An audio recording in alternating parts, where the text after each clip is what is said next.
One day, the hero, faced with soul-destroying black magic, fell into a deep sleep, leaving his companions behind. And 300 years have passed since then. But the restored peace and calm everyday life were only an illusion. And now the whole world is shrouded in darkness. 300 years ago, when the main character turned 31, one hero came to the magic tower for him. The girl said that she had heard that once every 100 years a genius magician appears, and she asked him if it was him, calling him a boy.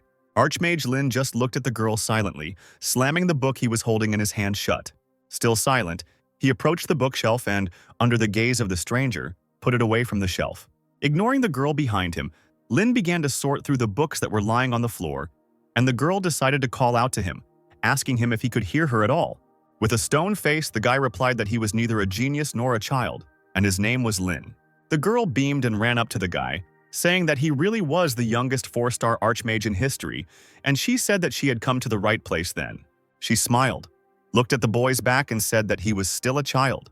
Laughing, she said that it was hard to call him a genius magician when he still needed to change diapers. She continued asking him to join her party, and then she would change them for him every day.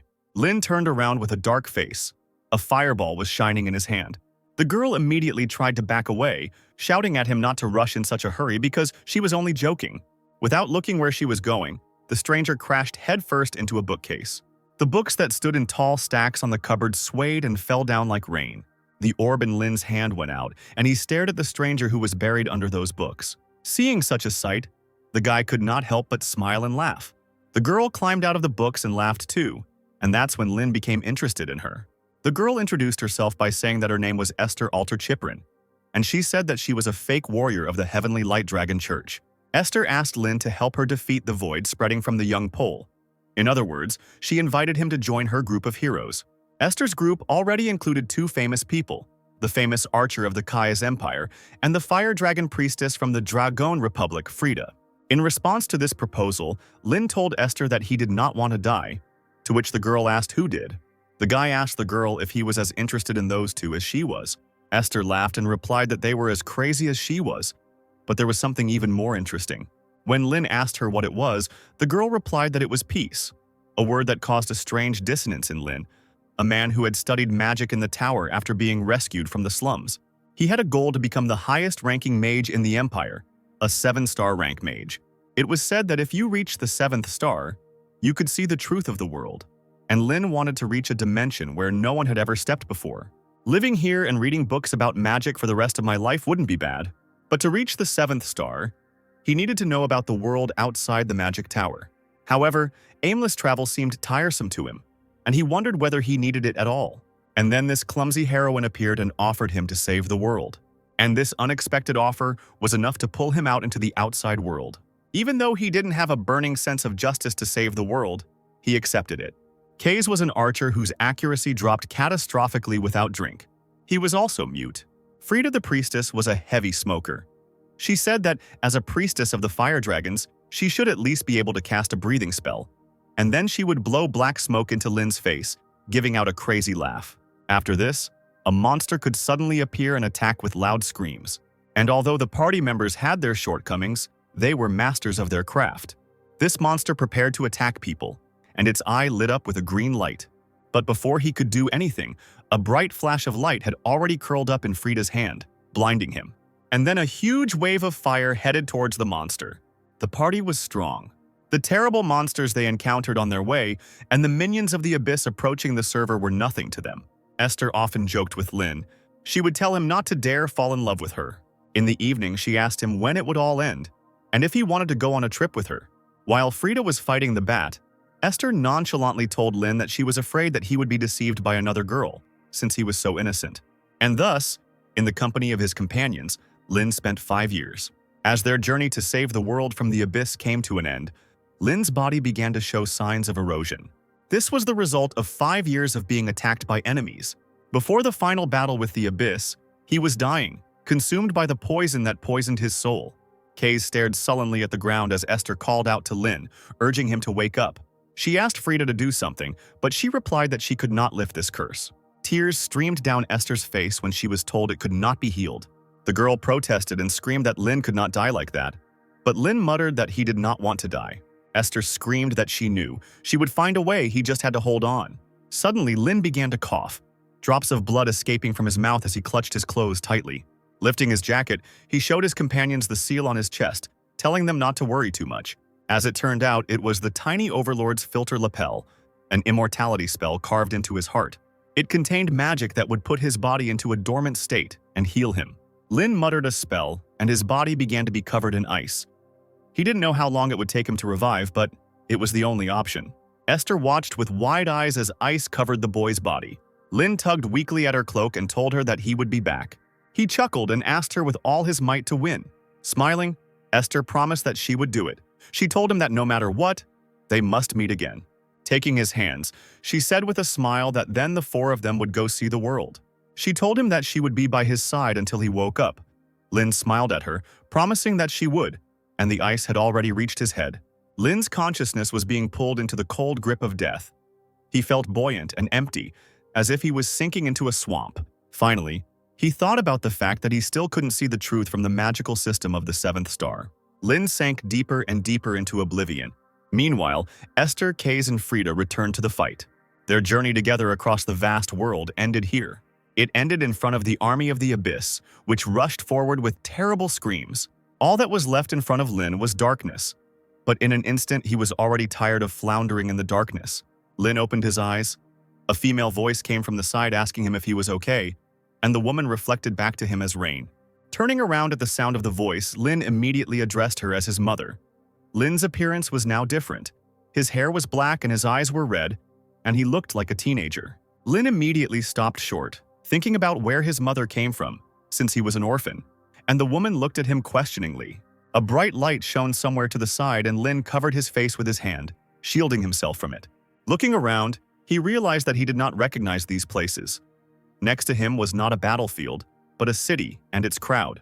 The woman asked the boy why he was acting like that and said that it was Heroes' Square in front of the Vatican. The woman continued, saying that there was a monument there in honor of Esther's group. Hearing the familiar name, Lin turned around and saw a statue in front of him. The monument contained the names and dates of life of all the members of Esther's group. Lin asked the woman what year it was, and she simply asked him what was wrong with him. But Lin didn't calm down and asked again what year it was. Exhaling, the woman replied that it was now 1418, according to the Teresian calendar. Hearing this year, Lin's body became cold, and he began to wonder if he had been reborn, or if his memory had been superimposed on someone else's body. He noticed that the feeling in this body was very strange. The memories of Esther's laughter, Kaze's drunken delirium, and Frida's cigarette smoke were still fresh in his mind. But he realized with fear that all this had happened 300 years ago. With a trembling voice, Lin asked if they had won the last battle, but he immediately thought that it was a pointless question. He thought that if they had not won, they would not have had a monument erected to them, and the sky would not have been so peaceful. With a heavy sigh, the woman asked him why he was saying such obvious things, and then she said that they said that now, if you climb the Vatican Tower, you can see the frozen remains of Lord Lin. Lin didn't ask any further questions but answered tensely that he understood. He wondered what it meant that he had taken over someone's body. The woman continued, saying that Lady Esther had remained by Lord Lin's side until she died. She noticed that it was so beautiful and so sad, and then she asked the boy what he thought. Lin, in response to this, laughed, sweating, and the woman asked him why he was laughing because it was a sad story. Remembering his last moments with Esther, he thought it was amazing that she had kept her promise. Lin walked closer to the monument and reached out his hand to the plaque. As soon as he touched her, he pulled his hand back, thinking that someone had not kept their promise after all. Lin burst into tears and said he had not kept his promise. Lin didn't know what the three of them said about him next, but he became a historical figure. The emperor personally erected a monument to him. Many towers of magicians and families of magicians revered him as a saint, and Reina's mother watched her son with excitement. Lost in his thoughts, Lin thought about how these 300 years had left him with only magic. They left him with memories of travels to many places and the faces of his comrades who smiled brightly at him. Now these adventures could be read about in books. Now these memories have become legends. He recalled that Esther had once said that moments become memories when they are shared with someone. So his memories are not yet memories. Until he dies and meets them, they will remain unshared. These are memories he must live with alone, like an unanswered echo. Noticing movement out of the corner of his eye, Lin turned around and saw a cup of tea. Smiling, Lin accepted the cup from Rain's mother. thinking that his friends were gone now, but they had left him this world. Looking at the cup, he thought about what he should do now, and then he remembered Esther again. Lin's eyes widened, and he thought about what else he had to eat and work with. The Holy Human Empire divided the mage class into 7 levels. Eventually, Lin reached the 5-star level of a mage. Only 2 people in the entire history of the empire had reached the 6-star level, known as a sage. Lin thought that, one could say, they had not reached the end of the truth. But Reina's mother waved her hand at him, getting ready to leave. Seeing the outstretched hand, Lin remembered Esther and thought that if he hadn't left with Esther, he would have reached the 6-star level and then grown old and died. But he would regret it all his life. Even if someone could turn back time, he would leave to travel with her again and again. But now Esther is gone. The girl hoped that this world would be filled with laughter. As Lin followed her mother outside, she thought that this world, which they had all desperately defended together, was truly the way she wanted it to be. He remembered again that those who reached the end of magic would be able to see the true face of the world. So in this life, he must become a 7-star magician. Stopping again at the statue of his friends, he thought that in order to escape from this sadness and emptiness, he would try. He remembered Esther with a wide smile and flushed cheeks, calling him to look at the flower. He remembered Frida saying it was too romantic to show such things to a charmless brat. Kays only watched the flowers from the side. Lin then shouted that he would rather read another magic book than look at this. He asked what was so wonderful about this flower field. Lin thought that the people in Esther's group were all equally eccentric, but he really enjoyed traveling with them.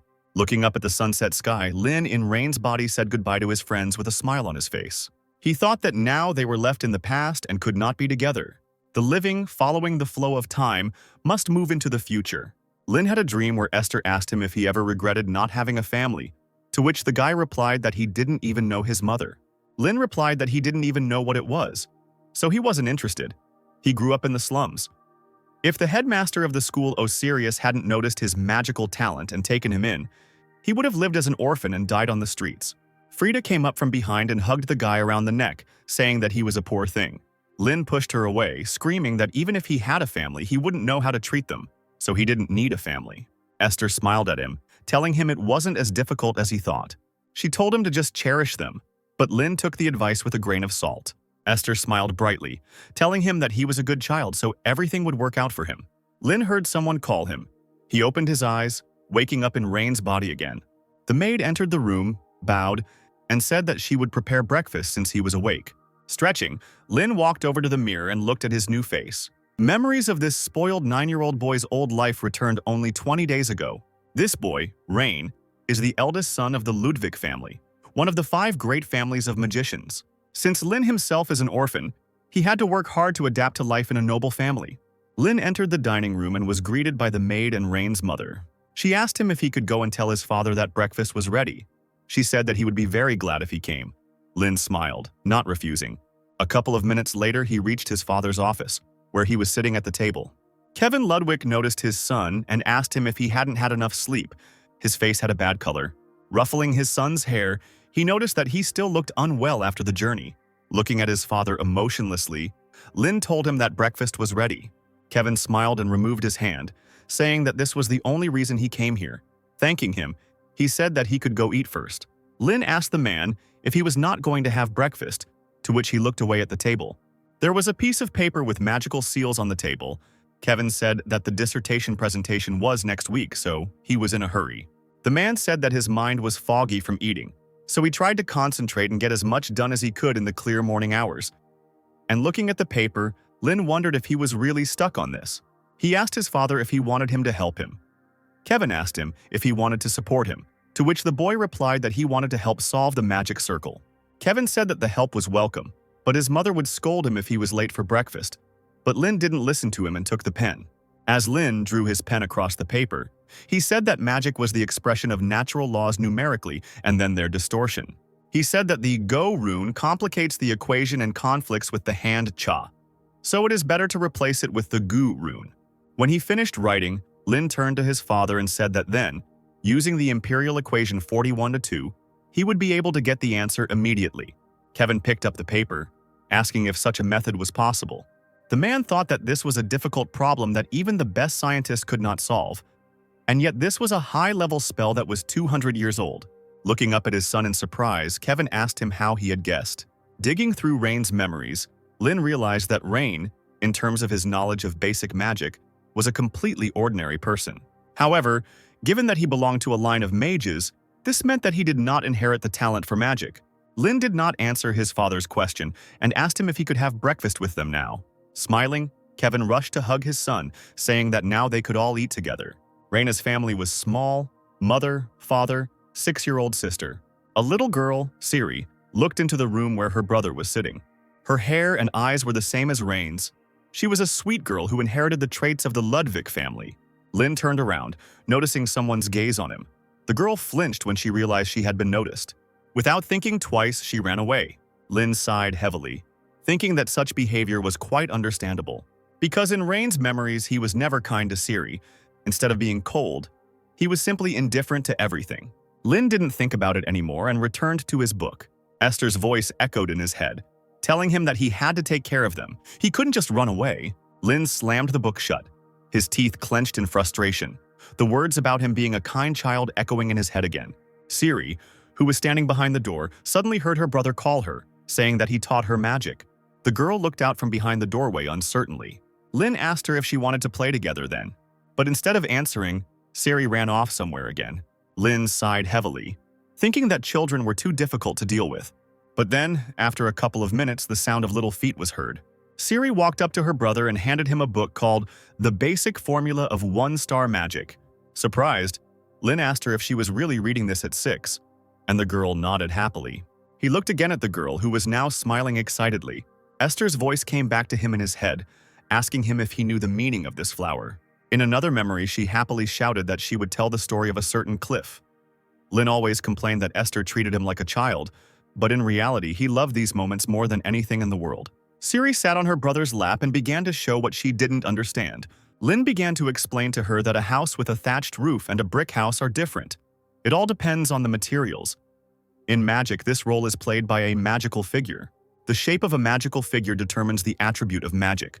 For example, if you draw a triangle, it will be the attribute of fire, the shape of a fan, the attribute of wind. Lin continued by saying that the next step is runes.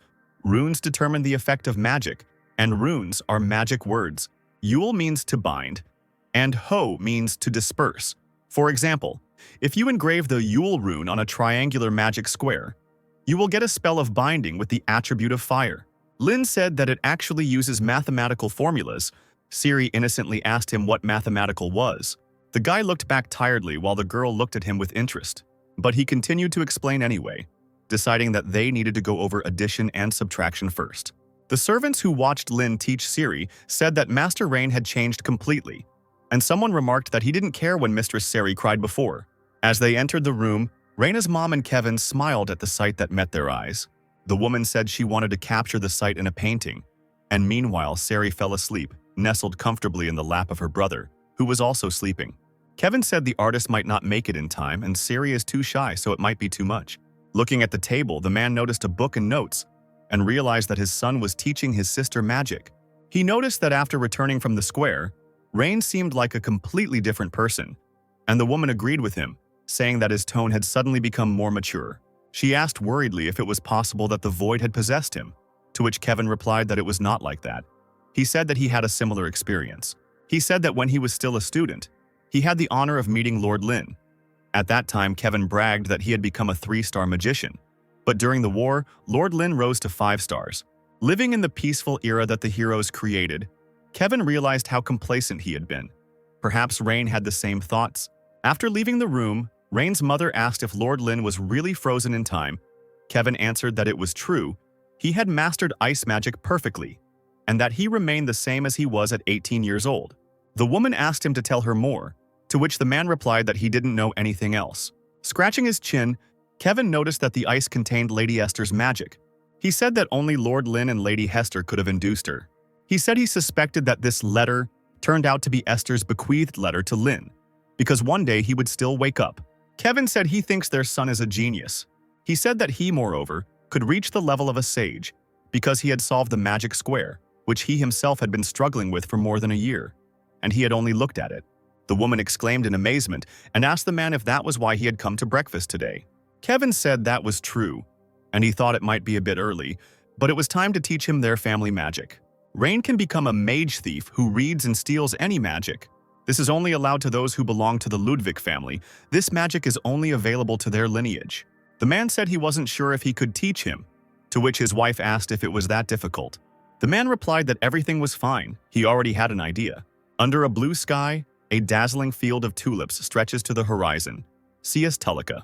It is a beautiful region famous for its tulips, and a third of its land belongs to the Ludwig family. Rising to a sitting position, Lin said that if you want to develop, you need to set medium-term and long-term goals, especially if it is the path to truth. There is a lot to do to become a 7-star mage. No matter how young you are, there is no time to waste. Lin placed a piece of paper in front of him and said that they needed to call the guide first. Siri appeared behind her brother and asked him what he was doing. The guy muttered that it irritated him so much. Sighing, he nevertheless answered, saying that he was going to call a magic guide. The girl asked again. The guy asked whether he and she should call him. The girl jumped up happily and shouted that she wanted one too. Watching Siri happily spinning around on the grass, Lin thought that she seemed to be enjoying herself. But for a 6-year-old, her speech was a bit clumsy. Could there be something wrong with her? Following this, the guy began to draw on the sheet. Looking at his sister, he said that this was a high-level magic containing 4 different elements, so only a 4-star magician could handle it. There were only 10 of them in the country right now. Lin finished drawing the elements and a bright light shone from the paper. A huge table of light shot into the sky and Sari jumped to her feet, screaming with joy. Suddenly, Lin grabbed his chest. Blood suddenly started flowing from his nose and eyes. He muttered that it was still too much for 4-star magic. He thought that it was good that it was a summoning spell for a guide and not a combat spell. Otherwise, he would have died already. The pillar of light dissolved into thin air. Lin muttered that this body was trash. He began to wipe away his blood with a handkerchief and called Rudian. A blue butterfly appeared and landed on Siri's finger. This butterfly evaluates the user's abilities and determines potential magical power. Lin said that it was Rudian's function to tell her what to study and practice. He said that all the best runes for learning are collected here. It may seem simple, but it is 4-star magic. He asked his sister if she liked it, while she looked at the butterfly with a smile. Siri nodded her head. The girl ran away. Lin told her that now she should go there and study. Suddenly, he felt dizzy and almost fell to the ground. Clutching his head, Lin said that while he was recovering his strength, he would summon the second Rudian later. The second Rudian was summoned. He showed that the physical condition assessment, magical power, is 30-24. Lin thought that this was the level of a beginner mage and began to calculate the magic and stamina. The magic calculation was 77, and the endurance was 64. The guy sighed and thought that he had a long way to go. But then he saw that a bloodline of magic had been discovered that was considered teachable. Lin chuckled and said that this body wasn't complete trash after all. He remembered that when he was traveling with Esther, a young magician came to him. He wanted to prove himself as the best mage of all the mages in the Empire and join the group instead of Lin. However, there was nothing special about his skills. With just one blow, Lin could have completely defeated him. Looking at the defeated guy, Lin became even more convinced that there was nothing special about his skills. However, the guy's eyes, sparkling with a bright light, did not give him peace. Suddenly, the guy stood up and, waving his hand, summoned a huge pillar of light. Lin was able to defend himself and noticed that with those eyes, the guy saw all the magic he used. A fight ensued where this guy only counterattacked. Now Lin realized that this was the power of the Ludwig family's bloodline magic. Bel Sidious.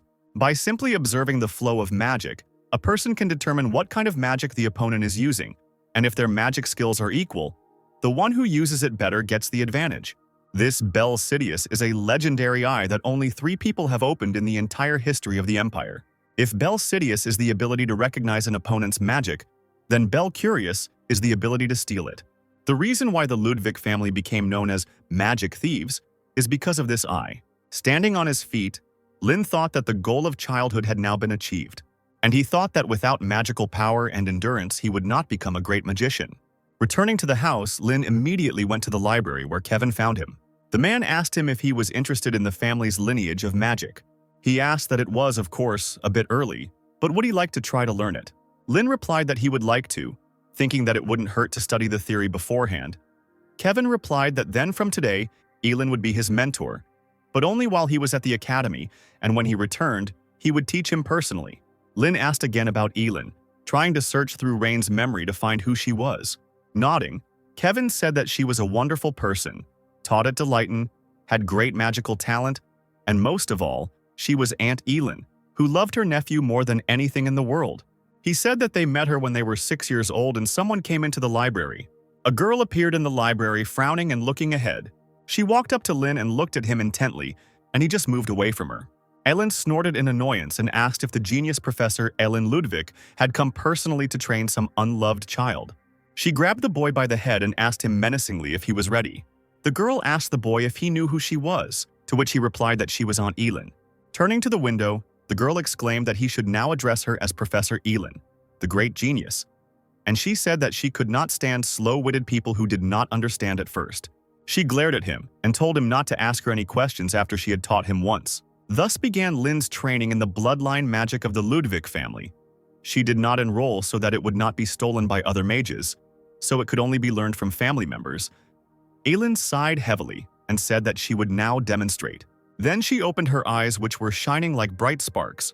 Looking into her eyes, Lin felt a strange feeling, as if his whole body was being frozen. His eyes widened. He thought with admiration that this was the very same Belle Sidious. He exclaimed in admiration, while Elin closed her eyes and laughed smugly. Then she screamed that in order to use this technique, one had to calculate 3 spells at the same time, something that someone like him couldn't even dream of. Lin exclaimed that he could do it, to which the girl exclaimed that he was too arrogant. Elin, satisfied with the boy's reaction, wrote down several formulas. It was an analysis of magic. Leafing through the notes, Lin noticed that it was more theoretical than he expected. If the founder of the family, Ludwig, had not imposed genetic restrictions, then Lin could have taken advantage of this.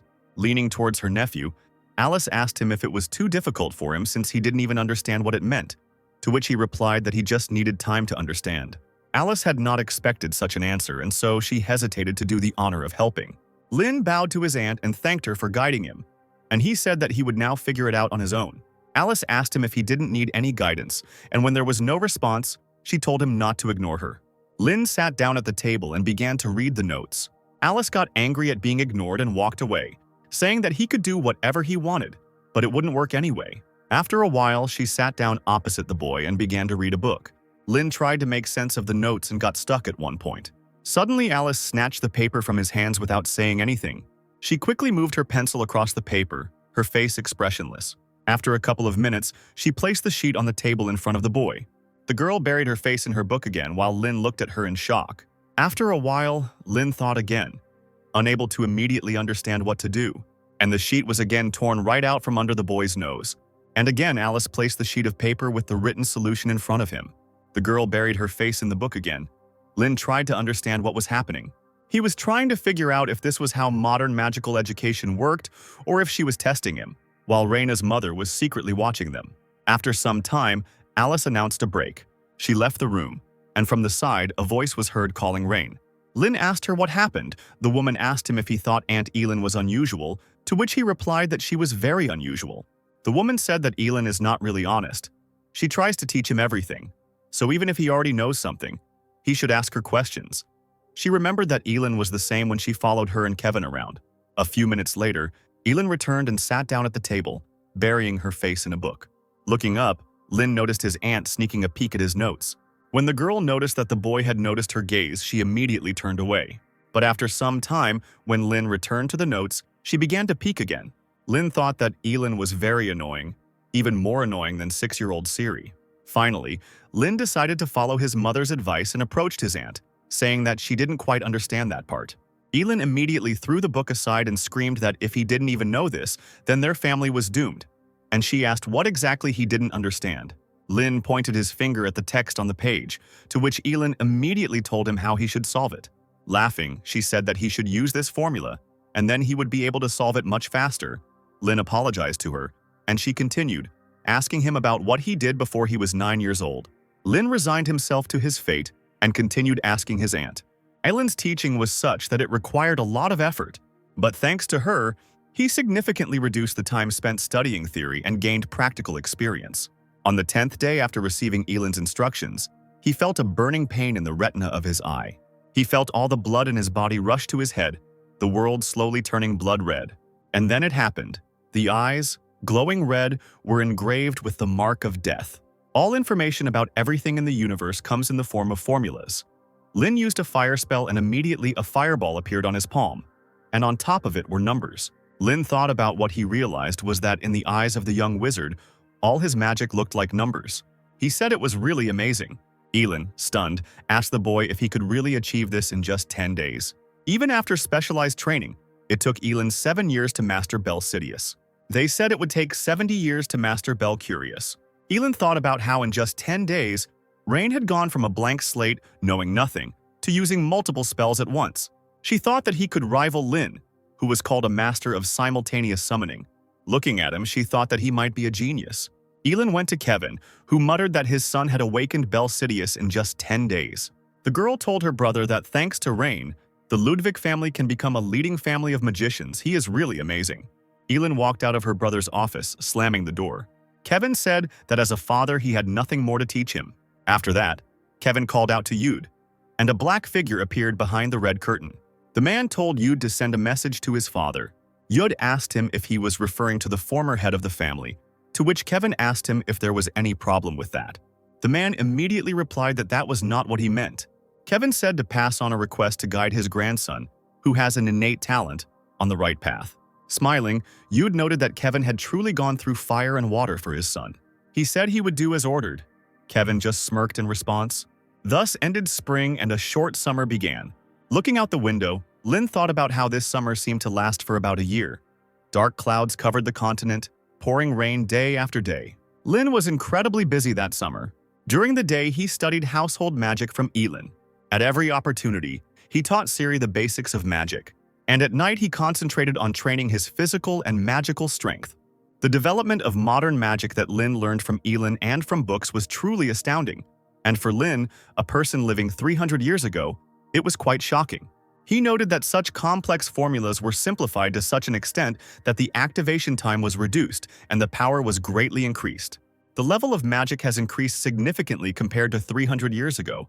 But now Lin can lose to a modern 4-star mage.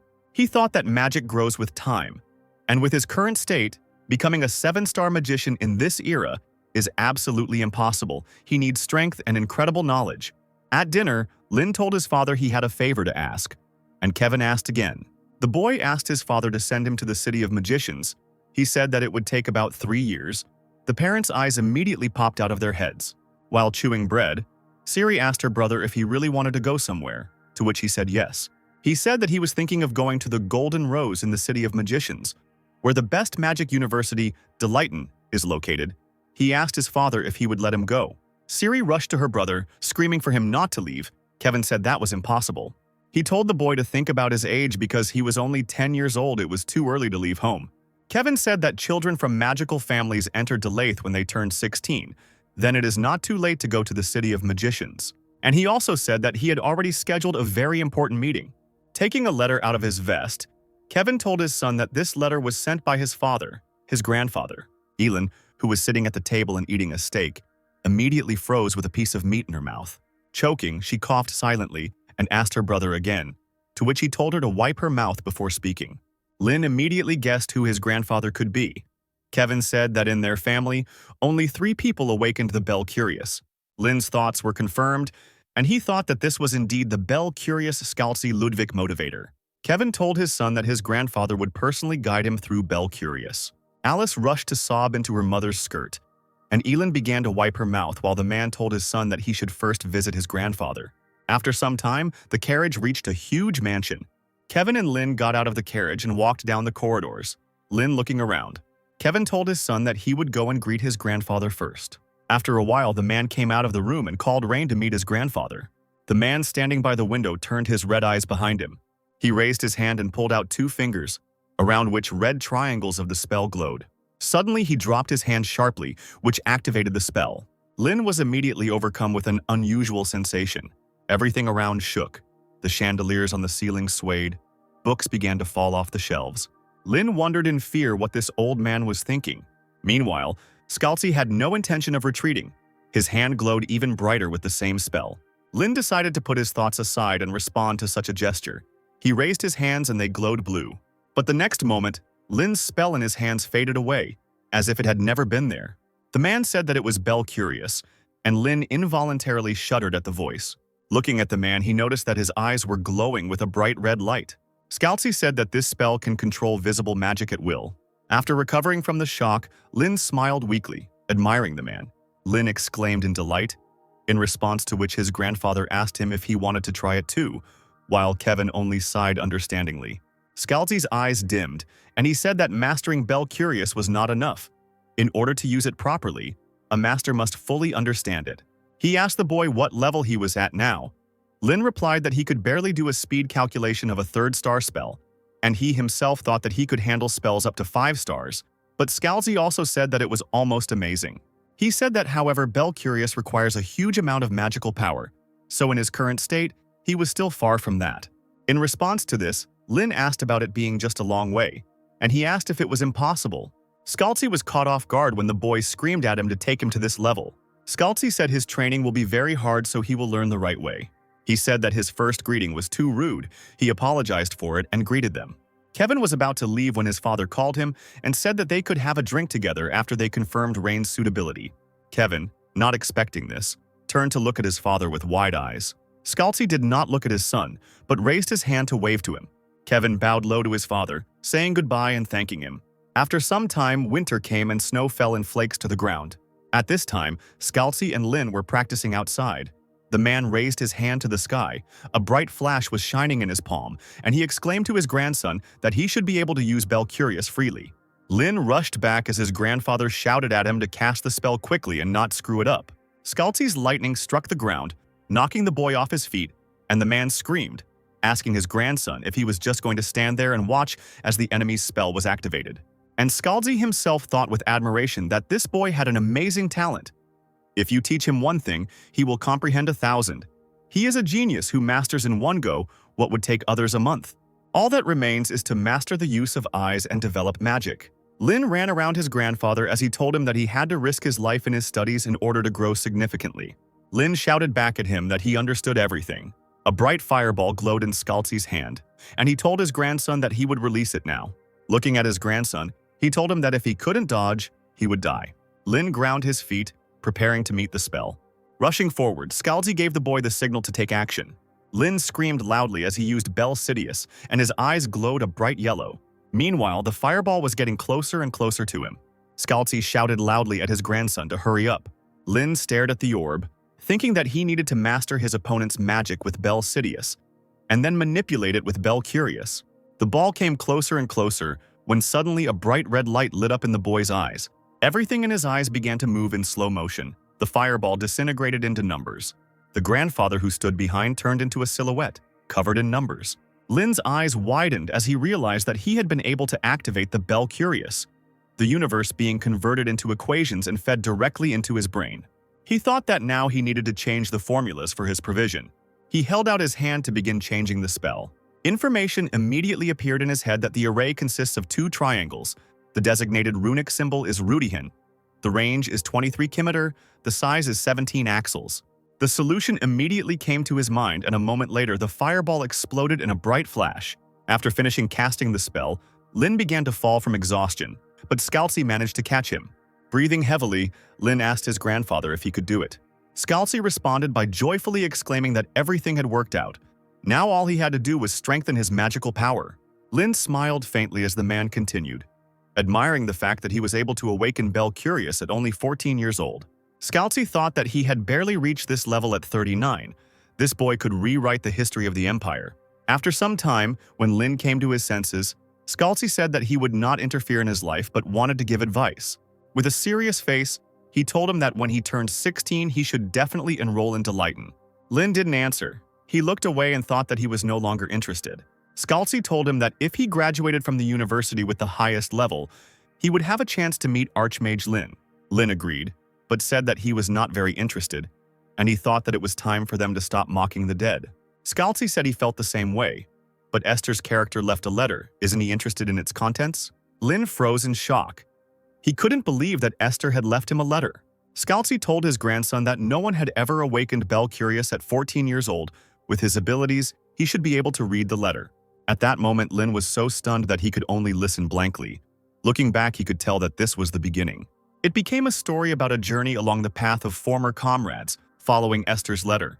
Scalzi walked back into the house and Lin, coming out of her stupor, ran after him. There was about half a year left before the entrance exams to Delayton, so Lin decided to take this opportunity to find out what and where to visit when he went south. Kevin asked his son if he planned to stay in the magical city after the exams, to which he replied that he was going to, because all the knowledge was collected there. At the end of the year, the notoriously difficult entrance exam to Delayton takes place, and those who pass it begin their first semester in May. Lin's attention was drawn to a falling leaf when his mother asked him if he was sure about it, as he was worried about being there without security. Kevin told her that Rain's skills were exceptional and there would be no danger if he followed the known path. Looking up at the sky, Lin wondered if he would ever be able to call this conversation a memory. On the 13th day of his journey, Lin found himself in a small town somewhere in the forest. Namely, he found himself in the southern part of the Holy Empire, the Garum region, in a small town where there were many taverns and inns. And what's interesting is that all the people passing by were wearing bamboo hats. When Lin asked one man why everyone was wearing bamboo hats, the man asked him if he didn't know about Lin's caravan. The man said that long ago their first leader received help from the Archmage Lin. He said that as a sign of gratitude they wear bamboo hats. The guy's attention was drawn to the staff behind the man's back as he continued talking about how this was a trading group with such a great history. Rolling his eyes, Lin wondered who this first leader was. Maybe he would remember when he heard his name. Lin asked the man what such respected chickens were doing in such a small town. The man replied that there was a problem on the road leading to the sunlit highway, and ferocious monsters appeared and dozens of people went missing. So they wait for the Lord's forces to come and destroy them. Monsters are creatures whose essence has been distorted by the abyss. They resemble animals but have a much more grotesque appearance and dangerous magical abilities. And no matter how many of them are destroyed, they never disappear. Lin walked away, thinking that as long as this monster wasn't a top-tier one, he had nothing to worry about. Night fell and Lin walked through the bamboo forest. Suddenly he noticed that someone was definitely watching him. However, nothing attacked. Perhaps this creature sensed the difference in magical power, like an animal instinct. Lin thought idly that he could deal with these monsters, but it wasn't his concern. The monster-slaying team will take care of that. Lin walked on, memories coming back to life in his head. He remembered Esther pointing somewhere on the map, suggesting a route. An irritated Lin listened to how they wanted to stop by a flower field on the way. Unable to bear it any longer, he shouted, asking them what they were doing. He reminded them that two groups of warriors who had crossed to the continent before them had been destroyed fighting at the front. Because of this, the front line has stalled and they are barely holding on, waiting for help from others. Frida took a drag on her smoke as Esther said that she understood everything. A legion of red and yellow dragons were heading to the battlefield, and all the strong mercenaries had crossed the sea for honor and glory. Lin exclaimed that they also needed to hurry, to which Esther responded that that was why she was saying that. Because now that all the strong ones were gone, monsters began to run around the continent as if they had been waiting for this moment. Lin exclaimed that they were at best a C or B level. They didn't have time to deal with such things. Esther told the boy that there are many people in this world who desperately need help. Even in what seems like a trifle, it makes no difference to ask for help. Covering his face with his hand, Lin remembered Esther's words about how she hoped he would grow up to help people like him. Lin muttered that even after 300 years they were still annoying. The boy sat down to rest, a spell glowing in his hand. Lin muttered the words quietly, activating the spell. Our seal in his hand shone even brighter, ready to act. Lin lowered his hand and the seal entered the ground and rushed forward to find the monster. The guy remained sitting in the depths of the night forest. Finally, after some time, he heard a loud roar in his head and ordered the seal to bring the monster here. Something flashed like a dark shadow above the bamboo, and something heavy fell in front of Lin. Looking down, he noticed a white monster that was bound by his spell. Lin frowned and asked if that was what he was calling a threat when the monster started growling at him. Squeezing his hand so that the spell began to squeeze the monster, breaking bones, the boy told him that he had already killed countless of his relatives. The monster began to writhe in pain as his body was squeezed even more. Lin told him that he would let him go if he promised not to harm people anymore. All he got in response was a roar, and Lin said he still didn't understand him. Lin left behind the monster's body, cut into pieces, and he said it didn't help, it was just out of boredom. The border between the central and southern regions of the empire is the Badantio Ridge, and as soon as Lin stepped onto it, he was immediately attacked by monsters. Lin thought with irritation at how the insignificant beast dared to look down on him. But suddenly, Instead of the guy's spell, arrows started flying at the monsters. Turning around, Lin noticed two people standing above.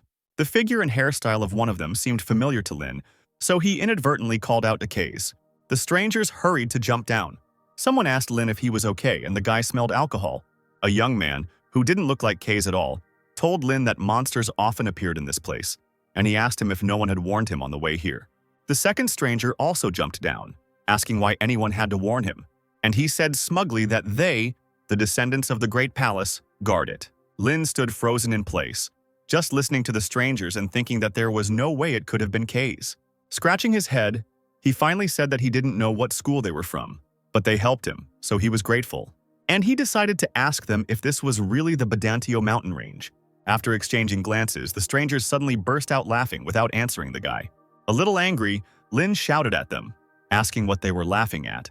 The second stranger said that so much time had passed since this ridge became Kislanten, and he still called it Badantio. Kislanten means mountain range of the Palace of Kaze. After defeating the Abyss, Kaze seems to have taken root here. The strangers said that they were students of the archery school founded by Kaze. They also said that traditionally this passage is guarded by him, who was recognized by the school director. Watching the drunk guys, Lin couldn't help but laugh, thinking, is drunk archery really the main subject of this school? What did they do to be assigned here? One of the guys put his arm around Lin's shoulders, telling him that he had come at the right time because today was a festival, a day when everyone could drink free alcohol, and he needed to experience the taste of alcohol if he wanted to become an adult. He continued by saying that alcohol was the path to the sun and the moon, to which his companion wearily remarked that he was such a cultured man. The second guy walked away telling his partner that he can't even think about skipping his shift today talking nonsense. They still have to guard this place. To which the first guy asked how they could let this kid go alone. Grabbing Lin by the scruff of the neck, the boy ran away, shouting to his comrade that he would simply take him to the entrance of the village and return. Walking through the forest, the guy said that the road was hidden because of fallen leaves. Although they tried to clean them up, there were endless amounts of them this year. The guy continued to chat, but Lin was no longer listening to him, looking around. Listening to the boy again, he heard him tell him that if he climbed the wooden stairs from here, he would find the training room. He said that if you follow the path, you can get to the village, and at the fork there was a stone that looked like a tombstone. Upon reading the name on the stone, Lin immediately felt his heart break into pieces and his hope disappear. The guy asked Lin why he shouldn't make a wish if he was going somewhere. When Lin asked again, the guy asked him if he really didn't know. And then he said that at the Tomb of Kaze, people usually make a wish, asking for protection. Not believing his ears, Lin told the guy to stop joking, to which the guy asked why he was joking. With a trembling voice, Lin said that it was strange because tombs were not built in the middle of the road, and this Kaze was a hero. The guy asked him if he really didn't know the history of this tomb, if he was from this country at all. He asked him if he knew that among Caius's comrades was the Archmage Lin. He continued by saying that it was a well-known fact so he should know, but Lin was said to be very shy, which gave the real Lin a shock. The guy said that Kaze believed that Lin would return even after death. They said that if the grave had been in the village, Lin might not have come because he was embarrassed, so Kaze asked to be buried here. Lin remembered his moments with Kaze, how he got angry at his snoring and the smell of alcohol. He remembered how, in the middle of their journey, he taught him various symbols. Kaze loved to ruffle Lin's hair, which only made Lin angry and yell at him to stop. But now the guy involuntarily patted himself on the head. Looking at the stone, he wondered if Kaze knew that this farewell was forever. Lin continued to deny it, thinking that he had promised to return. Kaze appeared before his eyes, but when he turned around, his face began to melt, revealing his skull. Suddenly, Lin turned around and ran away. Like a madman, the guy ran through the forest without paying attention to the road until he tripped. He fell to the ground, but was in no hurry to get up, breathing heavily. As the sun began to set again, Lin reached the cliff and sat down on its edge. He told himself that he had to go back to Kaze's grave and say goodbye. Remembering Frida, he thought that even if it was already late, he had to go and tell her that he was back. Remembering Esther, he thought that he should say that he was sorry. He saw Kaze before his eyes and thought that he should go back and ask for forgiveness. The sun set behind the horizon, but Lin still didn't move from his place. He just lay down on the ground.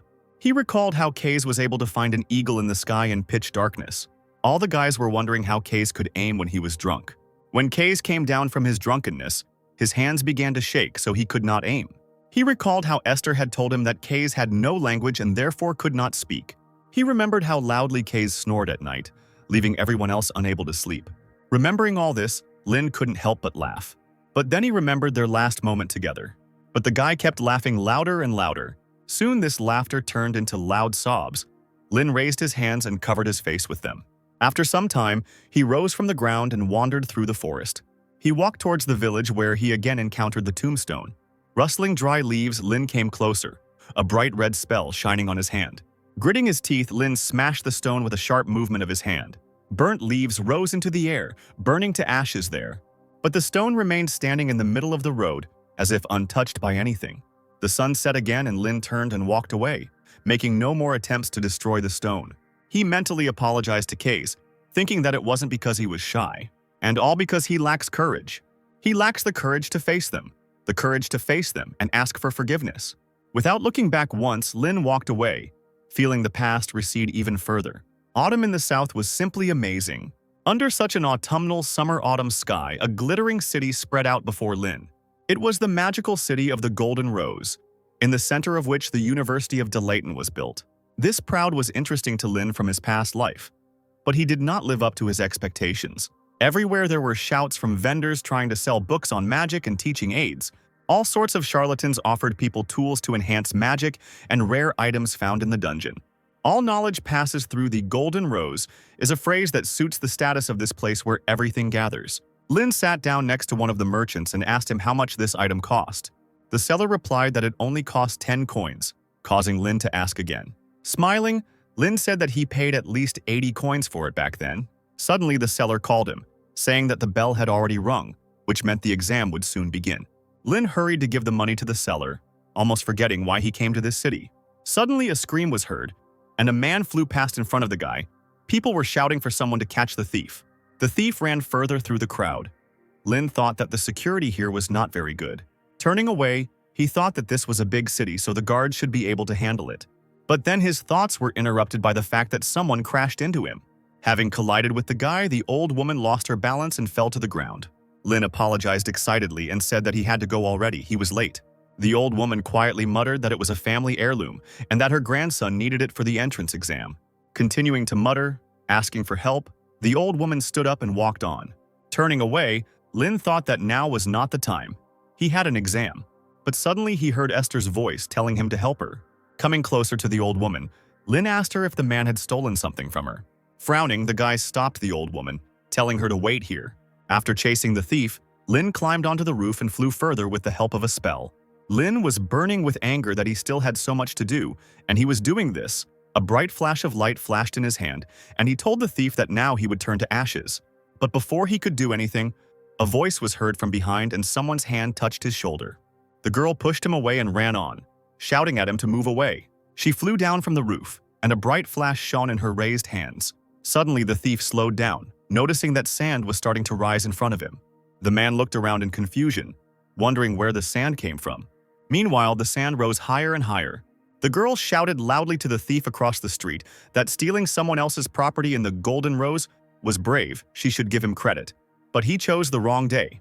The girl stood on her head made of sand, and under her feet were 2 sand knights holding a sword, and she exclaimed that the thief was finished today. She continued her heroic speech with a smug grin, saying that it would all end for him today, because he had been caught by none other than Kristaten. Lin looked the girl up and down. He noticed her confidence in the sand swirling around her, and he realized she was Warden. The Varden family is located on the eastern edge of the border, like the Ludwig family. It is one of the 5 families of mages. Before Lin regained his memories, they met several times at family gatherings, the girl telling him to put in a little effort to not live like a loser. She pointed her finger at him angrily and shouted that he was a descendant of magicians, even the eldest son. She asked him if he was really not ashamed at all. Lin ignored her every time. Every time they met, she always acted smart, so he called her a nerd. Lin wondered how it was that she was already wearing a uniform since they were the same age. And in the meantime, the thief decided to strike back. Using a wind spell, the thief destroyed the sand tower and the knights, causing Kristaten to fly down. But the wind currents did not stop there. They began to swirl madly along the street, lifting other people into the air. One of the children that were there rose into the air far from its mother, but before it could fly far, it was caught by the tree roots. Using a spell, Lin, who was still on the roof of the house, returned the boy to his mother. Lin raised his head and looked at the thief again, his eyes glowing red, activating Bel Sidious. Looking at the thief, who had strange bracelets on his arm. He thought that this thief was a magician, and he also had quite decent magical power. The guy's gaze involuntarily caught on these strange bracelets, which shimmered golden in the sunlight. Kristaten didn't think of giving up. Frowning, she raised her hands again, activating the spell, and shouted at the thief that he was very good for a thief. She screamed at him to try and block this then, and then she quickly moved her hands with a bright flash shining between them. A little surprised by this outburst, Lin noticed that it was a 2-star magic that she even used mentally. The girl hit her palm against another palm, causing an even brighter flash. The whole city was shaken, and ordinary residents began to look around in confusion. Behind the girl, the ground began to crack. If the Ludwig family is known as magic thieves, then the Varden family is known as magic commanders. Breaking the earth into pieces, something rose from underneath it with a loud crack. A sand golem appeared behind the girl, its eye glowing red, and Lin thought that the Varden family's bloodline magic was earth magic. Kristaten asked the surprised thief if he would try to brag again now. But suddenly the golem's eyes flashed with a different red light. The thief raised his hand with the bracelets from under his cloak and shouted that with this he was invincible.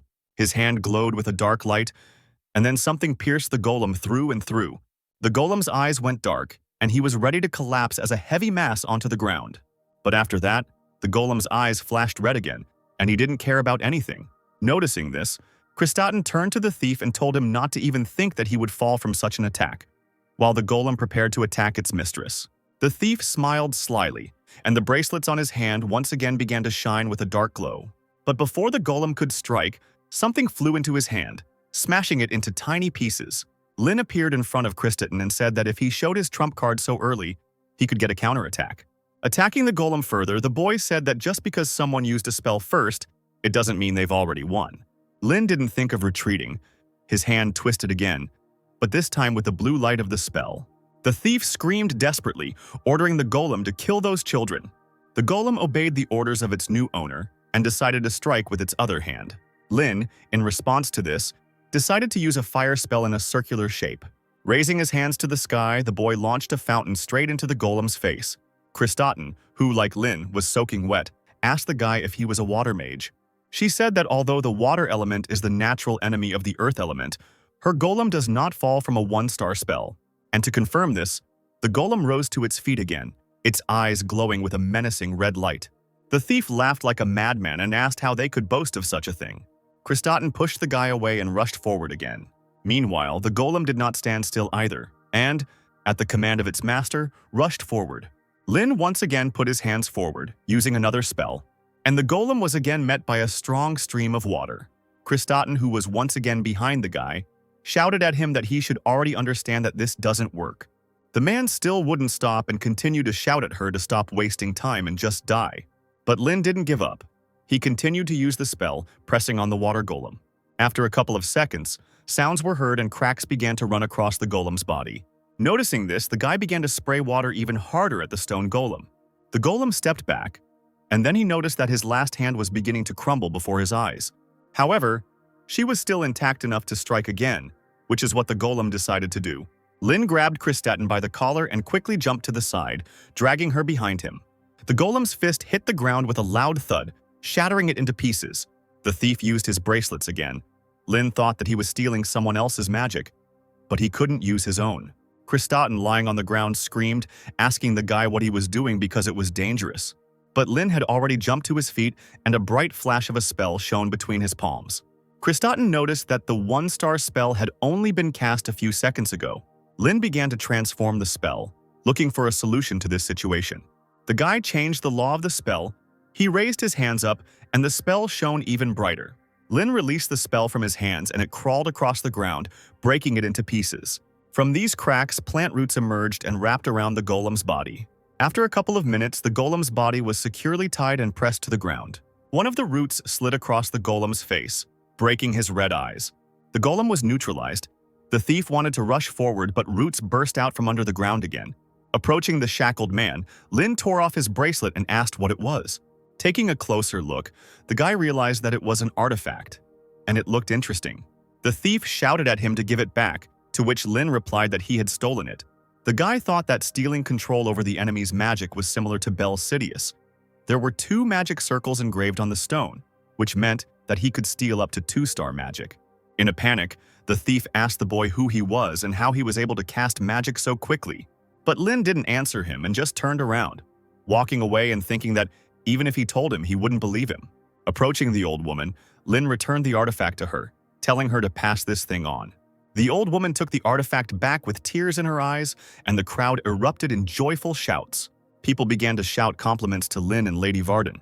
Hearing about Lady Varden, Lin immediately remembered the exam and froze. Without paying attention to anything else, the boy broke loose and ran away. An unknown person in a cloak approached the chained thief and put a sword to his throat. Then this unknown person in a cloak approached Krista, who was still sitting on the ground. Krista recognized the stranger as Professor Caroline, who told her that she had made a mistake today. The woman said that it was great to be confident, but she shouldn't have used the golem so hastily. Getting up from the ground, the girl replied that she knew and would be more careful next time. And then she happily asked the professor if she had seen that boy, and noticed that his magic casting speed was almost the same as the professor's. The woman replied that he might even be faster than her. But then Krista said that the guy didn't seem that strong during the selection. Professor Caroline asked why the guy was here if he had come for the exam. Krista asked her what she was talking about, to which she replied that the exam had already started. Krista sullenly asked the professor if there was any other way she could not accept it. She asked if she could be given some slack if she was late because she was helping someone. The woman asked her since when she thought so much about others. In response, the girl exclaimed that a person like that guy should exist to make things more interesting. And she asked with a grin whether it wouldn't be better for the school to have interesting characters. Professor Caroline made no reply to this, but soon agreed. Back in her office, Caroline looked over Rain's file, which stated that he had no experience in magical competitions and no significant achievements in other areas. Perhaps he is a genius prodigy who can become the White One sent to the Ludwig family from heaven. But then the woman noticed that this guy had been Scalzi Ludwig's assistant for 3 years. She was a little surprised by this, because he was a former great magician and the head of Osiris. It didn't matter to him if someone was his relative. Everything depended on talent and strength. He ruthlessly rejected those who failed to produce results. Professor Caroline wondered if he was just an assistant. Then why was he called a prodigy by the 8 great schools? Thinking about this, the woman smiled to herself. Professor Caroline asked her assistant to make an appointment with the rector because she needed to discuss something regarding a private appointment. The sun was shining brightly into the rector's office, and she said that it seemed like history was repeating itself. They told her that it was impossible to say for sure, but it seemed that talents always appeared at the same time. Examples of this could be Hubert from the Rackland School, Lillian from the Rivendell School, Kaiden from the Harimun School, Nora from the Melev School, Logan from the Chehak School. 5 latecomers from 8 major schools were admitted immediately. The Varden family also sent a talented child, but he may have problems. The principal told Caroline that since the conflict between the magical families and the 8 schools was so deep, it was not very pleasant to get involved in the students' disputes, but it was certainly a special situation. DeLayton's principal, Madelia Page, said she would need to notify teachers and professors. She told Caroline to watch the students closely and intervene if necessary, but not too often. Caroline didn't answer the rector, so she asked what had happened. The woman responded that she thought it was too early. She asked if it was too early to make such a decision. The rector asked her to tell her more, and then Caroline said that she thought there was another genius in this generation besides Krista. Madelia asked if there were any new students she didn't know about yet, to which she received a negative answer. She then asked if this was the child she wanted to give an extra test to which Caroline replied that she wouldn't believe her even if she told her. She could very well have seen him at the family meeting. Madelia told her that she still had a bad habit of slapping her hands. Caroline replied that it was just her personal opinion, but maybe they could give Ryan Ludwig the opportunity to do so and not interfere at all. Madelia thought about this, and the professor continued saying that she was interested in how he would behave in this situation. The rector replied that they would have the results soon, to which Caroline agreed, saying that Owen was there after all. The rector asked whether he really said that he would not accept any award, to which she received the answer that he absolutely does not like it when it turns out that he is a hero. It brings him problems. Caroline said that he preferred to read his books in peace, to which the rector replied that he was strange. The professor grinned and replied that strange people make good magicians, as her teacher always said. But then she noticed that Madelia seemed a bit gloomy today. After a short silence, the woman replied to the other that she was still as insightful. She said that if Rain Ludwig caught that thief, then it seems to be connected to the Dark Church. Caroline said she didn't think so, but Madelia asked her if she remembered ever saying anything stupid, and then said that special cases had contacted them first. With a serious face, she told Caroline that she had a bad feeling about this, so she needed to be prepared. The next morning after the chaos, Lin was informed that he had been accepted, even after he missed the exam due to being late. Professor Caroline suggested that he pretend that he had passed the additional exam and was included in the list of successful candidates. She was worried that the extra exams would be seen as a disgrace for those who failed the regular exam. But that wasn't a problem for Lin. Fearing that he would have to retake the exam, the guy accepted the offer, and now he stood before the gates of the greatest magical university of Delayton U, where the pinnacles of the Sacred Empire's intellect had gathered. Looking around without much enthusiasm, Lin reflected on how he had never been involved with school. In his past life, he studied magic under the headmaster of the Osiria school, and in this life, all his education was given to him by his new family. Even now, he didn't feel the need to learn from anyone. But in this life, he needs to find what Esther left behind. She is waiting for him at the end of this path. Smiling to himself, he thought that until then he should improve his magical skills at least to the level of his previous life. Suddenly, a girl's scream was heard behind him. It turned out to be Krista. The girl immediately recognized Rain. He greeted her, and she shyly responded to the greeting. Krista wanted to thank the guy for helping her, but soon she screamed that she could have done it herself. The girl's scream caused other students to turn around, recognizing the girl as Krista Varden, who was the most popular of her generation. Lin noted that she was even more popular than he thought, to which she sheepishly replied that there was even a saying, "Anyone in our generation who doesn't know Krista Varden is a spy for the Republic." Krista waved her hand, telling Lin that he could be happy, because he was an opponent she had acknowledged. Lin scratched his head in annoyance, thinking about how he couldn't stand annoying creatures. And he remembered that there was someone like that in the past. Just like now, in the past, that girl as the number 2 candidate for the post of the next dean, he decided to consider Lin as a rival. The brat Lin met in the tower insisted on being treated like a senior since she entered the tower first. Lin remembered well how boastful she was. Lin chuckled as he looked at Krista, and she asked him why he was laughing at her.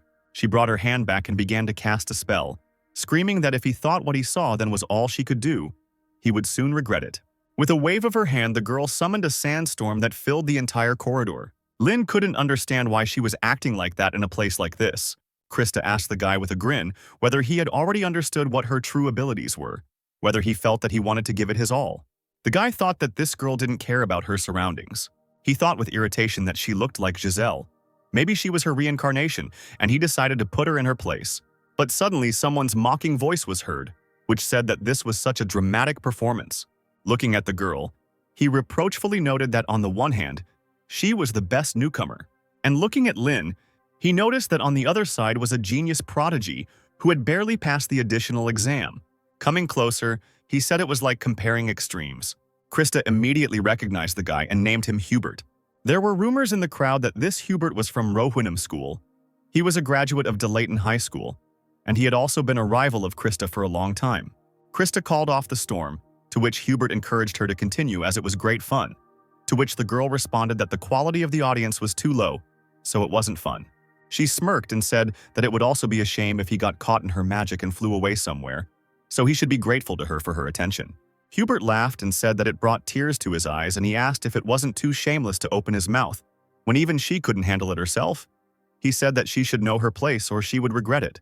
Frowning, Krista said that a finalist shouldn't talk like that, and she asked him why he didn't show what he could do.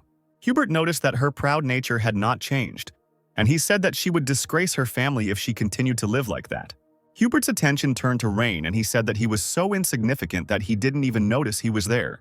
Bowing to the boy, Hubert asked him what he, the brilliant young master, was staring at, whether there was something on his face, or whether there was something in his words that bothered him. Lin tilted his head in boredom and replied that it wasn't so much that he was bothered by it all, but rather that he had a question. Who is this man acting so self-confident? He asked him if he knew how to use magic at all because he had to be able to handle it well in order to fight him. Everyone present was shocked by such a statement and froze in shock. Hubert's eyes widened as he asked the boy what he had just said. Krista couldn't help but laugh out loud. She exclaimed that he was trampled while bragging to the newbie. Hubert glared at her as she continued, saying that if she were in his place, she would be too embarrassed to even show her face. The teacher's voice was heard asking what they were doing there, and then telling them to hurry up and come in. The teacher told Krista, as the freshman representative, to come in and get ready for the oath. Lin turned away from Hubert and headed into the hall under his gaze.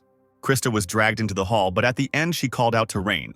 She exclaimed that she would leave everything as it was for now because there was no time, but next time he might not even think about it. They would settle everything properly. The other students looked at Rain and wondered what this meant, since they couldn't even be compared. Someone told them that Krista would actually have a hard time.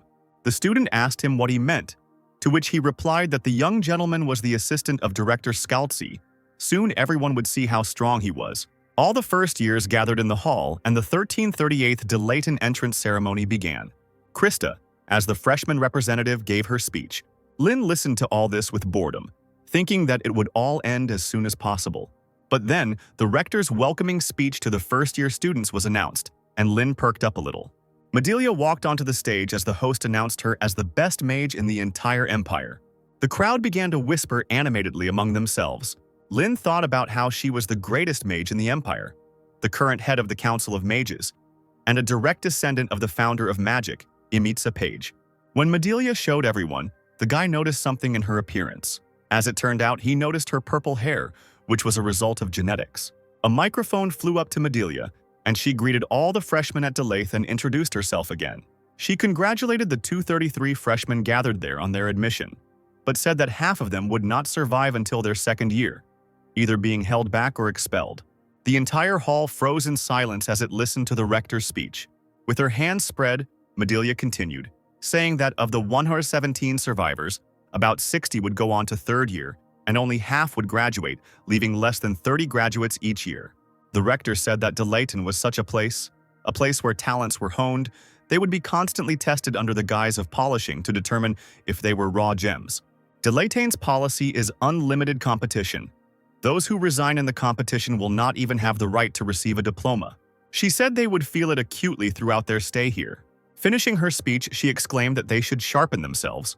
Hubert smirked and Madelia continued, telling them to fight each other and evolve.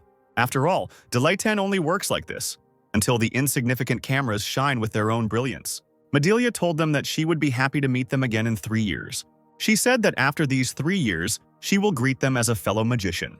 Smiling, she said that only then would she wish them luck. After a while, the crowd began to clap hesitantly.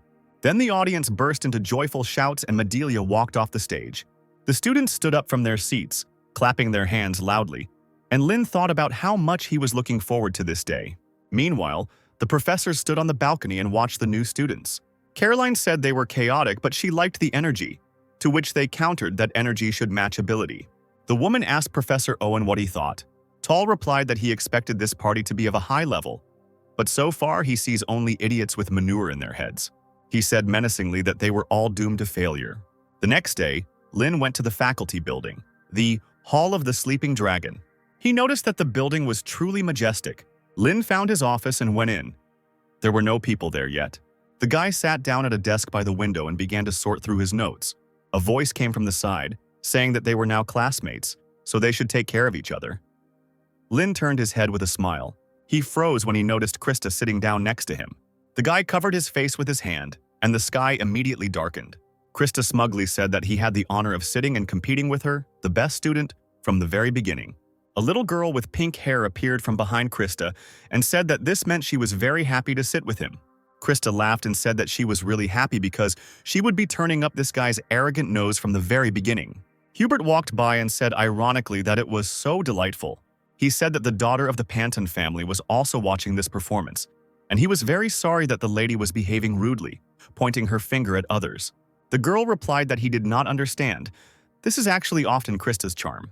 Gertrude Panton grinned and said that even without that she was quite charming, at least more so than someone who was only impressive in appearance. Krista, Gertrude, and Hubert began to exchange barbed remarks which made Lynn's stomach ache.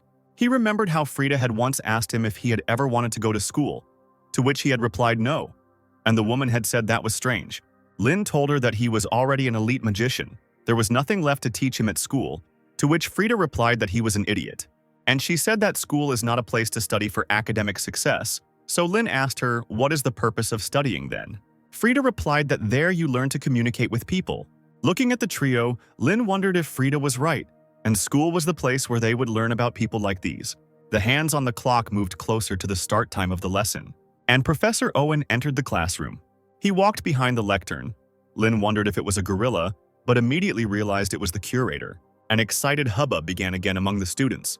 Noticing the tension, the guy asked Krista who the man was, and the girl told him that he was a professor known for being stingy with grades. Owen looked at all the students with an appraising glance.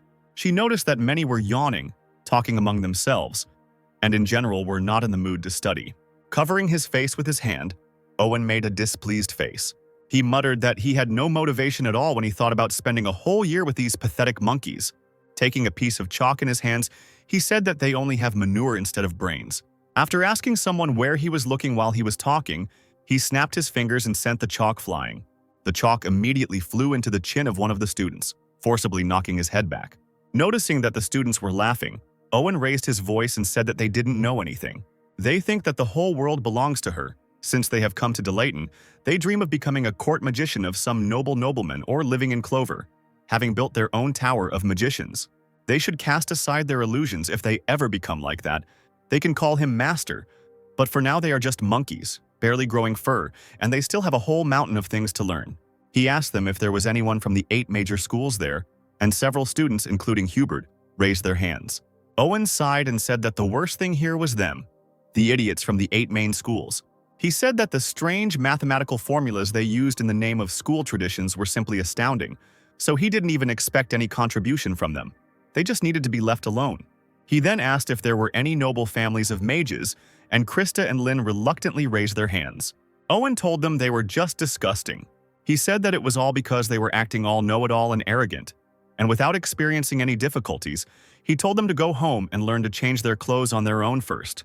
Lynn thought grimly that their professor was a great ape with an unparalleled talent for rhetoric, perhaps even more suited to the role of a cult leader than a magician.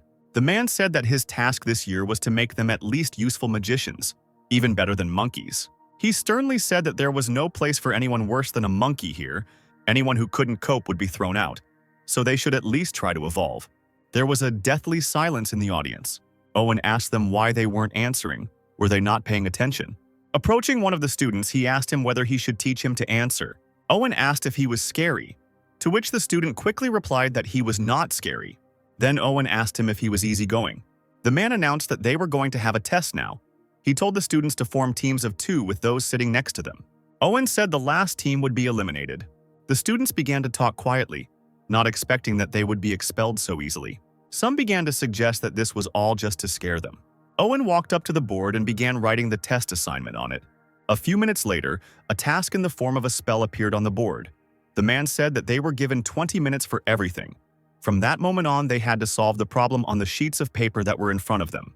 Those who cannot solve it within this time and those who pass it last will be excluded. A tense silence fell over the audience again. Owen shouted that the exam had already started. The guys actively got to work. Owen exclaimed that even monkeys could handle 2-star spells if they tried. Lynn glanced at Krista, who began to search for a solution, muttering under her breath. The girl told the guy to help her and make the basic formula using matrices, and then find the answer using the cubic function. Hearing about the matrices, Lynn asked her if she was the one who suffered unnecessarily.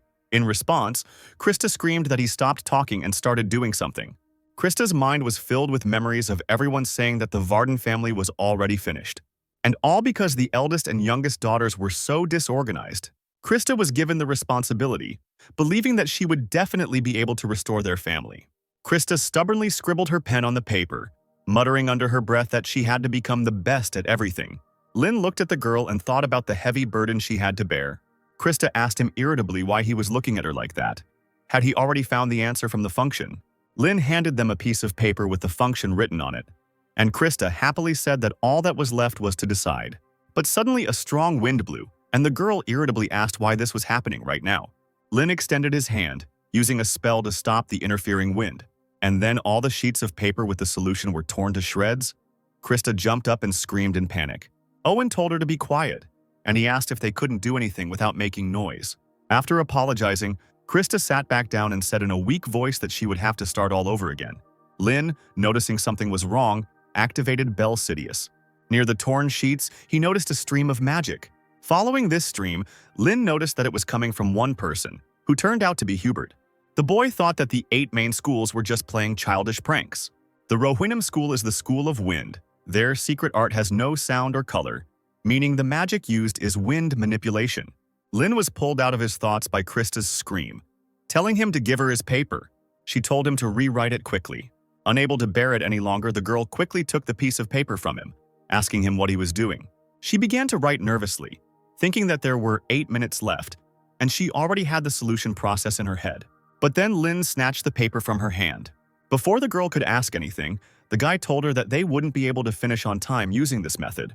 Krista asked him how he could know if he hadn't tried it, to which he replied that she wouldn't understand anyway. The girl looked at the guy with irritation, almost cursing. Lin told her that the task was doable. It was just that the solution was too difficult for her. And right after that, the guy started to quickly write another solution. After some time, the solution was already completed. Lin told Krista that she couldn't be a mage if she burned out so easily. He told her to remember that a strong magician must remain calm at all times. And he himself remembered that in the world where he lived, even 8 minutes was not enough. We had to fight fiercely with the enemies, winning every second. The price for a few seconds of delay was not just exclusion, but death. He thought sadly of all the lost people who had died because of his delay. Lin told Krista that this time he would take the lead, and that she just needed to help. He told her not to delay them. Hubert and his partner had already finished the entire task and got up from their desks and went to the professor. Hubert handed Owen the solution sheet and asked him to evaluate it. Owen took the paper and placed it on the table. He raised his hand over it, which glowed with a bright blue light. The spell on the piece of paper activated and it rose into the air, releasing steam. Owen, with the same stone face, noted that all the runes were working fine. Considering that she had done it before everyone else, that was not bad. Hubert smiled and his partner relaxed. But then the man told them not to be so confident because it was not good. Sitting down at his desk, Owen told them that the problem would only take 2 minutes to solve, and so he gave them only a C. Bowing slightly, Hubert said that he couldn't accept it. He said that he had solved it first and his formula was perfect, so why such a low score? He asked what the reason was, to which Owen sternly told him to stop fooling around. Looking at the boy with a piercing gaze, the man told him that he knew better why he had a C.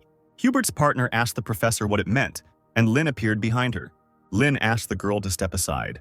Other students began to whisper that their answer sheets had also been torn up earlier. The students were surprised that they had already finished. Hubert looked at them in amazement.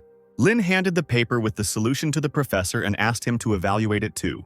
Smiling slightly, Owen exclaimed that they were already finished, and he was delighted to expel these newcomers from the magical family. Lin said that if someone can't use magic just because the wind blows, they can't call themselves a mage, and Krista handed over a piece of paper. Snatching the paper from the girl's hands, Owen told the boy that he liked his spirit, but it couldn't compare even to his mother's wart. Looking at the solution, the processor noticed that the magic circle was different from what he had proposed. Lin said that one magic circle is shaped like a fan and the other is drawn as a circle. The professor asked him why he changed it, to which the guy answered him that the rune J works well with water attribute magic. Based on this, he simplified the formula for this rune to work. Lin said that if the rune requirement could be solved with a first-order equation, the activation time would be accelerated, to which the professor remarked that I was reminded of this in high school classes, and he knew it very well. Lin and Owen continued to talk about it, which was starting to give Krista a headache. Lin said that one cannot say that one is using magic correctly until one has fully mastered the runes. So, with that in mind, he changed the shape of the magic circle. Owen thought about how he was trying to shorten the activation time based on his understanding of the runes, and he said that was a smart answer. But whether it would activate properly was another story. Lin didn't deny it, but simply nodded. He grinned and suggested that the professor check it out for himself. Owen raised his hand over the solution using magic and exclaimed that he couldn't wait to see it fail. Krista tensed up, and the professor continued, saying that if he made a magic circle with a double attribute, the math to solve it would become several times more difficult. The paper began to glow with bright colors, and the man said that they would see if it was skill or just a trick. To Owen's surprise, the spell began to work and the flash of light became even brighter. Streams of wind began to spread from the leaf, rushing towards the ceiling. Streams of wind gathered above the heads of those present and came together in a bright flash of light. In this flash of light, a bright star lit up, indicating that the spell had definitely worked. Noticing this, Owen suddenly clapped them lightly. He said he had been teaching for 13 years, and he had seen many geniuses. He said with a smile that, however, they were the first to give such an answer. The students looked at the other students below in amazement. Owen said that it certainly pissed him off, but he had no other choice. He said that this answer deserved an S grade, which he had never given to such a trivial quiz before. Krista started shaking with happiness, and Lin said with a smile that this was high praise. Smiling broadly, Kostra thanked him loudly. Raising her hands to the sky, she began to jump for joy. After a couple of minutes of such joy, Owen came up to her and said that they could go back to their seats if they didn't want him to lower their grade. Turning to Hubert and his partner, he told them that they could leave too. The assessment was over. Krista walked past Hubert with a triumphant look. Lin stopped in front of Hubert and stared at him, causing the latter to flinch. Lin's eyes darkened with irritation, and Hubert asked him with a smirk if he had anything to say. Taking up his book again, Owen told them not to make him repeat it unless they wanted to get discipline. Walking past Hubert, Lin told the boy with a menacing voice that next time everything would be different. Some students were able to pass the symbol test, however, and then she endured her first lesson, listening to the harsh criticism of Owen's processor. Lin turned to Krista, pointing out a part of the work. However, the girl did not answer him in any way. Then the guy asked her if she was listening to him at all. The guy raised an eyebrow in surprise, not understanding why she was acting like this. The bell rang, and Professor Owen told the students that this was the end of the level. The students breathed a sigh of relief, noticing the expressions on the students' faces. Owen asked them what was wrong with them. Was it really too hard? He told them not to worry, because next time he would show them something even more difficult. Those who failed would be left behind, so they should drill today's lesson into their heads as if their lives depended on it. Standing up from her desk, Krista turned her back to Lin and addressed Rain. Lin asked her what she wanted to tell him. Still not looking at the guy, the girl quietly thanked him for helping her with the test. The guy told her that her voice was too quiet and he asked her to repeat it. With a red face, Krista turned around and told him not to make fun of her. She shouted that next time she would definitely return the favor, so he shouldn't be impudent. They were still rivals. Continuing to scream, she told him that they had helped each other only this once. The other students discussed Krista and Rain, still shocked that they had received the highest grade. Someone said that it was quite logical that Krista received such a rating, to which the other said that they were in pairs. Krista and that genius were on the same team. The next day, Krista and Lin got to the dorm. The guy asked her to return the favor and asked her what floor the dorm was on, to which she answered that it was on the highest floor of the freshmen. And she asked him if he had forgotten that he was the best in the class, but then told him not to show off.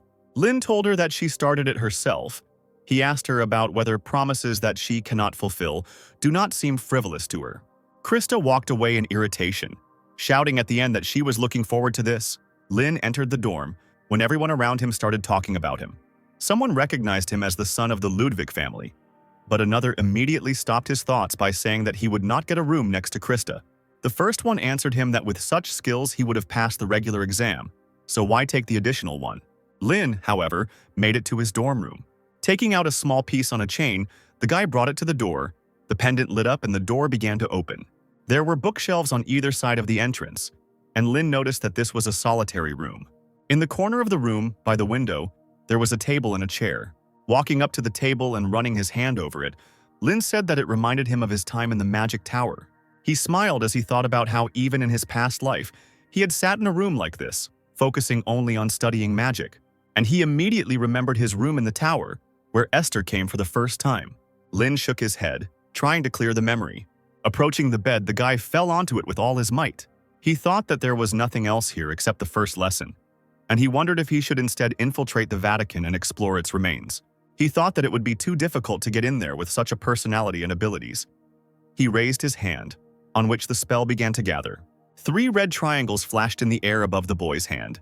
Following this, they began to cross paths with each other. But the very next moment, the spell burst like a soap bubble. Lin frowned and thought that even 4-star magic was still too much for him. Suddenly, the guy noticed someone sitting on the window frame of his window. As it turned out, it was an owl, with a rope tied to its paw in a bag. Lin got out of bed and stroked the owl's feathers, taking the bag and taking out a box. The owl flew away, and Lin noticed that the box had the date 1388 written on it. When the boy opened the box, he noticed that there was no sender on the box, and he assumed that his father might have sent it to him. Inside the box were several books with no inscriptions on the covers. Lin carefully took out both books, examining them carefully. One of these books was pretty worn out.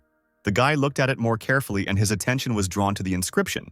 He immediately recognized in this book the diary which he had entrusted to Esther at that very last moment.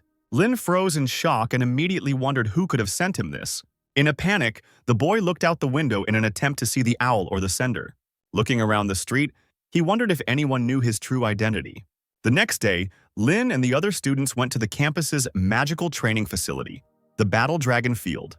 The students watched someone fight while a countdown sounded that there were 30 seconds left to the goal. As it turned out, it was Krista, who fought various monsters alone. Gertrude noticed that there were only 15 seconds left, and she asked the girl if something good had happened. Continuing to fight, Krista asked her why she thought so. Gertrude continued counting and said that she felt more excited than usual. Counting down 5 seconds, she asked her if it was all because she met Lord Rain. Gertrude said she wondered what happened between them. While furiously killing another monster, Krista screamed that nothing happened. She was just annoyed that she would see his annoying face again today. Krista continued to make excuses, and Gertrude remained silent, thinking that she would not deceive anyone with her behavior. She thought that it seemed like the rumors about Rain Ludwig helping her during the exam were true. The girl thought that it was surprising because he was not like this at the family meeting. By that time, Krista's training was over. Hubert walked down the central hall of the student dormitory. Suddenly, someone called out to him, calling him a loser with a C grade. Hubert told this guy, whose name was Logan, not to mess with him. Otherwise, if he continued like this, he might die. Logan, a graduate student at Chakek School, told the guy to calm down. He just heard someone get a C and nearly died laughing. The guy continued by saying that besides, Krista got an S rating even with sandbags. He asked Hubert if that genius wasn't in his group, and he wondered what he really was, whether he was just a coward like the rumors said or not. And he noted that he was still better than him. Hubert simply told him it was none of his business, calling him a muscular fool. Turning around with his eyes blazing with anger, he asked the boy if he wanted to challenge him. Logan's eyes also flashed dangerously, and he said that he could and wanted to. The room began to shake slightly, under the pressure of the two mages' forces. The noise was cut through by a quiet female voice asking them to stop. The girl indifferently insisted that it wasn't just the two of them here. Logan told Rivendell graduate student Lillian that it was just a joke. The guy said he was thinking of a strategy to take down Krista and that genius, and he asked the girl if she wanted to join. Without looking up from her book, the girl replied that this was the reason why his magical achievements were not growing. He was always up to senseless pranks. She said that even this was Krista. There was no benefit in bullying the weak. Hubert just turned around and said that he would destroy them himself. As he walked away, he told Logan that if he touched them by accident, he would be the first to go down. Hubert reached his dorm room and cursed quietly at Logan. Taking a deep breath, the guy suddenly hit the wall with his fist. Gritting his teeth, he could not believe that this Rain worked under Professor Scalzi as an assistant, chosen not by blood ties, but by skill. While Hubert was thinking about how Rain couldn't even get a rank, he was sitting in his room reading one of the books from the package. Leafing through the book, he summed up that the first part tells about Lin's life. The second tells about the magic and fighting styles that he used. The guy slammed the book shut and sighed, thinking that this was incomprehensible. He wondered if anyone knew his identity, and even if they did, why they hadn't gotten in touch. Looking at his watch, Lin began to get out of bed to turn off the light before the duty officer arrived. As he approached the switch, his gaze caught on his diary. Thinking of Esther again, Lin couldn't help but pick up the diary. He leafed through it, and suddenly a blue butterfly flew out of the diary. Noticing this, the guy immediately threw the book aside and jumped back. Looking closer, he noticed that it was Rudian, whom he had created in his past life. He frowned as he thought about how this one was twice as big and much darker than before. He thought that even if it was him, how could he have survived for 300 years with whose magical power he managed to do this, and most importantly, for what purpose? The memory of his friends flashed before Lin's eyes again, and Rudian sat on his finger before the boy could react. Rudian informed Lin that his progress in researching the unique magic could be continued, with progress at 37%. And then a whole wall of text flew out of Rudian. After briefly glancing at the text, Lin immediately realized that this was all the things he had researched in his past life to reach the level of a sage. He immediately noticed that all 12 original runes that he had tested in real battles 300 years ago were there. He thought they had all failed, but they made up 37%. He immediately thought that there was no way that a 4-star magician like Rudian would be checking the progress of a 6-star magician. But then he smiled and thought that if this was all true, it meant that he had not made a mistake in his path. The butterfly flew from his hands, and he thought happily that if he continued in the same spirit, he would definitely be able to reach the truth. Lin sat down on the bed, completely oblivious to everything around him, and began to read his research. This sudden hope made him completely forget about the sender of the books. This information disappeared from his head in the blink of an eye. The next day, Lin got up and started getting dressed. Having dressed, He went to the door intending to continue his research again after 300 years. On the way to his destination, he was reading one of the books sent and noticed that it was raining. He noted that unlike the north, where it gets cool during rain, the southern regions remain warm even during rain due to the influence of the Badantio mountain range. The guy went out into the rain and, humming a song, walked on. Lin reached the place and asked about where he could freely practice magic.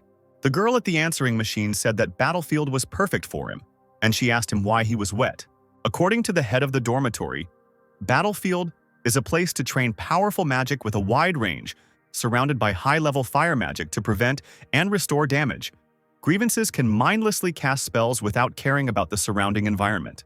The headman pointed to the ring and told the boy to use it to enter. Lin followed her instructions and used the ring, and the walls of fire immediately parted to the sides. A voice came out greeting the student Rein Ludwig and informed him that there were currently 30 rooms available. The headman told him to feel free to use them all. Lin walked inside and took the farthest room, room 15. He told the system to give him a stronger target, and half the room lit up with bright light.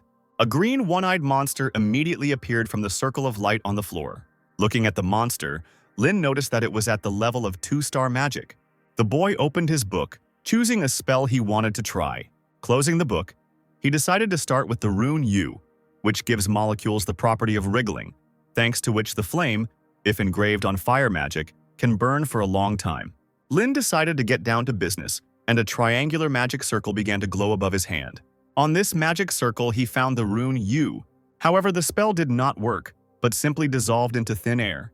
Frowning and putting all his strength into it, the boy noticed that the magic of 1 star was not suitable for this spell. He put his hand forward and 2 magical triangular circles began to shine in front of him. Vigorously waving his other hand, Lin began to engrave the rune again. Triangles with runes quickly rotated in the air. Slamming his fist into his palm, Lin caused the spell to explode. But it didn't end there. The fire turned into small flames that surrounded the monster. Lin watched intently as the lights surrounded the monster. When the monster was already shining with lights, someone in the next room asked what kind of trash magic it was. It was Hubert, and he wondered if this guy couldn't even use the magic of 1 star properly. He thought that the characteristic of flame magic was to be noisy, and since it was so quiet, it seemed like this guy was still in the beginning stages. Turning away, Hubert thought with a smirk that it seemed the rumors that he was Scalzi's assistant were not true. Meanwhile, the monster continued to quietly shine from these lights, but suddenly his whole body began to crack, and then he fell to the ground, dead. With a sigh of relief, Lin noticed that he had barely managed to cope. Looking at the monster with its head smashed like a watermelon, he thought about how the flame with the hand U penetrates the target's body and melts it from the inside. But it took a full 30 seconds to melt the 2-star monster, making Lin wonder if he needed to refine the rune, and then realized that it was a possible problem in mathematical theory. Smiling to himself, he thought that he still had a lot of time to work on this. He thought that no matter how much he messed up, he would always be able to solve this problem. Before, he had never thought that magical research could be so exciting. Sitting down on the floor, he turned to Rudian again. He informed him that the theory of mechanics had been restored and the U rune had been changed. Lin noted that Rudian not only detects magic nearby, but also summarizes and reports on the research conducted during the day. Rudian informed him again about the progress, which had increased by only 0.1% today. Noticing the improvement, the boy wondered whether the mathematical theory had improved or whether the rune had become more perfect. He thought that there might be some sense in such training, but he did not think about it any further because he still had a lot of time. But then a strong gust of wind blew into his face. As it turned out, it was Hubert, who was also practicing his wind magic. Several one-eyed black monsters were flying around him. One of the monsters decided to go on the attack, and Hubert clenched his hand into a fist. And then the wind currents cut the monster into small pieces. The other 2 monsters were knocked down by the wind currents. Hubert quickly turned around and cut the bodies of these monsters with his hand, using magic. Looking at the guy who was shaking off his hand, Lin thought that he was not bad. At least it turned out well. Hubert continued training and Lin continued to watch him and noticed that something was wrong. The next day, Lin headed back to the classroom for class, where they were taught the procedure needed to cast magic. This procedure was divided into 3 parts. The first was the creation of a magic circle, the second was the engraving of the rune, and the third was mathematical calculations. Owen said that among them, many magicians have difficulty with the 3rd stage. Mathematical calculations. If at any of the stages an error in calculations is made, then a catastrophe will occur. He said that in order to prevent them from turning to coal or shattering into pieces, the magician Lin created a mathematical formula known as the Lin discriminant. Having started writing on the board, the professor said that he would now give an example, and they should try to solve it using Lin's discriminant. Taking out his pocket watch, the man said that it might be too much for them, so he would give them 10 minutes, and he said that this formula was made to be very easy even for dummies like them. The time began, and all the students held hands. Lin wondered who had passed on this formula. Thinking about his friends, he remembered that they didn't even know this formula. They barely knew how to add and subtract, so they couldn't learn it. But, delving into his memories, he thought that there was one person who could remember her. One person came to his mind, that annoying child who had proclaimed himself his disciple and stubbornly followed him around. This child was a man named Tarina. Lin wondered if he had passed it off as his idea, but then he thought that couldn't be true, since it had been 300 years ago. A touch on his shoulder pulled him out of his thoughts. Looking at Krista, he told her to let him see it if she didn't understand something, to which he responded that it was nonsense because she was a great genius. Noticing that Krista was talking, Owen gave her a non-stern look and the girl quickly apologized. The guy asked her what she wanted to ask then. Without answering, Krista handed him the box. When the guy asked what it was, she quietly said that it was cookies. Lin looked at the girl in surprise, and she said that she had stolen it because she had a little time left after her magic training. She pointed out irritably that she still owed him. Lin lazily thanked her and began to open the box. When he opened it, he didn't see any cookies, but only some coals. The girl continued to chat enthusiastically, and Lin froze in silence. Rubbing the bridge of his nose with his fingers, he wearily wondered if it was really a cookie. Still, he decided to ask again. When he received an affirmative answer, he asked her if she used mud instead of flour, to which she exclaimed that they were real. Enraged, Krista began to yell at him, but something else caught Lin's attention. He heard one of the students exclaim that he couldn't believe it had been that easy all this time. He said that Lin really was a genius, and Krista had stolen Owen's chalk. The students continued to praise Lin, saying that he was simply a god, or that he was an angel sent by God, which made Lin himself feel embarrassed. The disciples continued to talk about this. Someone said that he could be the reincarnation of a great sage, but not a god or an angel.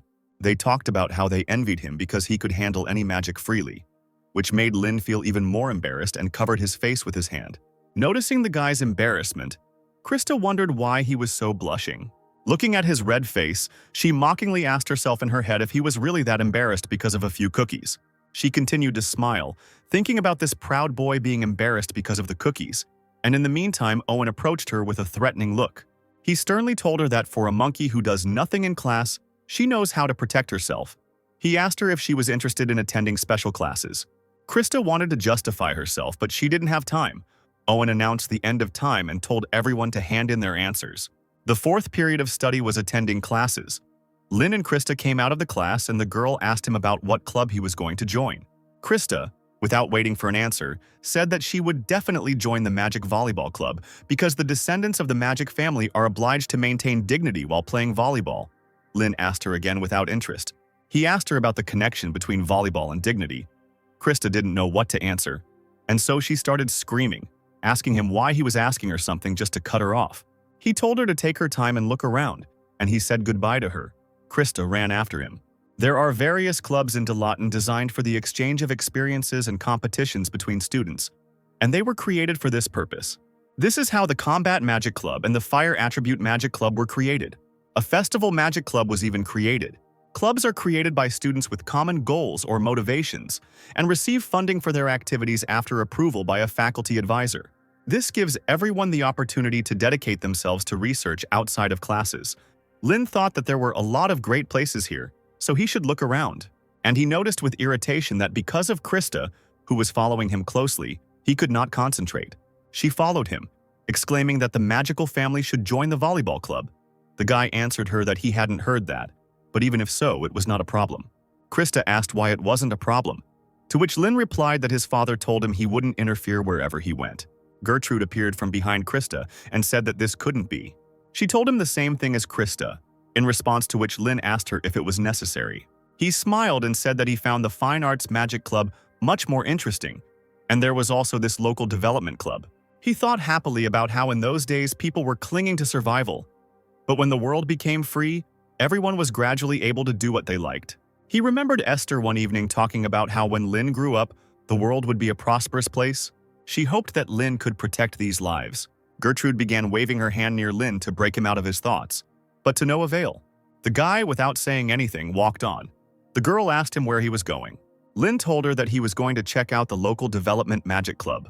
Gertrude watched him go, wondering if he didn't know that magic volleyball was an integral part of all Soviet get-togethers. She said that the glory of the Ludwig family, which has been rivaling the Page family for over 100 years, could end with Lord Rainey. But then she remembered that the eldest daughter of the Page family had disappeared after a certain event. Smiling, she thought that even if the Ludwig family lost heart, a new era would begin under the leadership of Lady Krista. Realizing this, Gertrude turned to Krista with a joyful expression. However, there was no one behind her. Having lost all her enthusiasm, she thought about whether she could go after Lord Rain. Krista actually followed Lin, justifying herself by saying that she was just curious about what the Magical Development Club was like. Finally, they reached the hall above which the name of the club was written. As Krista continued to make excuses, Lin glanced at the sign and wondered if this was the right place. From behind the door came the voice of a guy asking how he could accept such ridiculous conditions. Krista and Lin quietly looked inside. The other guy answered him with a grin that the strong take everything. That's the main thing. DeLayton is right. Logan told the guy that the room would be useful to them, so they should give it to him. Lin asked Krista who the guy was, to which she asked him if he really didn't know. But she still said it was Logan, a junior at Chehak High. Now Lin asked about the Chehak school, and the girl told him that it was a school that specialized in producing magicians with an emphasis on martial arts. Logan asked the guy with glasses if he really wanted to settle everything with a duel, if he had the courage to fight the elder. He continued by asking why they even needed this ridiculous lust of magical development. While the other students leaned on the couple in the doorway, Krista said that this happened often, because a club needed a room to run its activities. Logan continued to say something to the guy with glasses, and the girl continued, saying that sometimes there are no free rooms and you have to take the premises of another club. Lin asked her if it could be solved with a magical duel, to which she replied in the affirmative. She said that this was the clearest and most convincing method. She asked the guy if he wanted to join. Lin walked away saying it was too annoying, and the guy with glasses exclaimed that 8 schools didn't realize it, but learning math or academic success wasn't the only reason magic existed. Logan mockingly asked him what else she needed it for, to which the guy replied that it was true that academic achievements led to the development of magic. He continued by exclaiming that agriculture and aid were areas where magic was not used. He exclaimed that if they could find a way to use magic, it would easily solve problems like poverty. Pointing his finger at Logan, he shouted at him that the seniors had created this club to make this happen. He shouted that he thinks about people who are having a hard time every day, and therefore he absolutely cannot give up this club. Logan just laughed, saying that if it were possible, the archmages and sages would have done it already. Suddenly, he came closer and grabbed the guy with glasses by the collar. Lifting him off the floor, he said that he couldn't even hold the club against a rookie, so it was all useless. He mockingly asked the guy if these seniors had produced any results. He asked if he really believed that such pathetic research, left behind by these insignificant people, could change the world. Logan told the guy that he didn't even dare fight with magic, so it should be nothing. And he asked why he wouldn't help the person in front of him rather than some stranger. Clinging to Logan's arm, the boy replied that he couldn't do that. Logan noticed that he couldn't open his eyes properly. He asked him if he had just woken up. He squeezed his collar tighter and told him to wake up quickly. Logan began to swing his arm to throw the guy, shouting that he would help him wake up now. But suddenly a flash of lightning flew into his hand, causing him to unclench his fist. The guy fell to the floor, entering the room. Lin asked Logan why he didn't have a magical duel with him. Looking at the guy, he asked him who he was. Lin replied that he was a new member of the club, his finger still emitting smoke. Rudian in the room was still reporting that the process of researching the unique magic in the surrounding space could be continued. Now the progress was almost 38%. Magic did indeed open up many possibilities, but there were still many things that magicians could not do. In the past, Lin was able to create an oasis in the middle of the desert, which means there is an opportunity to help travelers looking for water. Esther turned around and asked Lin if she could ask a question. Then she asked him if he could create spells after this journey that everyone could learn and use easily. Esther wanted these spells to help people in trouble and make their lives a little easier. Remembering Esther's request, Lin glared at Logan. Logan mockingly asked him if he really wanted to join here. Behind the guy, Logan noticed Krista, and he also noticed the guy's red eyes. Turning away from the bespectacled boy, Logan apologized for speaking his thoughts out loud and said that as a student of one of the 8 great schools, he was on his way to greet the noble Lord Rain when he encountered him. As he got closer, he noticed that he had just mentioned a magical duel. With a threatening look, he asked him if he had made a mistake. Frowning, Lin answered him that he heard correctly. He asked him about why they didn't have a duel since he wanted to fight so much. Laughing, Logan asked him if he seriously thought he could beat someone like him. Lin just laughed in response and asked him if he was really afraid. Maybe he should give in. He asked him what if he didn't use combat magic. Logan's eyes widened in surprise, and Lin asked him if that would be enough for him, or if he could only use the 3 spells that the club had developed. Logan looked dumbfounded and asked him if he was serious. Still with that same carefree grin, Lin replied that he didn't think he would lose. Logan just laughed, saying it was a total failure. Covering his mouth with his hand, he said it takes 3 days to approve membership. He said that it was therefore just a personal challenge, and Lin told him to get to the point. Logan replied that if he lost, he would surrender, and he would drive out all the troublemakers himself. But if he wins, Lord Rain will apply for expulsion from Delatane. Laughing, he said that the reason would be that he felt an insurmountable barrier after meeting Logan. Krista, unable to bear it, slammed the door. Frowning, she told him to stop joking and just stop trying to take the premises. Logan told her that outsiders should shut up. Lin agreed with him and told her to stay out of it. Krista asked him if he understood what was going on, to which he said that there was nothing to understand. He was going to win anyway. He told Logan to choose the time and date himself. Laughing, Logan asked him again if he accepted the terms. Walking past the guy, Logan said that he would invite the professor as a judge. Passing by Krista, he said that they would not delay and would meet today at 6 o'clock at the Dragon's Blood Arena. Turning around, he said with a threatening look that they would see each other there. As he walked past the students in the hallway, Logan muttered smugly that they had caught a really big fish this time, so the seniors would be pleased. He told himself that it would be a fantastic day. Krista was still standing at the door, and she asked Rain if he had forgotten his position here in order to participate in a magical duel. While leafing through the book, Lin asked her if it was because he was a freshman, to which the girl told him not to joke. Noticing that the guy was not paying attention to her, she turned around and walked away, telling him to do whatever he wanted. Lin looked after her and wondered why she was so angry. Getting up from the floor, the guy with glasses told Lin that what he did was something logically incomprehensible. The descendants of a magical family never engage in magical duels. Lin noticed a ring with a dragon with spread wings on the guy's hand, and realized that he was already a second year. Lin asked the guy why this was so. He replied that it was because you had too much to lose compared to what you gained. He said that he was more puzzled than grateful, and he asked why he had helped him. The guy replied that he wasn't going to help, but you could say it was for the task. The guy with glasses said that he was grateful anyway, but it seemed like he was underestimating Logan. Lin asked him if he was really that impressive. The guy replied that he was a king-type mage, and was especially strong against general mages who specialized in long-range magic. Moreover, thanks to his strong physical abilities and character, he has already participated in several duels and won more than 90%. Sitting down on the table, he told Rain that he had embarked on a very reckless adventure, all because he had spoken carelessly. He went on to say that he may have exaggerated when he argued with Logan. It is not such a great club. While wiping his glasses, he said that he grew up in a village and that the villagers collected money for his education here, and he decided to repay them in his own small way to make the village better. That's why he joined this club and started studying magic. But things didn't go as planned. Over time, the anxiety and worry only increased. But he continued to cling to it for his own personal reasons, but he never achieved anything. He asked Lin if it was really a shame.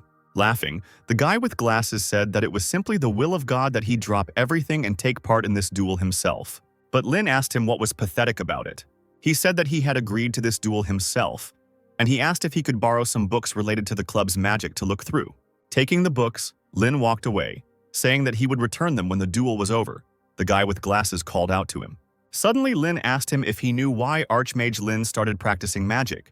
He himself answered by saying that he started it to survive, and everyone starts for personal reasons.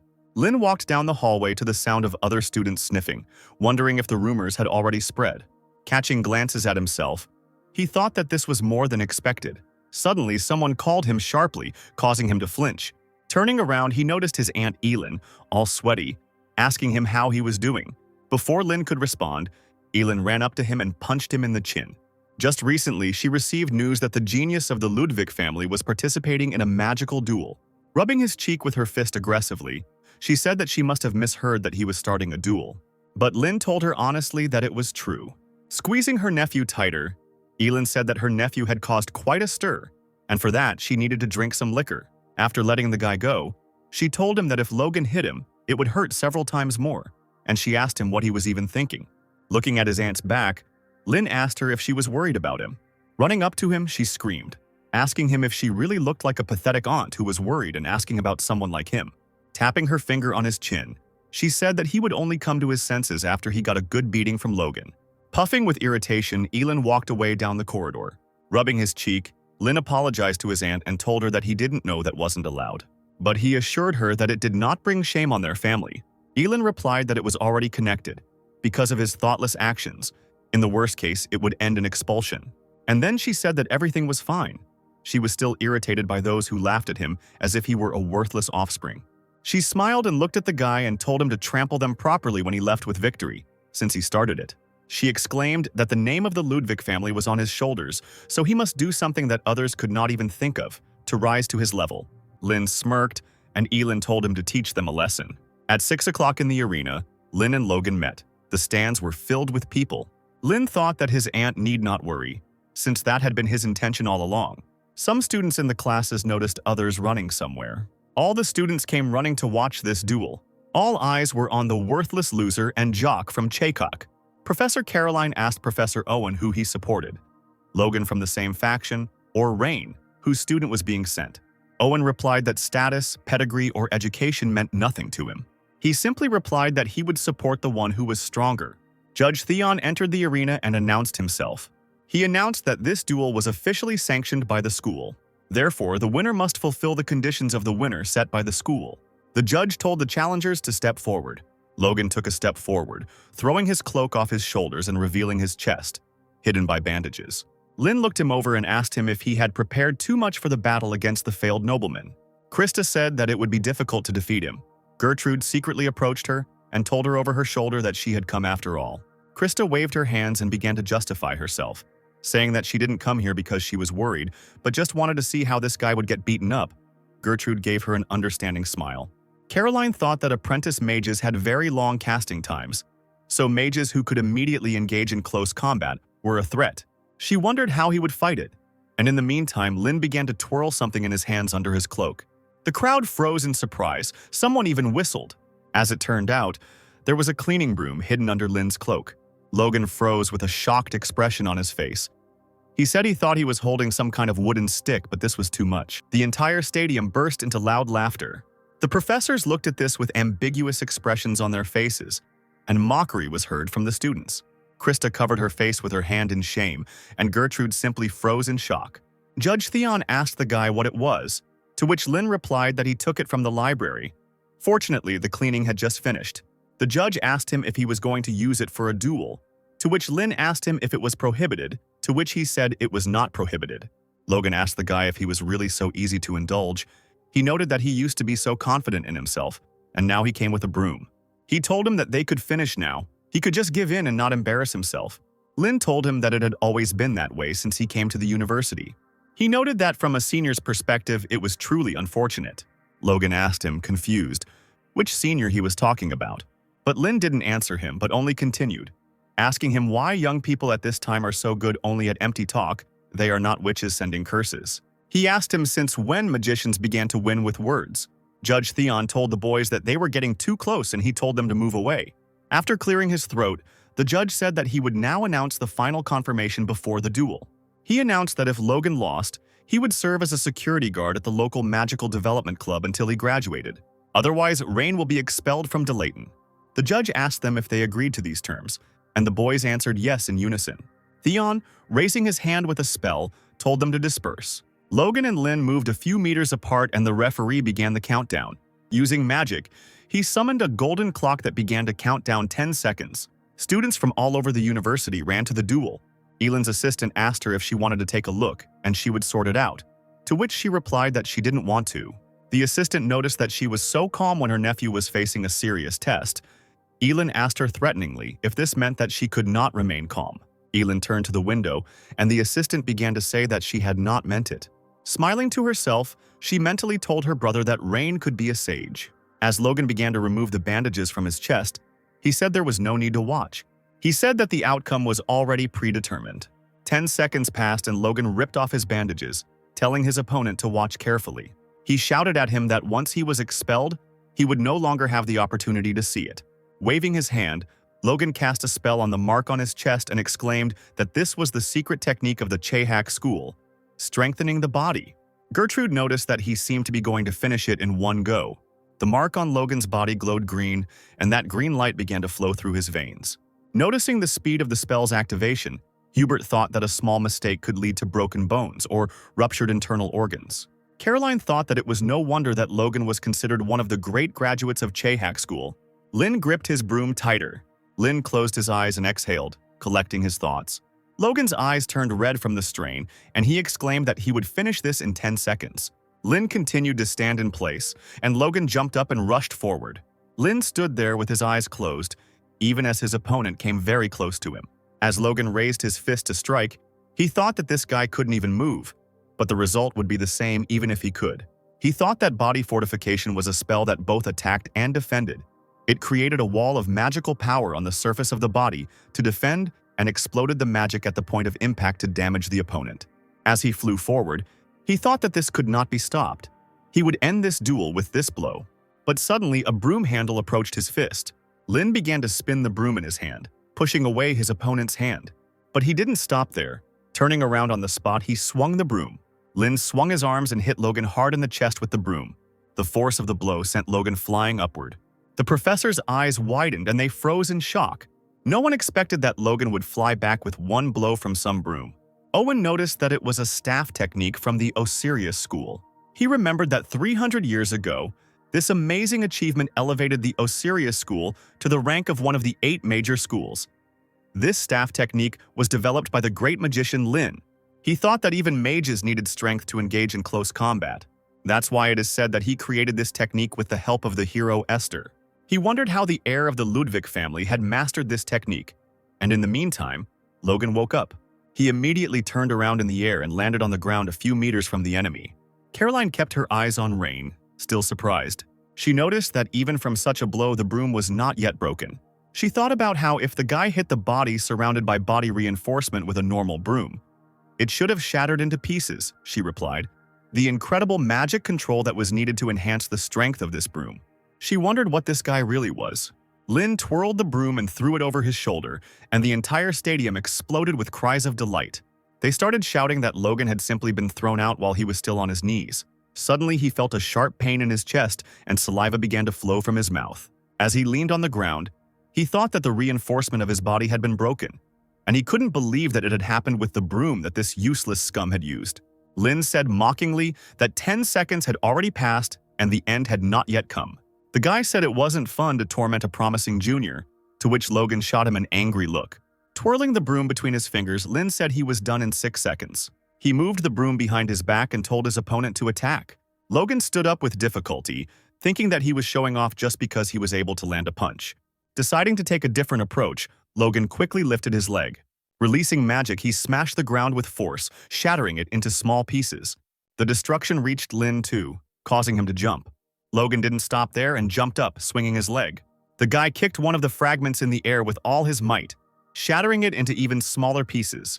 These pieces flew straight at Lin, but he successfully deflected them with a broom. All the fragments fell to the ground and silence fell over the arena. Not noticing his opponent nearby, Lin began to look around. He slammed the end of his broom onto the ground, casting a spell. And suddenly, a huge boulder started flowing from the dust towards Lin.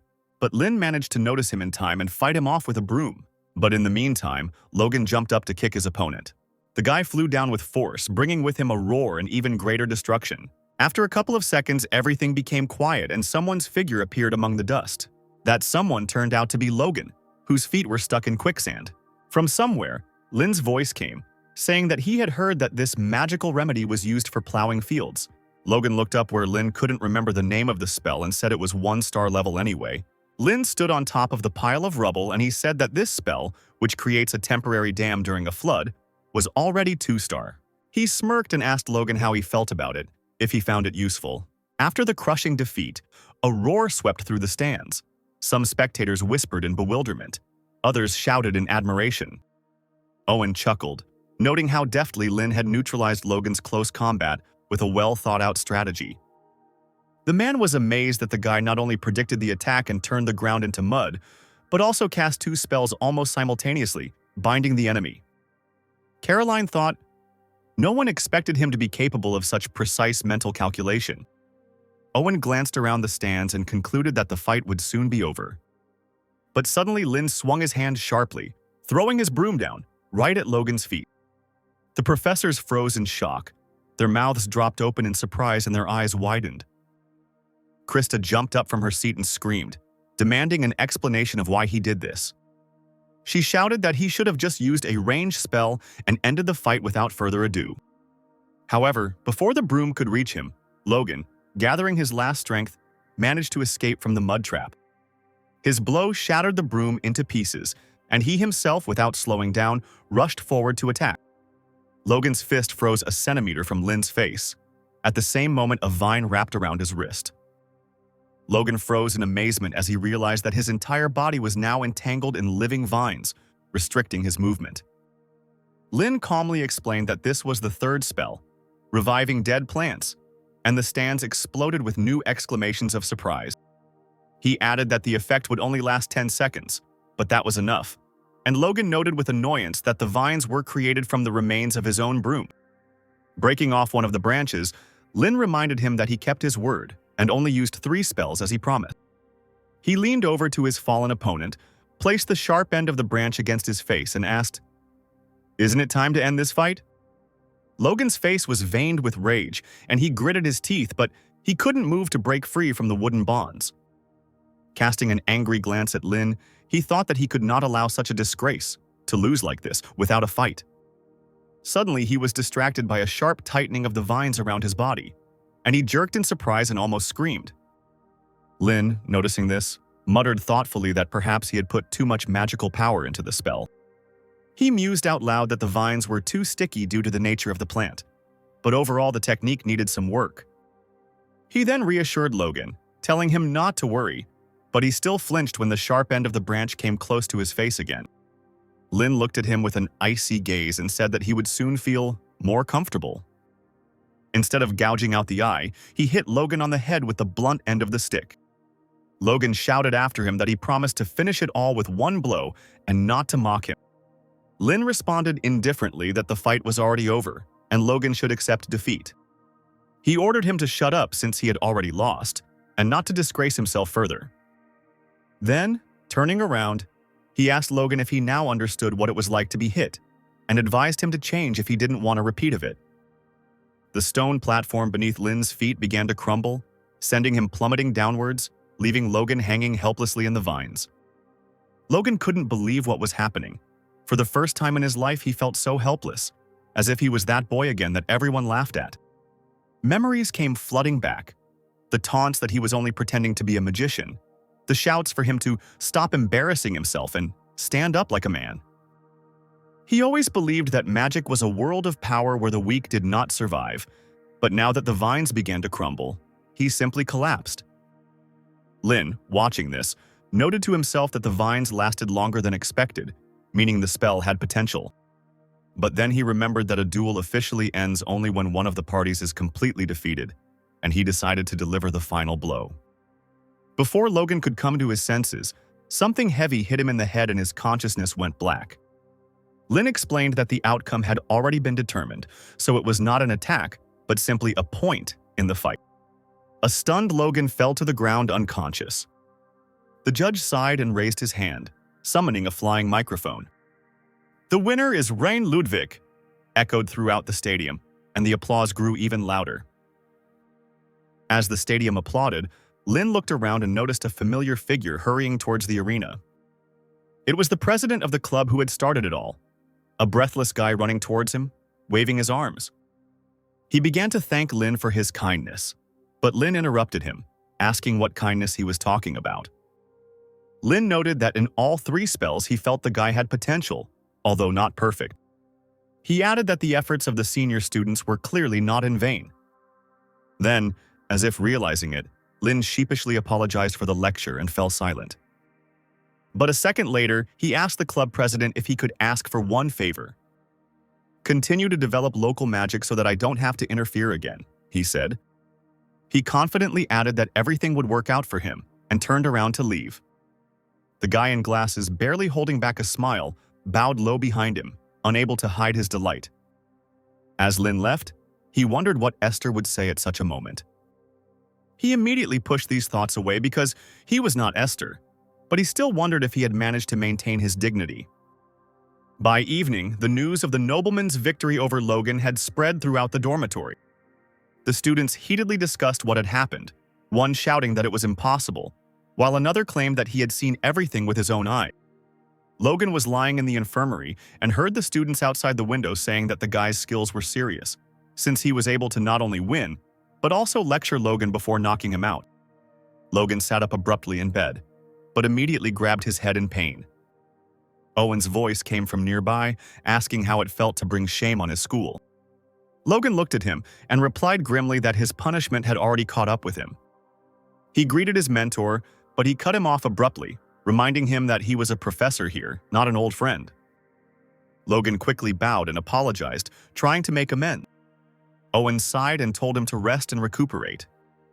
Clenching his fists, Logan muttered quietly that the elders would beat him to death now. Owen turned away and said that he shouldn't think he was a genius just because he was considered an elite. After a pause, he asked if Logan knew anything about Scalzi Ludwig. He explained that, according to the students from Rivendell, this old man had kept Rain as his assistant for 3 years. If even the heartless Scalzi tolerated him for 3 years, it means that this guy's abilities are truly impressive. Logan thought angrily that he would never acknowledge the eldest son in such a family. Owen advised him to establish connections with Rain now, because one day he will become an important figure in the magical world, but Logan sharply refused. He shouted in irritation that this guy was a disgrace and next time he would definitely beat him. Owen also started to get angry and asked if Logan was so stupid that he couldn't see the obvious. He asked sharply who was really the disgrace if Rain defeated him in close combat, and even felt sorry for him. Owen added that he was the one who observed Rain the closest and understood his strength better than anyone else. But if Logan can't realize this, then let him do whatever he wants. As he left, Owen reminded him that since Logan lost the duel, he had to fulfill his promise. Left alone, Logan admitted defeat through clenched teeth. He muttered that he wasn't at all afraid of Rain, but kept silent out of respect for his elder. 15 minutes before the duel, Lin went to the Delathan Central Library, where thousands of books, biographies, and historical records were kept. Lin found it strange that his own diaries and biography were now lying before him, already part of history. He approached the librarian and showed him the list of books he wanted to find. The girl looked through the list, then took out several volumes and placed them in front of him. They were The Life and Achievements of Palace Archer Caius and Fire Dragon Priestess Frida. Seeing them, Lin smiled slightly, remembering the past. He remembered how Frida had proposed a bet on whose biography would be longer. Lin then asked why he should care about a rating compiled by a stranger, to which Frida replied that he didn't have confidence in himself. She laughed, came closer and asked if he was afraid because he was arguing with the legendary priestess. While Esther was training, they continued to argue, and eventually Lin accepted the challenge. Holding a huge boulder, Esther suddenly said that she was betting on Lin. Frida laughed, calling it an obvious choice since she always spoiled him, while Esther wiped the sweat from her face. Lin asked why she chose him anyway. Esther laughed awkwardly and said there were many reasons, but he insisted on an answer. He didn't back down, demanding honesty, and the smile slowly faded from her face. She admitted that due to the limitations of her lineage, she would not be able to live long. Kays was older than all of them, so his life would also be short, and Frida would not outlive him by much.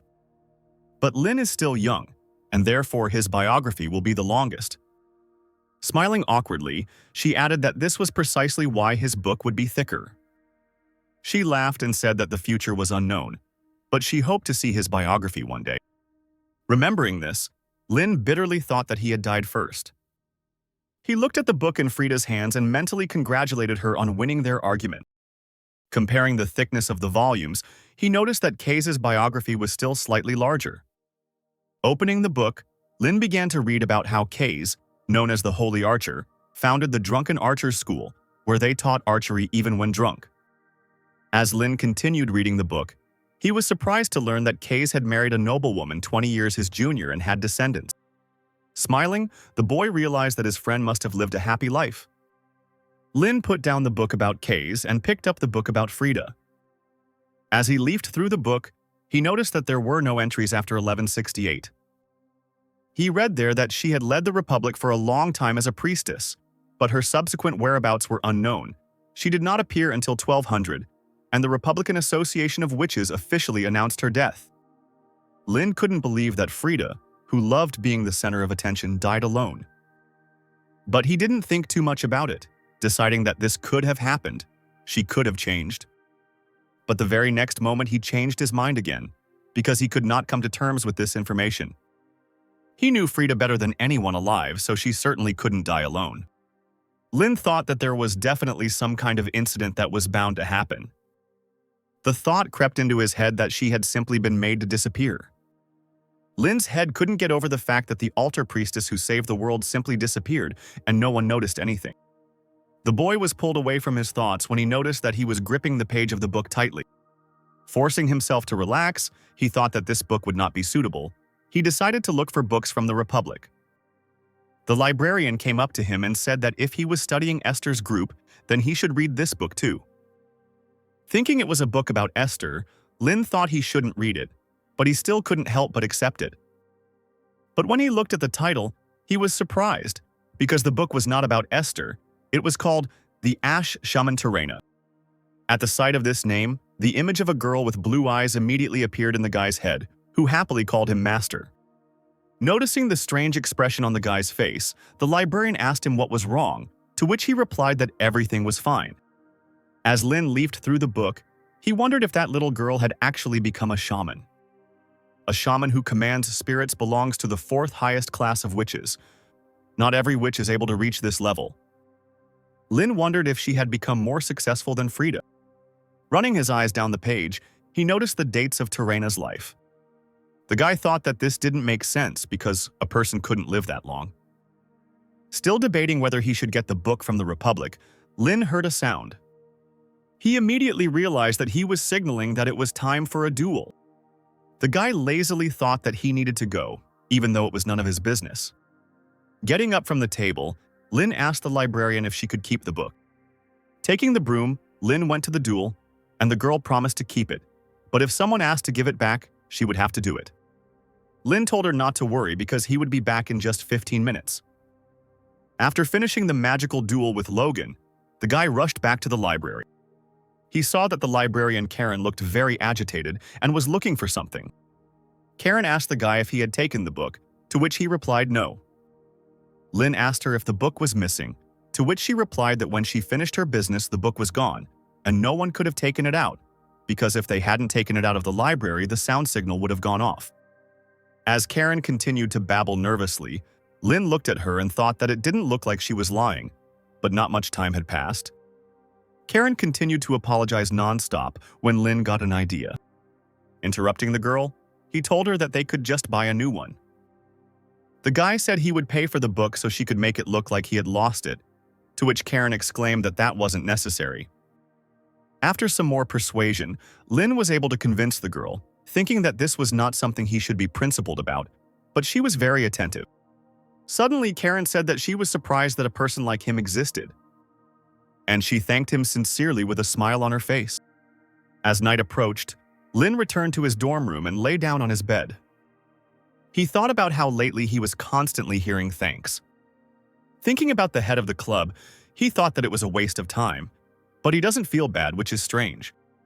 He thought that it might be because his body had changed, or maybe he had become more free in life. In any case, he should think about the incident. Sitting up in bed, he noticed that there were many strange things about this case. He remembered that the diary he had entrusted to Esther had returned to him, and just when he had begun to investigate the companion's past, Terena's chronicle had disappeared.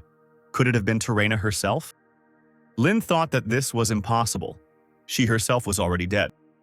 Those times were 300 years ago. Everyone he knew was already dead.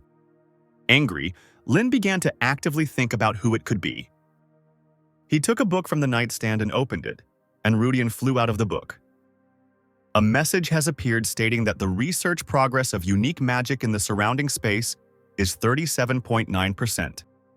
Lin couldn't understand how it was that his progress had increased. He thought about how all he did was beat people. He wondered if using magic against people actually increased progress. He began to think about whether he should use more violence to become stronger, but immediately stopped such thoughts. The guy decided not to worry and think it over. He thought that although power can rule the world, it doesn't seem like it works only through power. He noted that he did nothing else, and the increase in magic when he used it on inanimate objects was minimal. But after the fight with Logan, who is a living being, it increased by almost a whole %.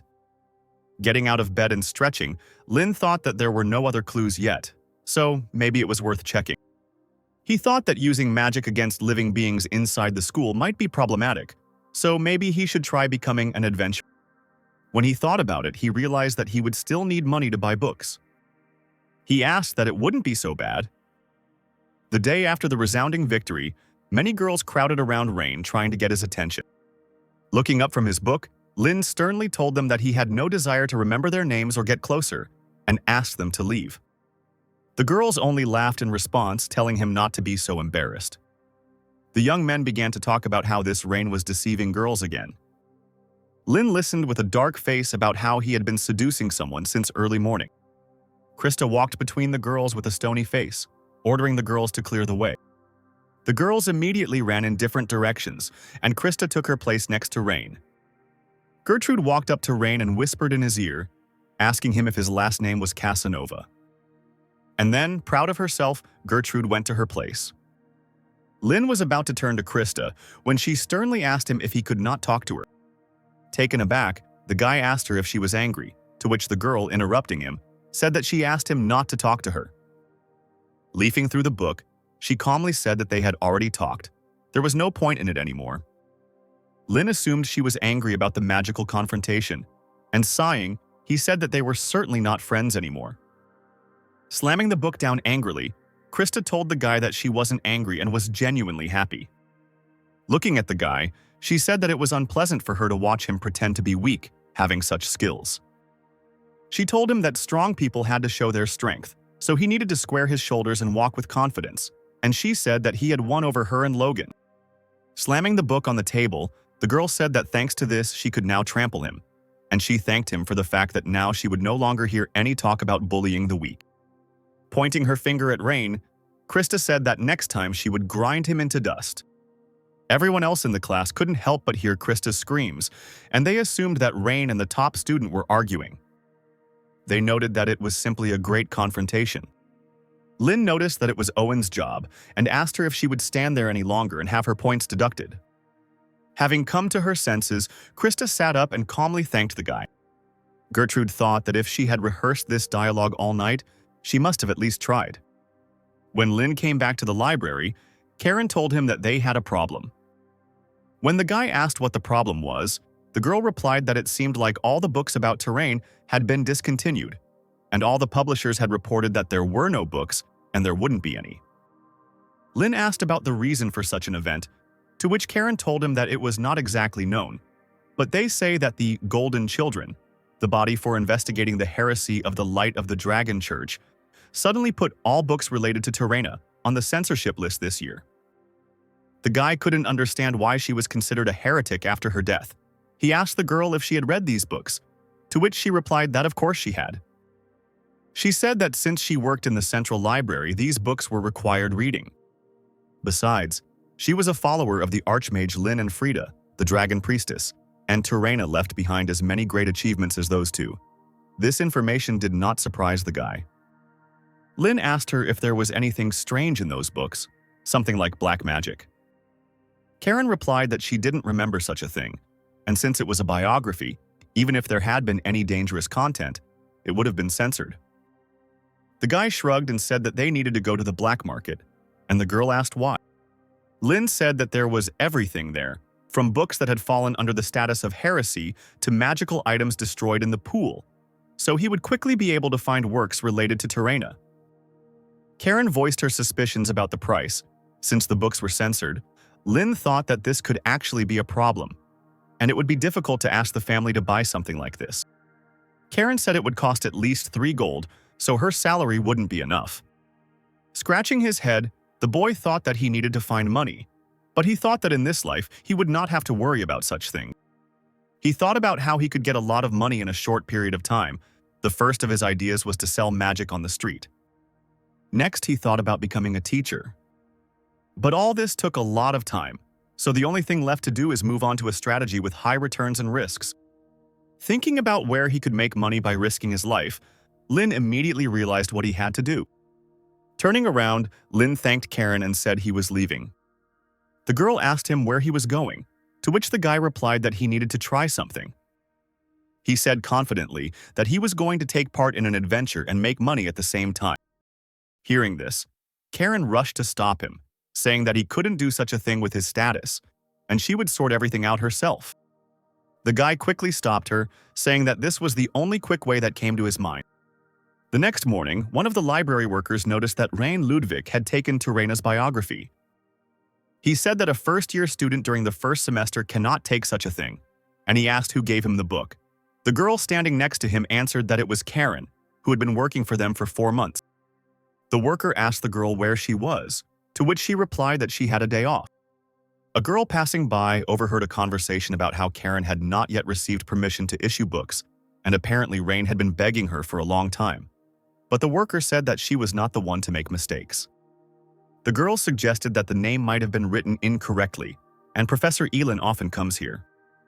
The workers noticed that Karen's handwriting was very messy, making it really difficult to tell who had taken the book. And since everyone is talking about Rain right now, Karen might have accidentally made a mistake.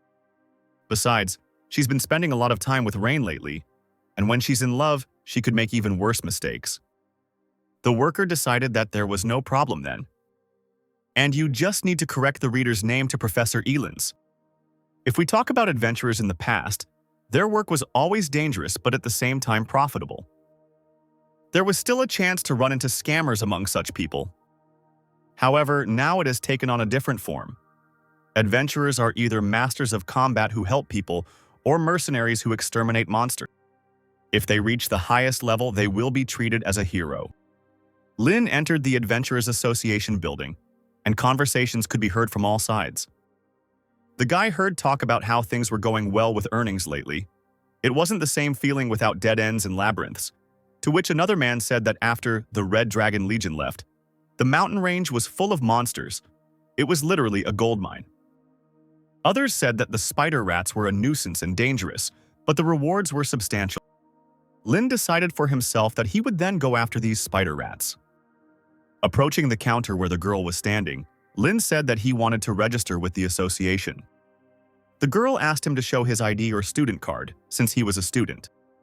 The guy asked her how long the registration would take, to which the girl, taking his student ID, said that she would just check his details and it would be done. Looking at his student ID, the girl noticed that he was Ludwig, and she was talking to him like a commoner. She couldn't understand why he needed to register as an adventurer at all, and Lin asked if there was anything else required. Handing over the piece of paper, the girl told him to fill in the necessary information in this section.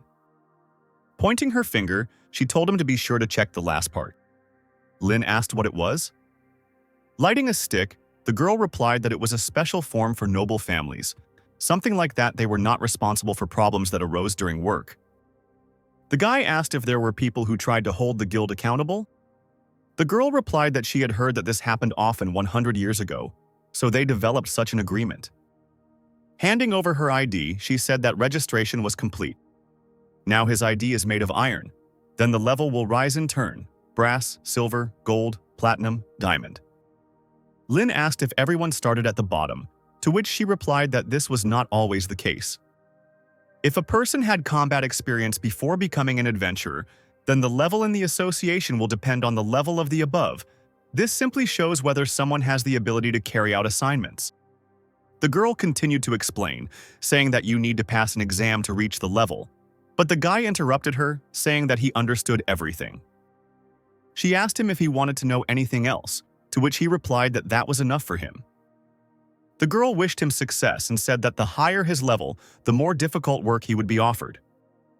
Looking at the entire ID with a smile on his face, Lin thought that now he had the opportunity to receive a reward for exterminating monsters, and with the ID, he could enter dangerous areas, thereby increasing his scope of activity. He calculated that he now had 44 silver coins, and he decided that he would first catch the rat spider that people had talked about. Looking at the quest rack, he noticed that one head was worth 2 silvers, and it looked like they were pretty weak to be worth that much. Scratching his head, the guy said that all he could do was catch as many as possible. Deciding to get down to business, Lin headed to Dragon Peak. Looking around at the red peak in the city in front of it, he noticed that the place had changed a lot. As he entered the city with the red arches, he immediately heard someone selling life force potions for 10 copper. People immediately started buying up the potions at such a low price. Lin thought that with the dragons controlling this territory, everything here was occupied by monsters. The merchant, noticing the adventurer, told him that if he went further, he would run into monsters, and he advised him to buy a potion, but Lin simply walked on. A tall staircase appeared in front of the guy, and he thought that this staircase leading to the dragon's abode was still in place. Crouching down to take a closer look at the steps, Lin noticed that they were kept clean. Smiling, he mentally addressed Frida, saying that it was good, her house was safe and sound. Rising to his feet, Lin stretched and said that he had looked everything over, so now he was going to destroy all the pests on this land. But suddenly from behind he heard a voice calling him. The girl asked him if he was a magician, and then she said that it was useless to hide, you can't fool her eyes. Lin told her that he wasn't hiding. He asked her if everyone could tell who he was just by looking at her uniform and asked her why she was bragging, to which she told him to shut up. The stranger invited him to join their group. They just lacked a magician to complete the team. Lin asked again, and the girl enthusiastically decided to introduce everyone. A huge man appeared behind the guy, whom the girl introduced as Bart. Lin turned around in fear and met his gaze, and the girl continued, saying that he was a very strong silver-level fighter. Lin finished telling her not to play a prank on him. He can't be human because he looks like a monster, to which the stranger told him to be more polite because Bart is sensitive. Behind the girl stood another guy, whom she introduced as Sam. He was a priest and a doctor. And finally, she exclaimed that her name was Rem, and she was a genius shooter. Looking at this suspicious group, Lin asked them if they were a group of criminals waiting for entry-level adventurers. Rem asked again, in response to which Lin asked them if they were really trafficking people and using their abductions as a cover for joining the group. Bart's eyes widened in menace, causing Lin to flinch. Noticing the strange expression on the man's face, Lin shouted at him that they could fight if they wanted to. But suddenly, this huge, menacing man burst into tears, and Ram and Sam began to calm him down, saying that this was not the first time something like this had happened to them. Lin asked the girl why they needed someone with an iron level at all. Rem replied that they didn't care about his level at all, she identified people by smell. And she noted with a smug smile that he was strong. She said that Bart simply couldn't bear the thought of walking alone on a mountain road infested with monsters. Sam said that young students sometimes get into trouble when they come to earn money. He told the guy that they were not insisting and he could go, but he should be careful. Lin turned and walked away, saying that he felt more comfortable acting alone. Rem sighed and said that nothing could be done. She continued to reassure Bart that everything would be fine with this guy. Once Bart had calmed down a bit, Lin heard Rem say that it was time for them to go exterminate the spider rats, and they already knew where they were, so they could just go have some fun. Rem took a map out of her bag, but suddenly Lin came up to her and grabbed her by the shoulder. With a wry smile, Lin introduced himself as Rain and exclaimed that if they needed any magic, they could feel free to contact him. And so, together with 3 new comrades, Lin set out on his first hunt as an adventurer. Meanwhile, somewhere deep in the cave, a huge monster on 8 legs was crawling around, with many bones lying around it. Somewhere in the forest, one of the rat spiders was gnawing on a tree, when suddenly a voice was heard that said that they had been walking for quite a long time, and there was no trace of these rats. Bart said that these creatures are very shy, so they hide, but here and there are traces of gnawed trees, so they are definitely somewhere nearby. Bart asked Rain if he was okay with splitting the reward 4 for 4, to which Rain said it was fine. Rem crouched down to examine the gnawed tree, and Bart asked the guy if he knew anything about these creatures, in response to which he asked him to tell. The man said that spider rats are monsters with the body of a spider and the head of a rat.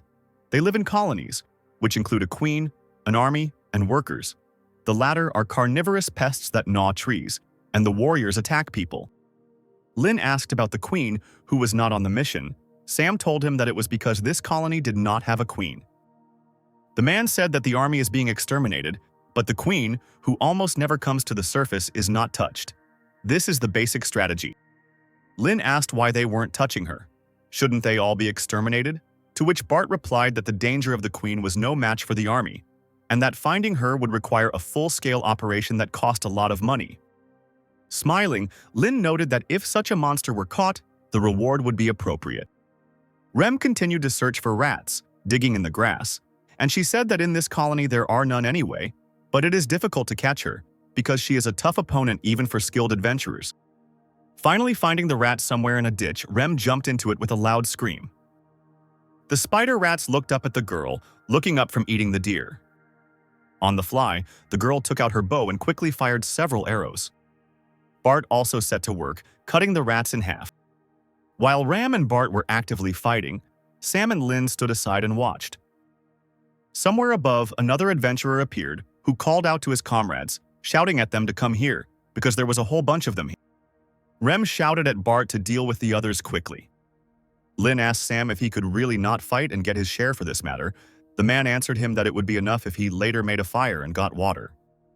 Sam told the guy that the two of them had never intended to involve him in the fight in the first place, to which the guy replied that he didn't understand why they even invited him into the group. Sam said they just genuinely wanted to help. Recalling the old days, he said that the same thing happened to him. He had to earn money to pass the exam to become a priest, and they, only after hearing this, accepted him into their group, although they saw him for the first time in their lives. He had already collected the necessary amount long ago, but he was still with them, and when they were together, he could feel the love of God. Lin asked if he was talking about unconditional love and remarked that God would like that. Sam just laughed in response. The man said he didn't know the reason.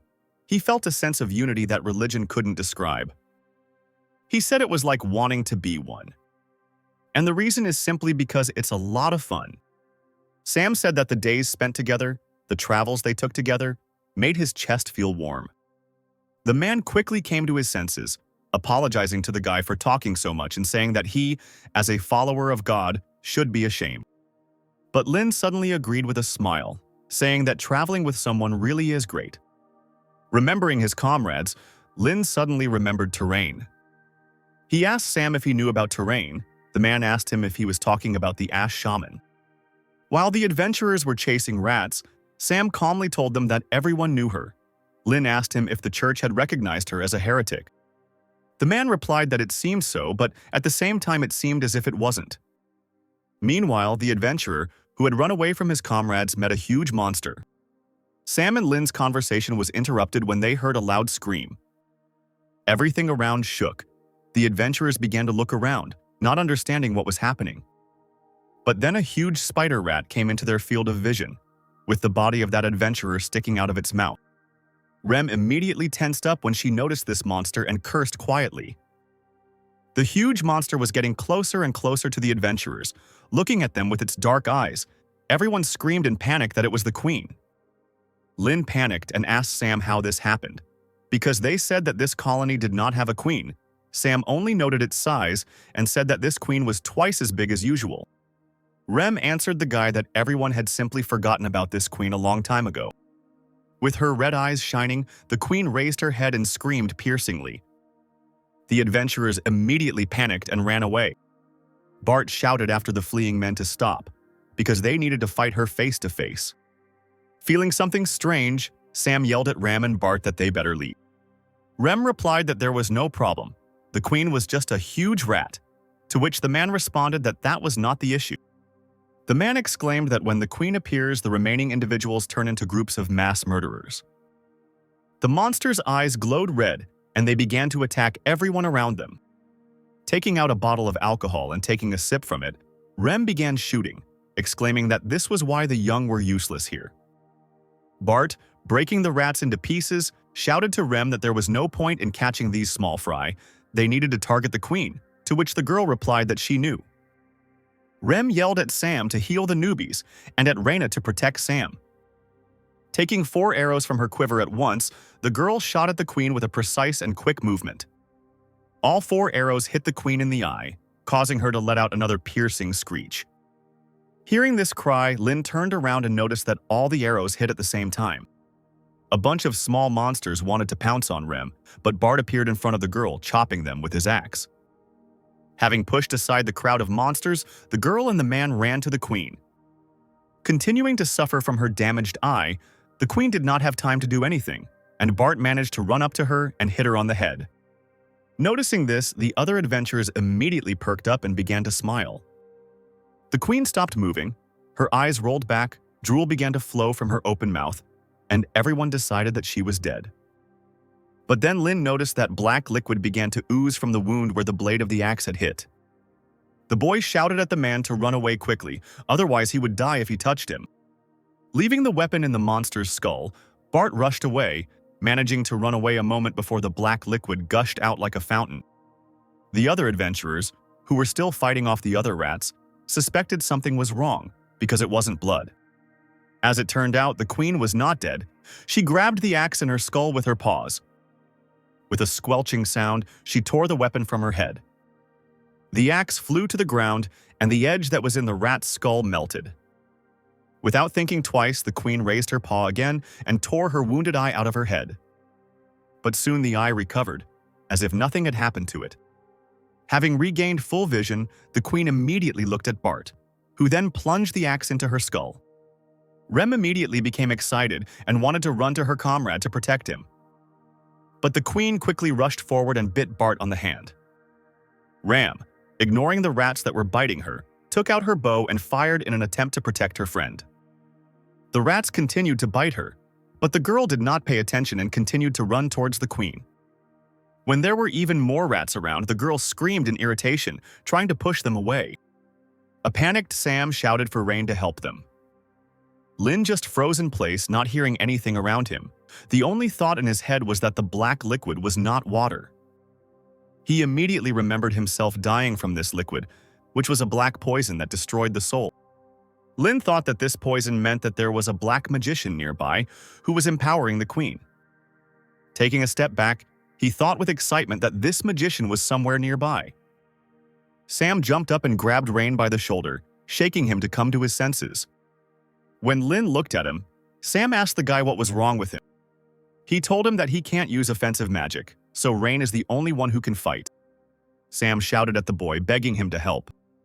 Cold sweat ran down Lin's face, his face darkening immediately when Sam shouted that he didn't want to lose his friends. Lin looked around randomly and noticed that Rem was still trying to deal with the rats that surrounded her. Bart was clearly losing the fight with the queen, who also had his hand in her teeth and had already knocked him to the ground. Finally, Lin said something, but Sam couldn't hear him. The boy repeated his question, asking the man how much they would get if they killed her. A little confused, Sam answered him, saying that they would get about 20 gold. The guy still had sweat running down his face as he exclaimed that it was almost 1,000 regular spider rats. He nevertheless agreed, and with a quick movement launched an arrow with a spell at the queen. The spell, as soon as it hit the victim's body, immediately worked, exploding and tearing apart her flesh. Lin walked out in front of the now wounded queen and called out to her, calling her an ass with hands. Holding out his hand with a fire spell, he desperately screamed at her to attack, and he would make a roast out of her. Lin summoned another spell onto his hands and slammed his palms together, causing a bright flash to occur. The guy opened his arms, causing a bright light to fill the entire space, causing Sam to close his eyes. The rat also couldn't stand such a bright light, and she covered her eyes with her paws. Almost unconscious from blood loss, Rem noticed that the rats that surrounded her fell to the ground from the bright light, and she was caught by a root.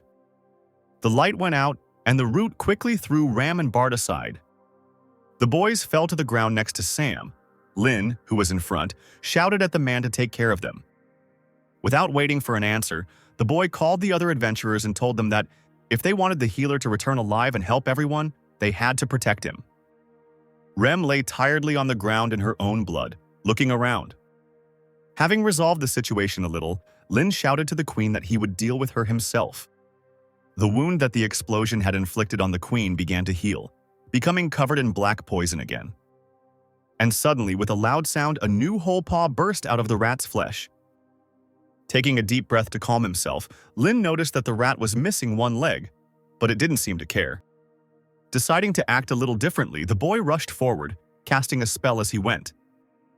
He quickly ran past the rats, and behind him, the spell exploded. Getting closer to the queen, Lin began to cast a spell again. The queen wanted to hit him with her paw, but the guy managed to dodge. Sliding on the ground, the boy said that he was using the spell's power at full capacity. But the spell was never cast. The queen struck again with her paw, which distracted the guy, forcing him to dodge. Landing a little to the side, Lin thought that there was no guarantee that 3-star level magic would work, and there was also a limit to the power he could use, and he forced himself to calm down. The guy decided that first of all, he needed to understand the enemy, and he decided to use Belsidius. Looking at the queen, Lin noticed that many dark spirits were crowded around her. The boy noticed that it was 3-star level dark magic. The regular rats didn't stop attacking, but Lin still managed to come to his senses and dodge. The boy extended his hand and cast a spell, causing a thin twig to wrap around a tree branch. Pulling himself up, he thought that there was too much poison and his body could not handle such a dose. He thought that if he couldn't remove it with Belcurious, then he would have to use 4th-tier magic, but he immediately thought that it was too reckless, and if he failed, it would be the end. He couldn't forget that there was a dark mage somewhere nearby, and the risk was too great, and Rem was watching Rain. She couldn't help but notice how the guy's face distorted in painful thoughts. The girl slowly rose from the ground where she was lying. Sam looked at her in surprise. He worriedly told the girl that she should not get up and that she needed to stop the bleeding, to which the girl objected, saying that she was fine. Sam tried to say something else, but the girl interrupted him with a loud scream. She looked at her comrade and, in a calm voice and with a smile on her face, told him to take care of Bart. And the girl again entered the battle with the monsters, mercilessly making her way through. Running past one of the adventurers who asked her if she was okay, she yelled at him not to ask questions and to focus on the fight. Lin still couldn't come up with a solution, thinking that nothing would work. Deciding that he should retreat first, he noticed that something had flown into the tree he was sitting on. Looking to the side, the boy noticed with fear in his eyes that it was the eyeball of a monster. Looking back at the queen, Lin noticed that she was throwing her own children at him. The next such projectile hit exactly the branch on which Lin was sitting. It broke and the guy flew down. When the boy fell to the ground, the queen immediately rushed to attack him, but he managed to use a spell, summoning a stone shield. Meanwhile, the sound of a shot was heard again, and the arrow again hit the queen's eye. The rat took the arrow out of its eye and looked in the direction it came from, breaking the arrow into small pieces. Completely exhausted, Ram told the rat that she shouldn't have ignored her, and now she would pay for it. With a furious cry, the queen now rushed at the girl who dared to attack her. While everyone around was shouting at the girl to run away, she just dropped her bow on the ground and thought that it was not time yet. Almost falling off her feet, the girl thought only about how she had to stand firm. Noticing that his comrade was in danger, Lin immediately jumped to his feet to cast a spell. Throwing a small dagger, Rem shouted at the guy to finally pull himself together. The dagger hit the queen in the eye, causing her to lose her balance, and Rem was able to jump on her. Looking at the guy, she desperately shouted to him that he would cope with everything. Lin hid behind a rock and tried again to calm himself and concentrate. A first-level spell glowed between his palms with a dim red light. As Lin worked with a tense face, the triangles in the spell grew larger and larger, and the light grew brighter. Rem was trying her best to resist the queen who was desperately chasing after her, and Lin couldn't believe that something had thrown him off balance like that. The girl lost her last strength and could no longer move. She fell down without the ability to do anything, and at that very moment the queen struck her. Sam wanted to rush to his girlfriend, but the other adventurers who were supposed to protect him stopped him. Lin couldn't help but hear these desperate cries, but he still tried to stay focused on the matter at hand. Still, Sam managed to escape the other's grasp and quickly ran forward. Rem lay almost unconscious on the ground, The Rat Queen swung her paws to finally kill her. The paws hit the ground, but Sam appeared at the very last moment and managed to quickly drag the girl away. Grabbing her by the collar, he shook her, asking if she shouldn't come back alive. They must all come back to smile at each other again. Sam began using his healing spells on Rem, telling her to stop being a hero. The girl put her hand on the guy's shoulder and quietly apologized to him. Smiling, she told him that when they returned, she would definitely write him a letter with the changes. After finishing healing the girl, Sam and she stood up to re-enter the fight. But before they could take a single step, a wall of fire appeared in front of them. It was a fire spell that consisted of 4 triangles, and the queen's body immediately burst into flame. Fire raged around all the adventurers, surprisingly only affecting the monsters. They all burned very brightly in this flame, the spell of which was a mathematical equation that needed to be solved, and it consisted of 14 polynomials and 7 rational equations. When Lin finished solving the equation, fire immediately surrounded the queen. And when the fire found its victim, a huge explosion immediately occurred. The entire mountain was illuminated by a bright column of flame. The force of this explosion was so great that all the adventurers who were nearby were sent flying in different directions. Soon the fire died out, leaving only sparks behind. Rem woke up and looked forward. The girl noticed that the queen's body had burned to such an extent that only a pile of coal remained. Sitting behind the rock, Lin smiled sadly and noted that it was pathetic. Feeling incredibly tired, he said that before he could use such a spell 7 times in a row. All that remained of the queen finally turned into ashes, which were carried away by the wind. The normal rats turned back into less dangerous creatures. The red light disappeared from their eyes, as did their confidence in victory. The rats jumped to their feet and, frightened by the huge number of people, ran away. While the other adventurers chased the rats, Sam ran towards Bart, who was still lying on the ground. Rem couldn't help but notice that this sinister queen was killed with 1 shot. Sam knelt down in front of brother and exclaimed that he would help right away, and Rem felt her head spin. The girl asked the guy how their friend was, and he replied that he had a strong constitution, so he would recover without any problems. Bart, who had come to, apologized to the girl and asked her how she was, to which she replied that she was fine. She said that this time luck was on their side. She noted that now they would know that queens regenerate, and such information is not even in the database of the Adventurers Association. Remembering that the queen died with 1 shot, the girl immediately remembered Reyna. Lin, meanwhile, lay unconscious, his back leaning against a rock. The sun sank below the horizon. The comrades ran up to the guy and examined him. Sam said that he just ran out of mana. He would rest and everything would be fine. Rem noted that he had spent all his strength. Sam said that this magic was definitely done by Rain, and the girl replied that she thought so too. She asked why he was hiding behind the rock then, since the queen was attacking from that direction, and he did not need cover. And if he had revealed himself, his name would have been on everyone's lips. Sam told her that this was not the most important thing now, and they would talk about it later. The girl did not argue with him. Lin dreamed of moments from his life. One day he told his comrades not to write down the name. He said that he had already said that he did not want to join the ranks of the team of heroes. They could convey this to His Majesty, to which the official said that he could not understand this, because this was the decree of the ruler, the date to honor those who sacrificed themselves for humanity. Esther asked why he was acting like that. Did he really not like them? Frida asked him if he was joking, adding that he was being a troublemaker and going too far. But suddenly the guy screamed at the top of his lungs that it wasn't because of that. He said he was not like them. Frida's face twisted into an irritated grimace. Lin said he doesn't carry the same evil fate as Frida and Kay's. He continued by saying that he had no mission to fulfill like Esther. Clenching his fists, he exclaimed that he did not give his all for someone because of his pride, and that the fact that they were here together was just a simple coincidence. He said that because he had no right to put his name in, otherwise their reputation would go down the drain, the team members looked at each other. And then they laughed loudly.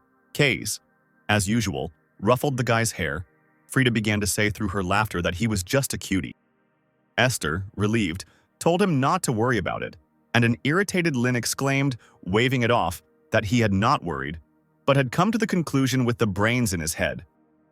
Taking the boy by the hand, Esther told him, "No matter what others say, he was and is part of the team. He doesn't have to worry about self-sacrifice and other things. He can do whatever he wants." She told him with a smile that this world had already recognized him as the archmage of the team of heroes. After some time, Lin woke up and found himself on Bart's back, with the city lights shining nearby. Looking around, the guy asked where he was. Rem noticed that he was already awake, and she said that the school was already nearby, so they returned to the Golden Rose. Relaxing, Lin felt his whole body ache and thought that he had overdone it, but fortunately they went unnoticed by the Black Mage. Bart asked the guy if he was the one who used that fire magic. Lin didn't answer, and Rem told him not to dare lie to them because they would definitely find out everything. After a short silence, Lin said that he had nothing to hide, and the girl said that she knew it. She said that they thought he would want to keep it a secret, so they wrote in the report that they used a scroll bought from a peddler. She asked him if there was anything that needed to be corrected, to which the guy replied that everything was fine. He was satisfied with this version. Rem told him that it seemed like he had his own reasons for keeping it a secret, so she wouldn't pry into his soul, but he still saved them, so they owed him. The guy tried to cut everything off, saying that they didn't have any debt. Sam suggested to his comrades that they give the entire reward to Rain, and they readily agreed. Looking out, Lin still noticed a strange expression on Rem's face and asked her what was wrong with her face. Didn't she say that justice was her specialty? He asked her if she really expected him to say that they were all great and offer to share the reward, to which she replied that there was no harm in dreaming, and everyone laughed. Lin dropped to the ground and said that they could give him 5 gold pieces and split the rest, but Bart objected, saying that it would be fairer to give him everything. The guy continued to persist and said that he hadn't done anything special, so he could only take the amount he needed, but they replied that they hadn't done anything special either. While Bart and Lin were arguing, Rem intervened in the conversation. She said that she and Bart were going to be the best adventurers, and since he was arguing, he could invest the money in them. She asked him how he liked the idea, and he said with a smile that it was not bad. Sam intervened in the conversation and asked Rain if he remembered asking him about terrain. Sam shook his head and said that when he was studying, he heard some things, but they were just rumors. Leaning towards the boy, he whispered in his ear that it seemed like she had been practicing black magic in her later years. A couple of minutes later, Lin said goodbye to his comrades, remaining in the square. When they turned around, the smile slowly slid off the guy's face. Back at the dorm, Lin began to thoughtfully flip through the book. After looking through it, he noticed that it certainly didn't contain any information about Terena having anything to do with black magic. Looking at the book in his hand, memories came back to his mind. In some ruined city 300 years ago, Lin looked at all that remained. Hearing a rustle, the boy grabbed his staff and began to climb the stairs. Climbing up, he slowly looked into one of the destroyed houses. And there, in the ruined city, among the houses that were half buried in the swamp, he found Terena. Finding some boards and tearing up some books, Lin started a fire with a snap of his fingers. As he rose to his feet, he heard the sound of a rumbling stomach behind him. The guy's hand reached into the bag. The frightened girl became even more afraid and began to shake even more. But to her surprise, the guy sat down in front of her and handed her a loaf of bread. Lin told her to eat if she was hungry and not to worry. He wouldn't ask for money or anything else. Esther and Kays, also walking through this ruined city, noticed smoke from a fire. Lin noticed that the girl had not even touched the bread, and he told her that she had better eat, since he had nothing else. Suddenly, Terena quietly said that everyone had disappeared. Her friends, family, loved ones had disappeared. Lin asked her if her village had no contact with the outside world at all. The girl replied that she didn't know, which made the boy just sigh. Standing up, he said that he didn't even know such a village existed, but that was understandable since it was a distant outskirts. He said it was sad that there was no one left except her who could remember this place. Terena buried her face in her knees, and Lin said that no one would remember her life, which was not bad. He said that if she died, this place would disappear without a trace. Gritting her teeth, the girl exclaimed that she didn't want that. Then Lin came closer to her again and brought the bread to her, telling her to eat it then. He told her that even if she didn't want to, she needed to eat to survive. He told her not to forget the people who lived here because there was no one else to do it. Terena snatched the bread from the boy's hands and greedily bit into the loaf, bursting into tears. Since then, Terena has followed Lin. Later, he and his team discovered that she had magical abilities. Having drawn the spell on a piece of paper, the girl directed it towards the sky. And when the spell worked, rain came from the sky. The girl turned around with a cheerful smile. Lin never thought that she would ever become a great magician. One day, when the girl was already asleep, Esther suggested leaving her in the church in the next village. Frida agreed with this, because they would expose her to even greater danger if they took her with them. Lin was not against this proposal. He knew that the girl already had the necessary magic, with the help of which she could survive alone, relying only on her own strength. But until the day of their separation, he tirelessly taught her everything, and she obediently obeyed. Terena lived stubbornly and did not complain about anything. Lin taught her to put out small fires. They also learned to use earth magic to save those who fell. It was magic that could help all people. One day, Frida asked the guy if he really liked this child, or if it was some kind of youth hobby. Esther asked if it was true, to which Lin only said that they were talking some nonsense again. But the guy still cared about her, although he couldn't understand whether it was pity or sympathy. Perhaps he was drawn to her because she had to face the same difficulties as he did. But they couldn't do it forever, and the day came when they had to say goodbye. Lin could see that his student was sad. But, to his own surprise, he was able to say goodbye to her calmly, without any particular emotion. The team decided to leave the village immediately, otherwise they would have felt uneasy, and Terena was taken to the church. The pastor told her that this was now her new home. The building might be a bit big, but she would soon get used to it. He told her that from now on, she had nothing to worry about. They were her family now. But Terena replied that they were not her family, and this was not her home. Her family was her mentor, and a spell began to shine in the girl's palms. After some time, another church minister came out and told the pastor that they had finished processing the new disciple. But the man was surprised to find that the pastor was tied to the column by his roots. He asked him if that new disciple had done it, and he said that he would send for her at once, to which he received the answer that everything was all right. He sighed and thought that there was no need to search, they should just leave it, and he himself thought about how to get it taken down as soon as possible. Before leaving, Terena smiled at the pastor and said that she should be with her mentor. After a while, Lin turned around, hearing someone shouting behind him. As it turned out, it was Terena, who had managed to catch up with her mentor and his comrades. When Lin asked her what happened, she said that she escaped using the magic he taught her. Bowing, she screamed and asked the guy to take her with him, and she exclaimed that she would not cause any trouble. Lin's comrades looked at each other as if expecting something like this, while the girl begged. Finally, the guy agreed, but said that they would not be together until the very end. Coming closer, he shouted, asking her what it meant that she escaped with magic. Did it mean that she harmed a person? The girl quickly replied that it was not so, and then Lin turned around, telling her not to forget that magic was not created to harm people. So Terena became part of the team, and over time her talent gradually began to emerge. It was a little hectic and restless, but this child's abilities surprised Lin. The girl's innate gift began to develop in different areas under the guidance of team members. She was like a sponge that absorbed knowledge regarding magic and new techniques. She also worked with Esther, who broke a huge boulder, as an example. Terena shook her head, refusing to try it. Although the girl was stubborn, she continued to develop her skills, and so she went on a mission with Kays.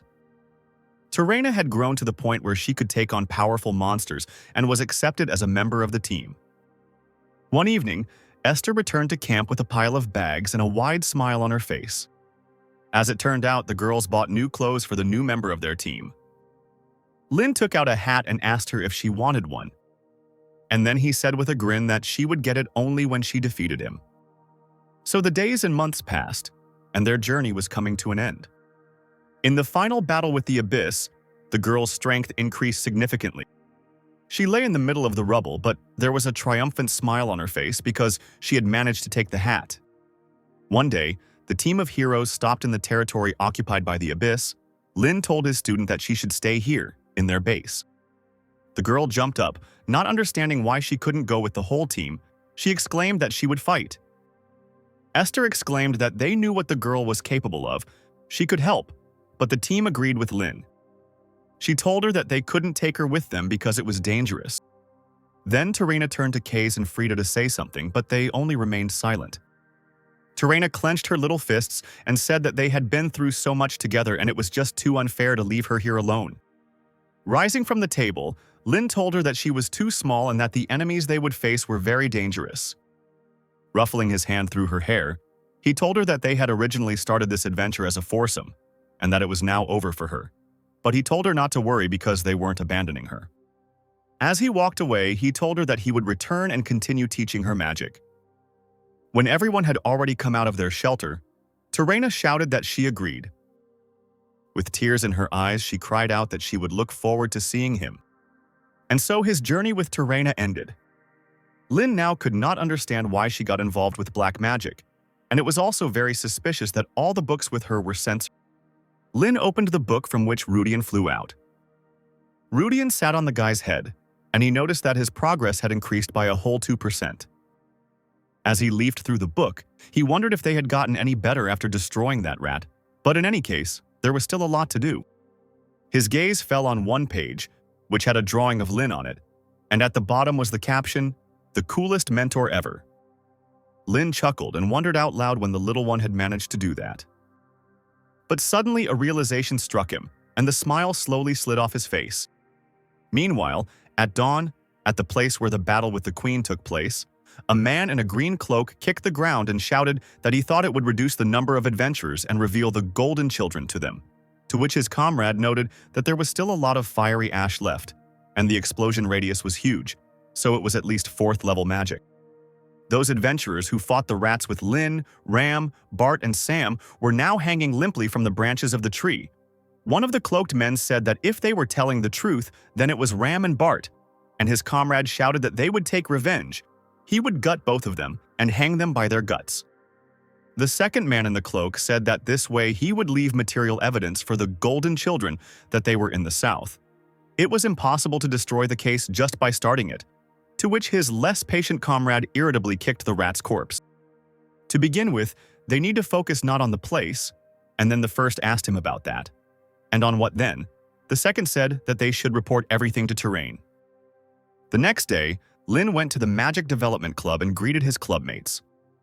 At the main table in the auditorium stood the head of the club, who noticed that the number of participants had increased.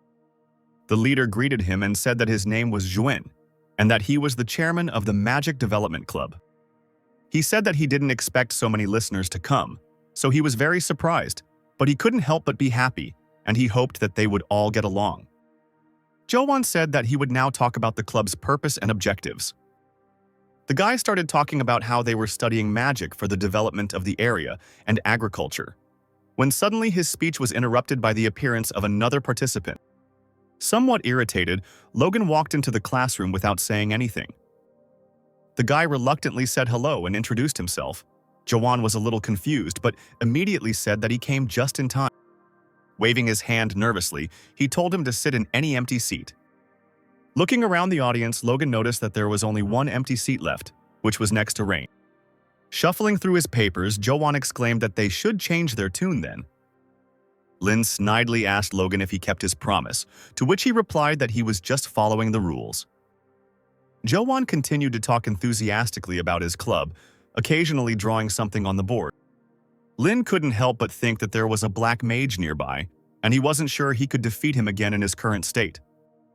Rudian flew out of his pocket and showed his stats, where his magic power was 12,564 and his physical power was 311. Lin thought that he needed to strengthen his body as soon as possible. He thought that without training this could not be achieved, and he thought that it would be great if someone helped him. As he thought about this, his gaze immediately turned to Logan, who was sitting next to him. After some time, Logan and Lin moved to the gym, where Lin tried to do push-ups, and Logan harshly scolded him. An irritated Lin tried to keep himself in his stance, under the indignant shouts of the other guy, and thought only about how he would shut up. But if he wants to develop physical strength, then he needs to listen to the guy. Then in the audience, Lin asked him to help with training, to which Logan replied that he did not understand. Didn't he defeat him then? Why should he learn anything from the loser? Lin asked him why he was refusing so quickly.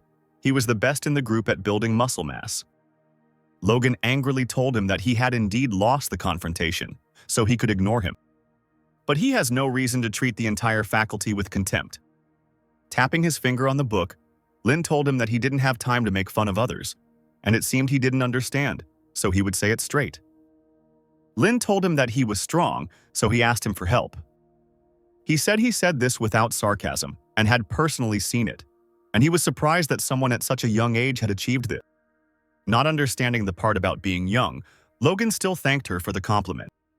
The guy told him that a strong body is the foundation, but he doesn't have it. He said he wanted to devote time to training but not waste it, which meant training under the most promising person in the field. After receiving compliments, Logan finally agreed, saying that no one was better at this than him. But he still told him that he couldn't, and that he should ask others. Lin immediately exclaimed that it was not free, and he could pay, to which the other said that was not the point. Logan sighed and replied that he was from a great family of mages, and he was a student of one of the 8 schools. They were enemies. How can they ask each other for help? Lin didn't answer him, but only called him by name. Opening his eyes, the boy noticed that another one was pointing a finger at him with a spell. Lin fired theatrically, causing no damage to his neighbor. Without any emotion, Lin told him that he was lucky. Lin said that if he had thought the same way, the guy would have been dead in that fight. The fact that he stopped and did not kill him suggests that they are not enemies. They are not warriors but students, and this is not a battlefield but an academy. Lin put his hand on the boy's shoulder and told him that they were not enemies but colleagues studying magic spells together. Finally, Logan couldn't find what to say to this, although he himself couldn't believe it. After Lin finally finished the set, Logan told him that he was surprised because he didn't think he would do it, to which Lin responded that he was sincere. Logan told him to get up for another exercise, so the guy asked him to lift him, which the other guy immediately refused. He asked what would happen when someone saw them, they would laugh. Lin asked him if he really thought about it all the time, if he really needed muscles just for beauty. He told him with a smirk to get rid of everyone who said nasty things. Logan smiled and took his hand to lift him up and told him he was right. Owen stood behind the wall and listened to their conversation with a smile. Suddenly, a woman's scream was heard. As it turned out, Krista entered the hall and, noticing the guys together, asked what they were doing. She assumed that they were fighting again, but they dispelled her assumptions, saying that they were training, but the girl could not believe it. Logan, ignoring the girl, handed his student the magical protein and told him to drink it. Krista asked Rain if he was crazy for humiliating him before, and an irritated Logan asked her if she couldn't see that they were busy. The girl continued to scream, not believing that they had become such friends. Owen came up to her from behind and put his hand on her shoulder, saying that the girl always made a lot of noise. Hearing a familiar voice, the girl immediately calmed down and froze. Logan asked the professor what brought him there, to which he merely replied that he had seen a group of monkeys when he passed by, and that he had an official message for them. He said with a serious face that this was not good news. As it turned out, the man came to tell them that it was time for midterm exams. Lin couldn't understand why this was bad news. Krista told him that at Delathe, these were not normal exams. She said that this is, in fact, the same as the transition to a new stage of life. There will be those who will be able to break through and those who will fall behind. Owen reminded that Delayton's ideology is one of endless competition. Turning around, he said that those who did not comply would be expelled. Returning to his room, Lin lay down on his bed. Rudian flew out of the book again, and the boy thought about what he needed to check, what he needed to do before the exams. But suddenly he noticed that Rudian looked strange. He was blurry. When Rudian became normal, everything around him was illuminated with a bright light. Looking around, Lin discovered that he was no longer in his room. A message appeared stating that the research progress of unique magic was now 40%. Confirmation of a new magical power scheme has begun. A message appeared that the mental barter is being detailed. The holy stream is within a radius of 20 meters from the magician. Lin noticed that some kind of glowing sign appeared on his hand. Now the success rate when using unique equations and runes increased to 33% and the power to 66%. But the required amount of magic power to understand was 20,000. While the guy only had 12,564, the activation imprint for using the mental barrier was determined. Blinking again, Lin found that he was back in his room. He realized that he had now reached a mental barrier due to the fact that he had reached 40% mastery. The mental barrier was a secret technique that even among the sages, only 2 could use. The guy thought with anticipation that this was simply incredible.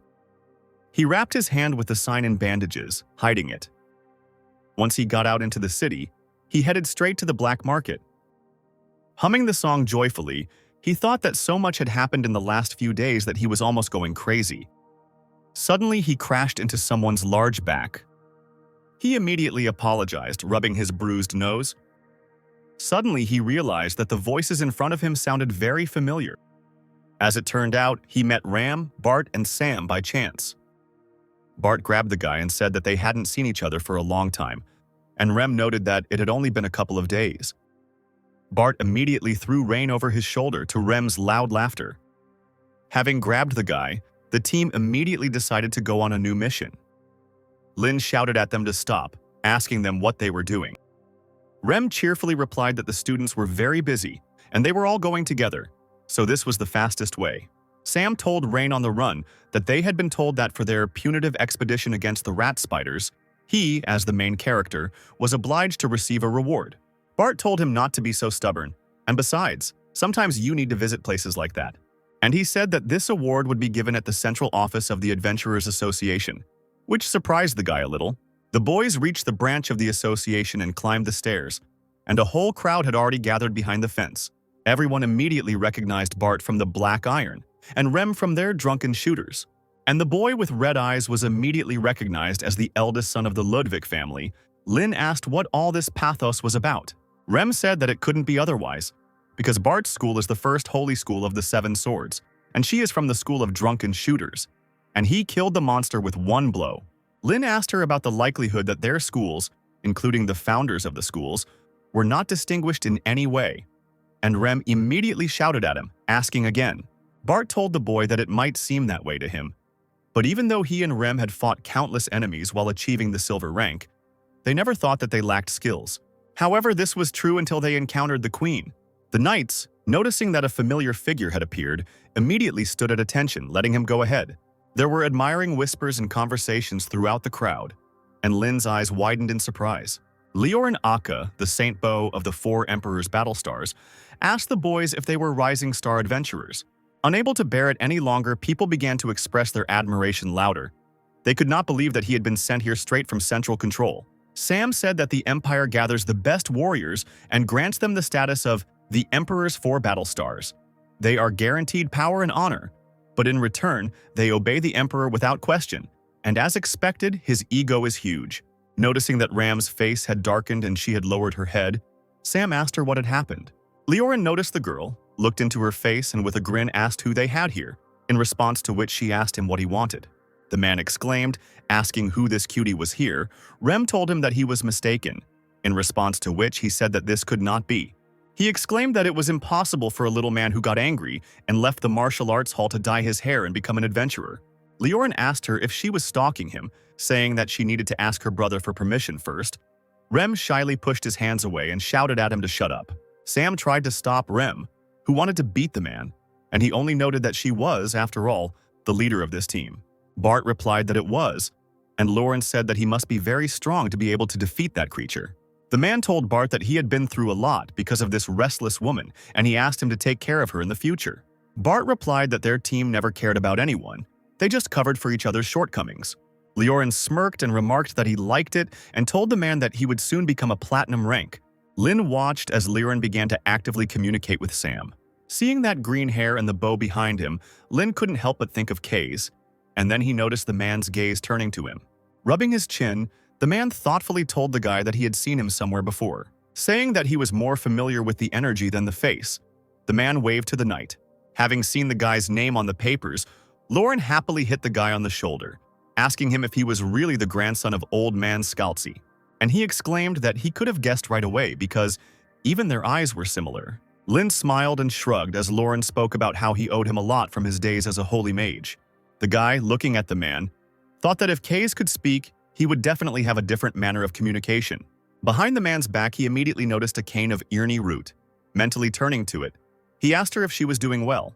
Suddenly, Lauren felt the cane behind his back, pulling him back somewhere, as if rushing towards something familiar. The man grabbed the cane and couldn't figure out what was wrong with it. He was pulled out of his thoughts by the knight's words that it was time to begin. Taking hold of the sheet of paper with the speech, Lauren began to read it monotonously, but stopped halfway through because there were too many words. Deciding to cut his speech short, he told the team that they were great and would receive an award for their military service. And he announced that their reward would be 2 gold coins. And also, the Adventurers Union will pay each team member 500 units of contributions. And the crowd exploded with joyful cries. People immediately ran up to the team. Some offered to join their guild, and some simply expressed admiration. Sam and Lin stood to the side, the man noting the wild popularity of their comrades. Sam told the guy that everyone was saying that he caught her with the scroll, and he asked him if he was okay with no one knowing about his accomplishments, to which he replied that it was okay. Deciding not to linger any longer, Lin said he would go. The man told him he would say goodbye to the others for him. Sam happily told him that now he had reached the copper level, so he too would be recognized, and someone had already paid attention to the guy. The man in the yellow coat and hat grinned mysteriously as Lin replied that he hoped nothing would happen. Lin, entering the alley, called Rudian again, who reminded him that he needed to reach 20,000 magic power to use the mental barrier. The boy thought that he still had a lot of work to do, but when he found the book, he would finally be able to focus on preparing his magical power. Smiling smugly, he thought about how he couldn't achieve this in his past life, but now it was in front of him. Suddenly, a loud cry was heard behind him, calling for the young master Ludwig. The man shouted that he would not be able to get into the black market, and people immediately turned their attention in that direction. Coming closer, the stranger told him that he was going the right way, but for some reason all the traders had fled from there, so the market was no longer open. Taking off his hat, the man said that he was from the Union of Magicians and said that it was nice to meet him. He asked the guy if he could spare some of his time. They reached the restaurant where the stranger immediately began to order lunch. He told the guy that he had nothing to fear. He wasn't going to interrogate him about why the guy went to the black market, but Lin couldn't understand how he knew about it. But the strangest thing was that his magical power was quite impressive. The man decided to introduce himself, saying that his name was Torrin Slade and that he worked in a special department of the Union of Magicians. He showed him his gold watch, which could serve as proof. He happily told the boy that when his father, Kevin, was student council president, he was in charge of the office, and he remarked that it was such a good time. Torrin said that he decided to tell about it so as not to look too suspicious, and he is also a fan of the young master. He came here to check a couple of things and asked the guy if it was his magic that knocked down the queen. Lin frowned slightly, not understanding what was going on, and Torrin said that there were no recent records of Bart's team visiting the magic shop. Even if they had prepared in advance, they didn't have anyone selling scrolls. And in the past 10 years, there hadn't been a single 4-star mage who could create a scroll of such power. That's why he thought that Lord Scalzi Ludwig did something like that for the self-defense of his grandson. But that turned out to be wrong too. Looking at the guy with a sharp gaze, he said that then there was only one conclusion left. Lin told the man that he wasn't hiding it on purpose. It was just something he was worried about. Torrin asked him if he was talking about the black magician. Lin couldn't tell if the guy was just curious, but he was brought out of his thoughts by the waiter who placed the plates on the table. Looking at the plate, Torrin asked the waiter if this was a portion for 2, to which he said that he thought there were 2 of them. That's why the portion was like that. But the man did not complain and said that he would eat everything. While he was busily devouring the meat, Lin decided it was time for him to go. But the man said that he was already getting to the point. With a smile on his face, he asked him if he wanted to join the work of their department of the Magic Union. The guy replied that he was still a student, to which Torrin said that they would invite him after graduation. He said that Mr. Kevin was still feeling well, so he was still far from inheriting the family, and he promised him that they would empower him to independently investigate cases related to black magic. And most importantly, this department was the best place for career growth. Lin just stood up and said that he wasn't interested, but the man did not back down and said that the Black Church has now become more active. Torrin said that the top department of the Magic Union is intoxicated with the idea of peace and tranquility. So they deny everything, but he is sure that something big is approaching, and it does not bode well. And comparing forces now, I want to believe that they can prevent everything, but who knows? Lin still answered him emotionlessly that he did not understand what he was talking about and said that he would think about it. Now Torin stopped persisting any longer and thanked the guy. As he walked away, the boy wondered whether he would have to fight with this scum in this life, which he didn't want at all. Finally, Torin shouted to the guy that if he needed to find something on the black market, then in the Adventurers Union he would definitely need to complete the order VIP security. So they said goodbye. Torin, chewing meat, looked after the guy. Suddenly, a woman jumped off a roof somewhere and asked the man if the guy was who they thought he was. Tirantid, who was also from the special department, said that they said that this year's freshmen Delayton were the golden generation. But no matter what reason he chose him, he was a natural disaster. Torin said that he did not think that Mr. Rain belonged to the golden generation, and sitting down at the table, Tirantid asked him why that was. The man said he had no contact with Tarina. They needed to look for another suspect. The woman asked him if he really thought anyone there knew Tarina. With his cheeks full, Torin said that this was just his guess. Anything could have happened before entering the academy, so it was better to be on the safe side. He wondered how anyone could even say that they belonged to the golden generation.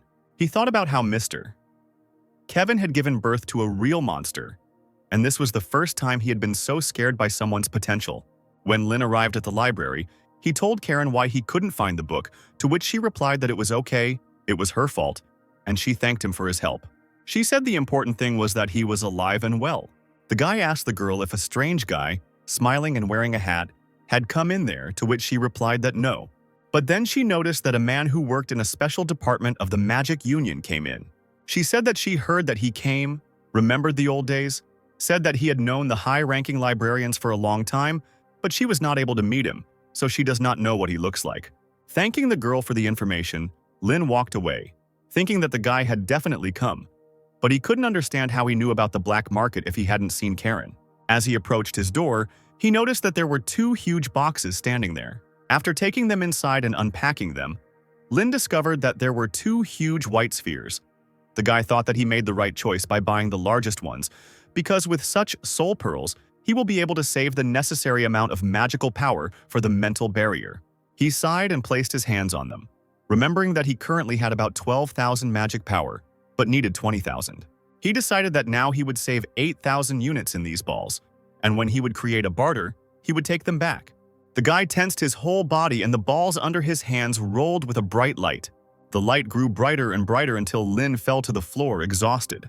Out of breath, he announced that the introduction of magical power was complete. He decided to wait until they were safe. Lin sat in his room until the evening, meditating to restore the strength he had already spent.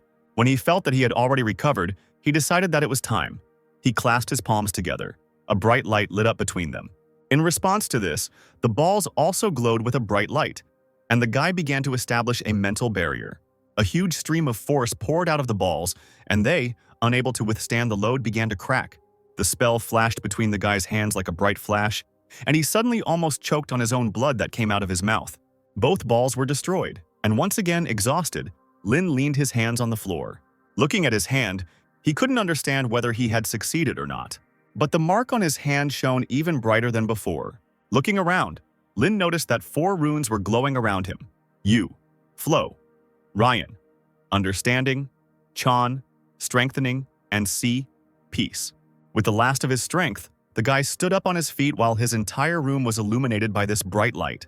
He felt something new inside himself and decided to try some magic. 3 runes were able to appear with ease and they began to spin in the air. Lin discovered that it was a feeling when the missing pieces finally came together. He thought he knew it intuitively. This magical figure was perfect, and the runes were transformed into suitable ones, and the mathematical equation was also supplemented. The boy's last strength finally gave out and he fell to his knees, the spell crumbling. The shining runes on the floor disappeared, and the guy fell limply to the floor with his whole body. Turning over onto his back, he thought about the sage Rayut Woden once said that the mental barrier is like a mirror, reflecting the inner state of the magician. Now Lin understood this. His thirst for truth is embodied through thought. The holy stream does not give any new knowledge. It only superficially supplemented his knowledge and abilities. Clenching his fist, he thought that this method was perfect for him, because now he could learn all the magic on his own without resorting to anyone's help. Smiling, he said to himself that he had taken another step towards becoming a 7-star. The next day, All the professors of the institution gathered in the Day-Layton conference room. Madelia glanced at the piece of paper and said that they were finished with the undergraduate graduation schedule. Vice Chancellor Madelia Kyle said that since they have already decided on the current location for the internships, they will be able to focus on freshmen within a week. Among the professors who spoke of the great things they expected of them were Owen and Theon, who remained silent. Professor Ivan said he didn't know about the rest, but it looked interesting, especially that young disaster guy hiding his talent. He was about to continue talking about this when he suddenly noticed that someone right in front of him was burning with rage. Elin said with a frown that he was already talking too much. Caroline hastened to reassure her colleague and told her that there was no malicious intent in the professor's words. She asked the girl if she had much time. Otherwise, after Logan, the girl she was guiding could be erased. Madelia thought only of Canessa, who could also study here if everything were as before. As the heir to the Page family, she could become a student representative and a key figure in the Golden Generation. Professor Marjana told the rector that they needed to hurry. Following the advice, Madelia announced to the professors that they should announce to the students that the exams were starting today. A completely tired Lynn sat at his desk and thought about how Logan was giving him increasingly difficult assignments every day. He noticed that his classmates were getting ready to go somewhere. Lynn asked Krista what all the fuss was about, to which she responded by saying that there would be a briefing about midterms right now, and that everyone was told to gather in the auditorium. The guy asked if the exams weren't starting next week, to which the girl sadly replied that this was Day-Layton, where the director and professors changed the schedule at their own discretion. He asked her why this was so, and then Gertrude intervened in the conversation and asked the guy what he thought the reason was. And she answered her own question, saying that this was all so that the students wouldn't have time to learn everything at the last moment. And she said that last year they announced the schedule and started midterm exams the next day. Lynn responded by saying that he liked how funny the professors were. The girl replied that she couldn't believe he said that, because she was simply abusing her power. The guy said with a smile that if a student can show his skills at any time, then this is real knowledge, and the professors know about it. Gertrude laughed in response, agreeing, but thinking about how much this all irritated her. But what irritated her more was that it was true. But in any case, children from powerful families are nasty, of course, except for Mrs. Krista. Standing up from her desk with her bag, Krista said that this is why you always have to make every effort not to get upset. All the students gathered in the assembly hall on the first floor of the main building. Looking around the crowd, Lynn noticed that most of the students were very nervous. In the crowd, the guy quickly found Logan. They greeted each other in a friendly manner and began a dialogue. Gertrude ran up to Rain and excitedly told him that he couldn't be so friendly because Logan was one of the opponents he should be afraid of. But Lynn told her that they are not opponents. He is his trainer, and he gave him magic protein every day. The girl asked him if he really thinks that he is good. Since he gives him food, he is not some kind of pigeon. Logan intervened in the conversation, mockingly asking Gertrude if Krista's lackey was there. He asked her if she wanted some magic protein too. The girl answered him that she was not in the mood for jokes right now, and therefore if he wanted to fight, he should prepare his ass. Logan, not at all scared, told her that she scared him, but he was thinking of sharing a pinch with her. Krista appeared next to them and told them that they were being too noisy. Looking sternly at the couple, she told them to go somewhere else if they wanted to make noise. Gertrude looked down guiltily and immediately apologized. Logan told Krista that she was being a bit too sensitive. Her skills were a surefire way to get through, so she shouldn't worry at all. The girl shouted back at him to stop talking nonsense, and she said that midterms were easy only in words, but they were arranged to weed out students without skills. As she walked away, she dropped that if they wanted to stay, they had to make every effort. A couple of minutes later, a loud greeting was heard that shook the entire hall. Caroline told the students that she enjoyed the tense atmosphere and hoped that the mood would continue until the end of the exams. She said into the microphone that she would make an announcement regarding midterm exams. She announced that they would be held during this week, from today until Friday, which made everyone shudder in surprise and fear. Caroline said that they would receive grades according to the responsible teacher system.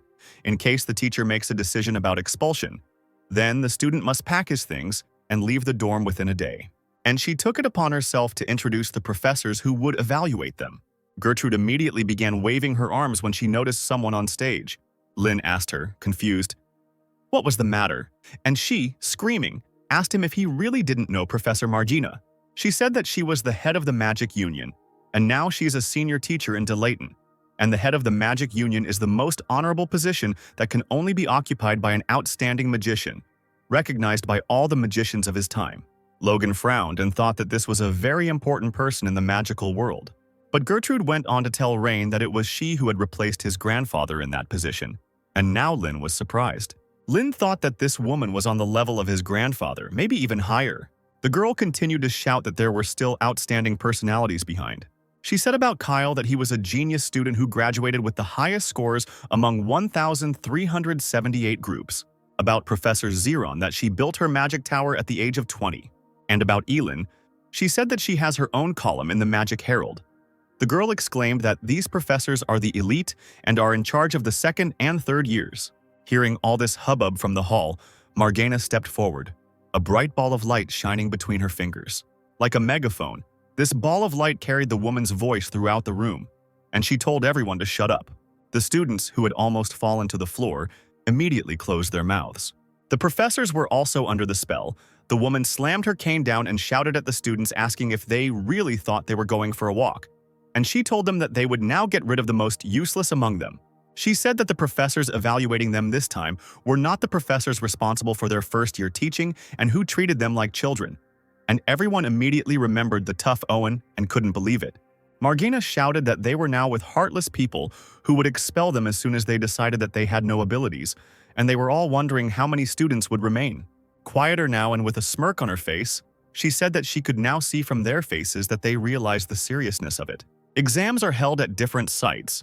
The location will be appointed taking into account individual characteristics.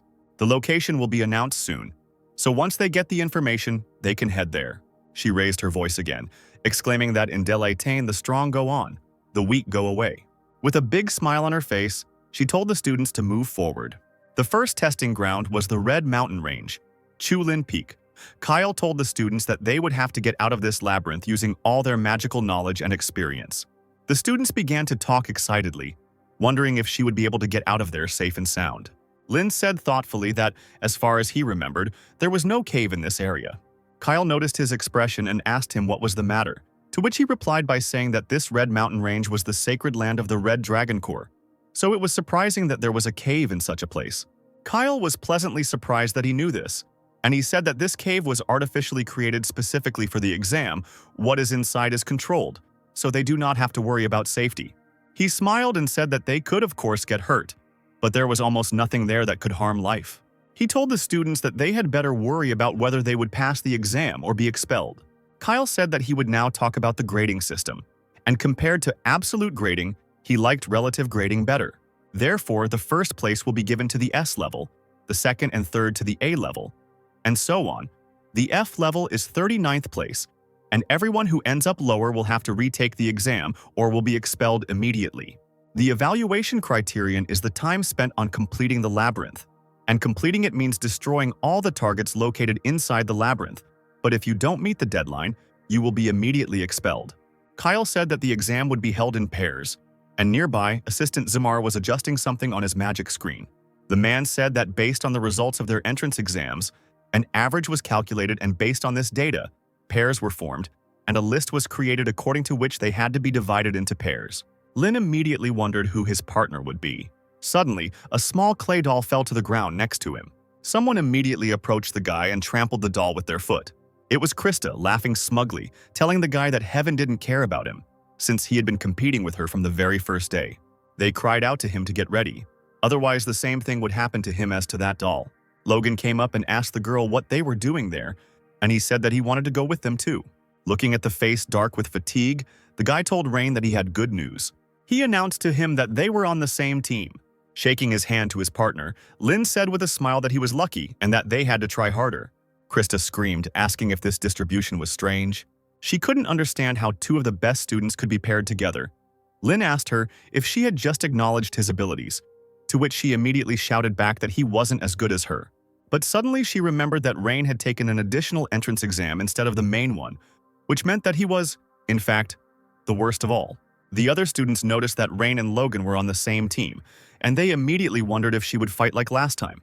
Understanding the reason, Krista finally said that she would still take first place one way or another.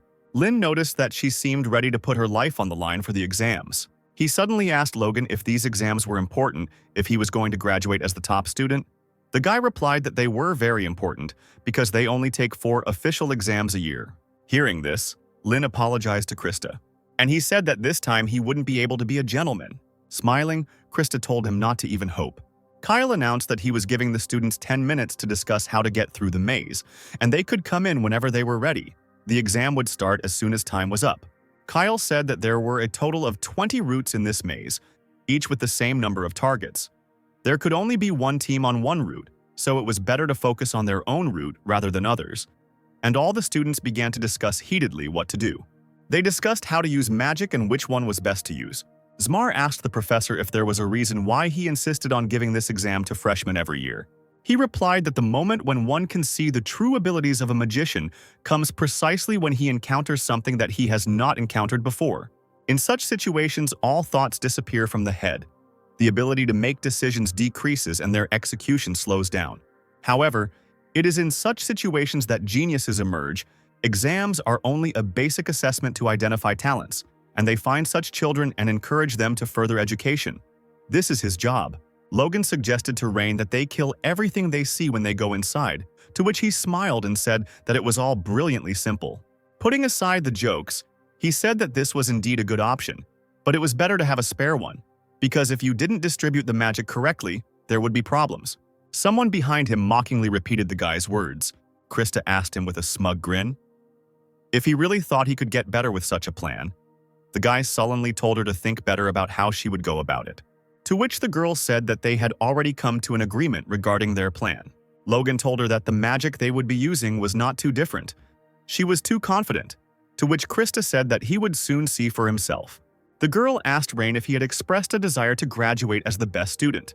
She said that she had never won first place before, so she would show him today. She exclaimed that he would definitely see the difference between their abilities. Calling out to her partner, Krista quickly ran to the entrance. Entering the cave, she announced that the second team was beginning the exam. At the entrance to the cave, a magical projection appeared, in which one could see girls running through the cave. They jumped down and Krista commanded her partner to conjure light. In her other hand, her partner had a reconnaissance spell that gave a signal. Krista told her to trust her to land, and she continued to search for targets. The girl shouted that she had found two, and the girls landed in the soft sand. Standing to her feet, Krista raised her hands up, calling on her warriors. All the students who were watching her were surprised by the speed of her spell. They were also amazed by the number because she immediately summoned 10 of them. As Kyle watched the clay warriors fight, he thought that the magic of the Varden family, which was passed down through generations, was created by the second elder, Riot Varden. Even if we take into account that it was done by a 2-star mage, the speed of execution was still incredible. Krista had perfect control over her 10 warriors and quickly dealt with the targets. Krista's partner exclaimed that she had found 3 more targets. As they ran towards them, the girl asked the other where exactly they were. One was in the gorge for 3 hours, another one at 8 o'clock. The third one was under the ceiling. Summoning her warriors once again, Krista rushed into battle with a smile on her face. The warriors got rid of their targets with precision and speed, cutting them down.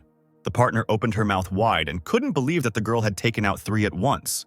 Running further, Krista asked her why she was standing, if there was something in this direction.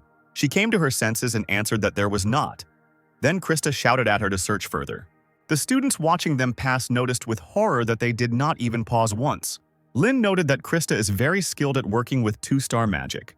Logan agreed with him and said that she was a genius, the most hoped for among their generation. Lin asked him if she was really that cool, to which Logan replied that there was no one who didn't know her. Even senior students are urged to be careful with her. Krista struggled more and more furiously, thinking only that it was not enough. She thought about how the Warden family's ancestors were the only sages besides Paige. In the past, someone had told her that Paige's family was on another level, if only because their eyes were the Dean of Delaith. Little Krista listened to this with wide eyes. The Varden family continued to be ridiculed, and the girl was told that the head of the Varden, her father, had barely reached the level of 2 stars. She was asked how it was possible that 2 families descended from sages could be so different. The man's friend told him to stop, to which he replied that the girl should understand this. As he walked away, he told her one last thing: to tell her father that their family did not fit into the status of a family of magicians. This burden was too much for them to bear. He said that everyone thought so, even her mother, because her 2 older daughters couldn't use magic properly. He said it was time to retreat, because despite the suffering, things would only get worse for them. Krista continued to fight furiously, killing 20 targets already, thinking that they had nothing to be ashamed of. It was just a lack of talent. Krista immediately turned to her partner to find out where the next target was, in response to which she, breathing heavily, asked to rest. Krista grabbed her partner with a hand made of sand and carried her further, asking her again where the target was. Dragging the girl behind her, Krista continued to run forward, drenched in sweat. The students whispered that it was amazing. They even got goosebumps. Krista thought that everything was fine. She could already handle magic of this level. In her childhood, when she was learning magic, one day she was asked what was wrong. The girl replied that she would become the best magician, simply magnificent. She said that this way, mom, dad, and sisters will no longer be treated with disdain. As she continued to cut down the monsters, she thought only of how she would definitely return their glory, authority, and make them respect her all. Meanwhile, a monster jumped to the ground, which was several times larger than the previous ones. He waved his paw and the girls flew to the side. Krista's mother in the past grabbed her daughter by the shoulders, burst into tears and said that all hope was only on her. Krista quickly gathered herself and summoned a golem of a larger size. Driven by the determination to lift her family up, she rushed towards the monster. With one of his fashionable blows, the golem killed the monster, slamming it into the stone. Zmar, looking at his screen, announced that there was a signal on this route that all the walls had been destroyed. He announced that the second team had completed the exam. He said it took them all 4 minutes and 13 seconds. Zmar said he couldn't believe it took them less than 5 minutes. Kyle chuckled and said, as expected from a descendant of one of the magical families. While Krista was trying to catch her breath, Kyle said that she was a great S-tier. With a satisfied smile, Krista walked out of the cave. The students gossiped about how someone had not yet finished the discussion, and they had already finished the exam. Logan thought that he knew about Krista's abilities, of course, but he didn't expect this. Now he understood the reason why the elders were so wary. He thought that she was already being considered as a candidate for the position of head of the Union of Magicians. Kyle told the girls that they were, in all his practice, the second team to complete the exam in under 5 minutes. Krista said smugly that overcoming odds is a family motto. Kyle thought that the strengths of the Varden family, who settled high in the mountains, were their incredible physical and magical strength. And in order to maintain these strengths, a plan was developed. But that did not explain all of Krista's actions. He thought that it must have taken her a lot of effort to achieve this result. Her strength is that she is smart and at the same time very hardworking.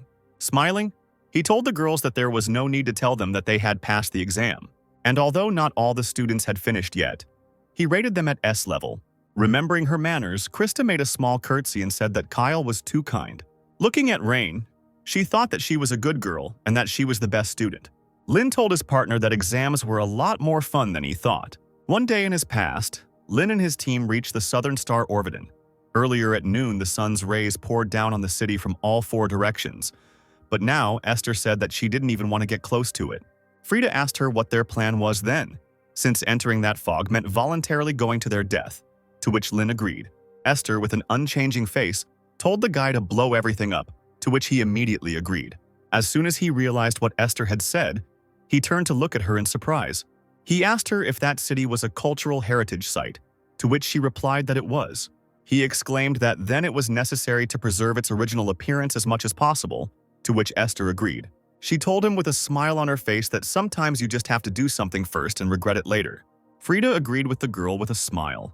Esther said that for her they are more important than some cultural heritage, and she told the guy that next time he should leave the role of being dissatisfied with her, because she is the leader after all. She exclaimed that if necessary they could use her fist. Lin asked her if it wasn't such a simple problem, to which she replied that she hated to complicate things.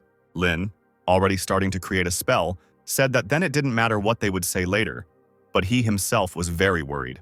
Remembering this, Lin called Logan, thinking that it was such sudden actions that changed the world. He told his partner his idea, in response to which Logan said that they could be suspended from the exam, to which Lin told him not to worry. If anything happened, he would take care of everything. Looking away, Logan said that even if they passed the exam, it wouldn't be interesting. After hearing about the exam suspension, Krista asked them what they were going to do. Lin told the girl to just wait and see. In response, Krista screamed, getting everyone's attention so they wouldn't forget that this was an exam. She screamed that there were other things to have fun with, but now they had to take everything that was happening seriously. Turning away, Lin told her that magic was supposed to be fun. The time for discussion was already coming to an end. and everyone ran to the cave to begin the exam. Lin didn't go inside, but went to the professor. He asked him if they guaranteed the safety of the students who entered the cave, to which he said that they did. Kyle said that they control everything with magic, so even if something happens, the students are not in danger. Lin asked Logan if he heard it, and he said that then they would do as they discussed. Zmar said there was 1 minute left. Logan, throwing off his jacket and shirt, said that 7 seconds and he was ready. Lin stopped at the entrance to the cave, not even thinking about going in. The lights of Belsidius shone in his eyes and he screamed that they were going to turn everyone upside down. Krista and her partner couldn't understand what was happening and why they weren't going into the cave. Kyle, looking at them, already began to guess something.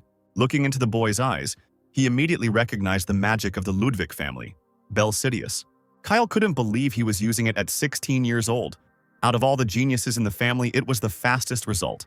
Logan also began his preparations, his green magic coursing through his veins.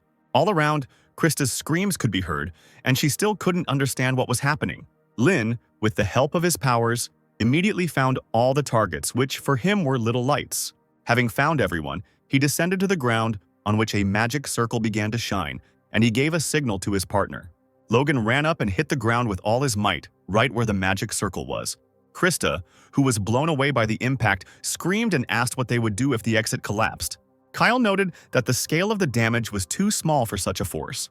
Logan's magical power ran through the cracks created by his blow into the depths of the cave.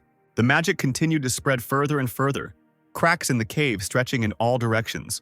A magic circle began to appear near each target. Even under the most enormous monster, he also appeared. The next moment, as all the targets were in the crosshairs, the magic circles activated, destroying the monsters. These magical blows together created a huge wave that shook everything around. Even the professor and his assistant could not stay on their feet. Krista fell to the ground, looking around in confusion. Zmar couldn't understand what it was, and Kyle immediately asked about the number of living targets. The assistant asked again, shaking himself off. Kyle asked about the number of living targets inside the cave. Looking at the screen, Zmar said that there was no one left inside. Using magic, Kyle decided to explore the cave himself and asked his assistant about the time. The time was 59 seconds. Kyle finished checking the condition of the cave, shocked that someone spent less than a minute. Scratching his head, Zmar told the professor that this was wrong. Kyle asked him what he meant, to which he exclaimed that he couldn't understand. He said that they were evaluating the abilities that the students showed inside the labyrinth, and they could have destroyed the entire labyrinth and, as a result, would not have fulfilled the main criterion. But it was only by chance that they hit all the targets without destroying the walls and the ceiling. He said that the S grade is the ideal result, and what they saw was not ideal, but some kind of disgrace. Kyle paused for a moment and then said that genius is not always ideal. An ideal is something that corresponds to some superior standard that is widely accepted in this world. However, the geniuses who change this world have always exceeded this norm. A genius is not a person who fits into the framework of an ideal, but one who creates new ideals. Zmar asked again about the new ones. Kyle said that the team of Rain and Logan is still far from perfect, if you look at the traditional criteria. He asked him if he had ever thought of destroying the labyrinth, to which he replied that it had never even occurred to him. But he could do it if he had thought about it. And the professor said that now it was the young people who had paved a new road. The fact that they were the first to implement an idea that no one else could think of before cannot be ignored. And this is actually more important than anything else. Kyle thought that magical knowledge, as well as understanding of what was happening, turned such reckless ideas into reality. He could not believe that this was actually happening. The professor told the assistant to look more closely. After all, the day will come when these young people will become the center of this magical world. The horizons of magic can change. After 40 minutes, the exam was over and the results were in front of all the students. This year, the tests were more difficult than in previous years, but most of them passed successfully and even completed them within 30 minutes. During the exams, some students were injured due to exhaustion and loss of control over the flow of energy. And there were also students who had to retake the exam due to being attacked by targets more than 3 times. And in this chaos, the 4 minutes and 13 seconds that Krista and Lamro managed was an amazing result. So Professor Kyle's preliminary S score was justified. However, it took Rain and Logan's team less than a minute, and Krista's grade dropped to an A. As a child and to this day, everyone admired Krista because at the age of 6 she had already mastered the magic of 2 stars. Everyone thought that now the Varden family could breathe a sigh of relief because their crisis was over. The situation for the Ludwigs, on the contrary, was in decline. They said that they had no hope at all, and that their youngest son was a disaster. Hearing this, Krista couldn't understand why he lived so carefree. Didn't he get angry at what people around him said? She screamed at him, seeing herself in him, to try harder and prove himself to these idiots. Rain didn't care about these speeches, but now, remembering all the things that adult Rain had done, Krista remembered how everyone had called him amazing. His magic usage speed was as fast as that of the professors. She didn't understand how this was possible, because during the family dinner she couldn't even imagine that he was so strong. She remembered asking Caroline to give him an extra exam because he was late. She couldn't understand why she was so worried about him. Caroline told her then that new emotions were awakening in her when she was around him. Krista was glad that such an interesting student entered the school. Then she thought that now he too had the desire to do everything right. Krista couldn't forget how she declared him her rival. But now everything was in vain. Krista's partner thanked her, not because thanks to her they received a high grade, even though their result was lowered to A. Krista didn't listen to her, and only one thought was spinning in her head. Did I lose again? While Rain happily high-fived Logan, she couldn't understand how she could possibly lose to someone who calmly said that magic was interesting. Clenching her fists, she wondered why it hadn't occurred to her to destroy the labyrinth. But she immediately realized that even if she had, nothing would have come of it. Kyle, looking at the girl, thought that competition was turning her on, which was good. However, it won't be easy for her to keep up with Ryan. He sighed and told all the students that the S grade was always given to only one team. But this time, they had a very unusual situation, so two groups were getting the highest score. He said that they formed teams based on their scores on the entrance exam, but it still seemed a little unfair to put Rain and Logan on the same team. And so Krista and Lamru also received an S grade, and the other students cheered. Everyone around them was saying that, given all the difficulties, they had done a great job and deserved it. But Krista was not happy. Instead of a joyful smile, she clenched her teeth angrily. Coming closer, Lin told the girl that they had a draw. He extended his hand to shake hers and said that today he saw a new side of her. But then Krista screamed at him not to come near her and sharply pushed his hand away. She ended with a crooked smile on her face, asking the guy if he really thought she would accept this outcome. Lin couldn't figure out what the problem was since she had an S too. The girl screamed that their team was given S only out of pity. Everyone around them stared at Krista, and the girl thought they saw pity in their eyes, and she prayed that they wouldn't look at her like that. The girl turned around and ran away from the crowd. Lin asked Logan what he said wrong, to which he replied that he didn't know, since he was a student at one of the 8 schools and didn't really know much about magical families. But the guy told him not to lie because it was all written on his face. Logan said that the Varden family is finished. It is a disgrace for the family of magicians. Lin asked what this means. Logan sighed and said that this is what people say. The honor and glory of the Varden family was a thing of the past. Even before Krista was born, no one in the family had enough skills for the family to be recognized as part of the magical elite.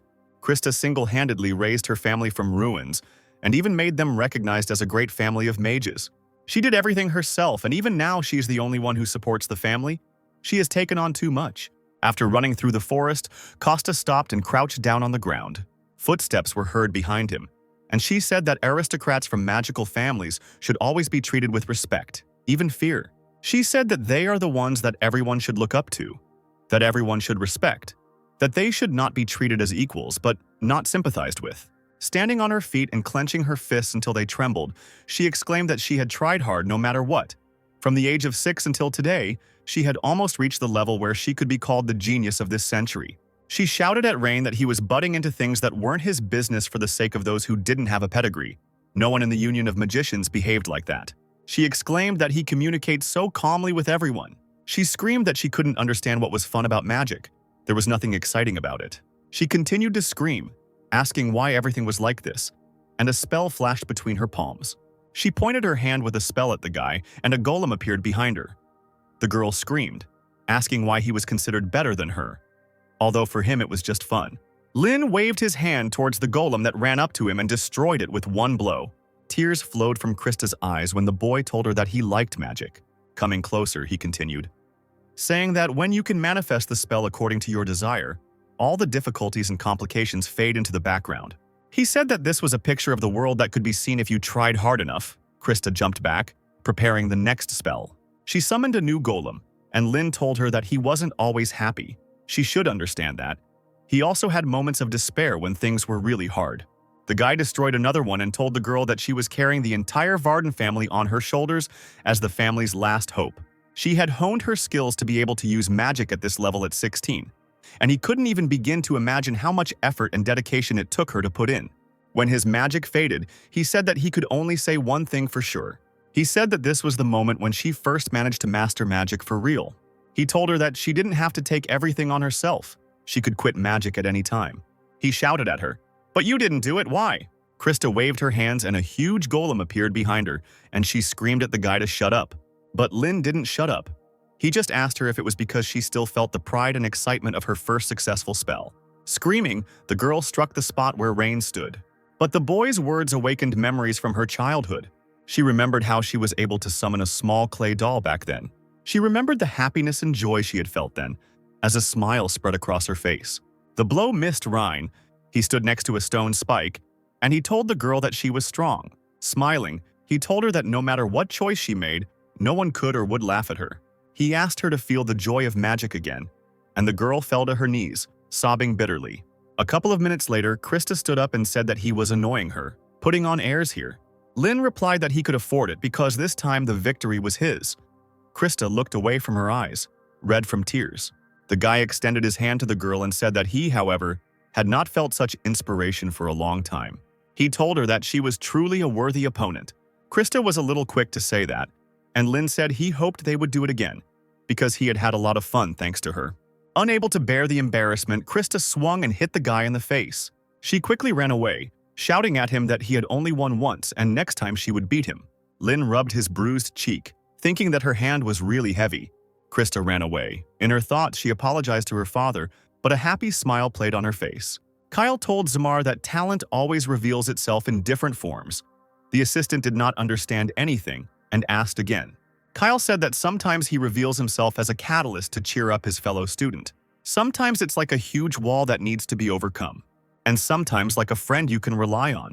Kyle noted with a smile that things would get more interesting, and Zamar only wearily asked if this meant there would be more work.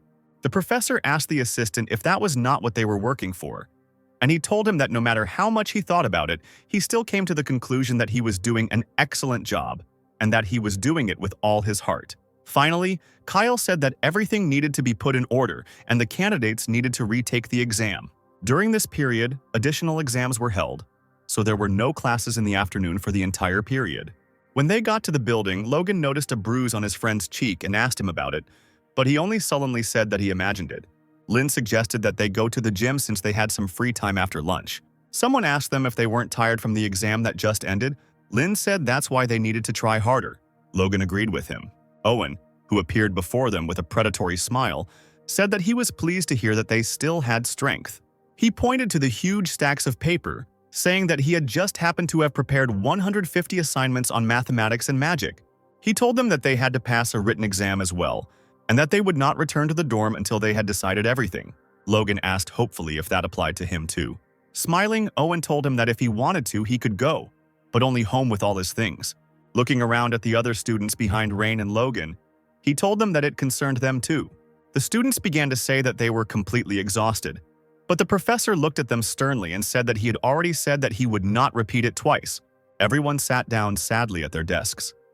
Lin looked at Krista and thought that she would be the first to pass everything, because she was already sitting there when they arrived. Owen said with a smirk that she came running so fast, so he thought she was ready to take exams all day, so he prepared even more questions for her. Krista, forcing Rain, asked him if he had just laughed. Owen told the students not to think about writing partially, as the grades for this written exam would count towards their grade. Lin, scribbling with his pen on the paper, thought that the professor wanted to know how good their results would be under conditions of total fatigue.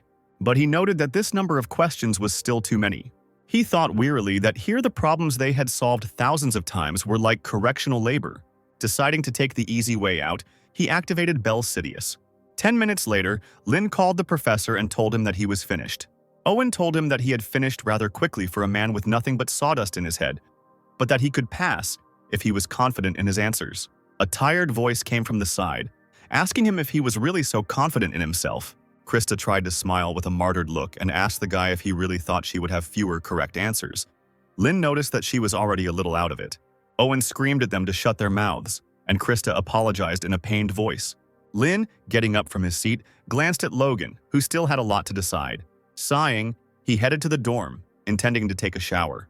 But suddenly he noticed that a girl with red hair followed him. Looking into her black eyes, he noted that in that gaze, breaking through the fiery mane of hair, darkness was swirling. He immediately recognized this girl as the best student among the 8 great schools, Lillian Karain. He realized that this was the first time they had met face-to-face like this.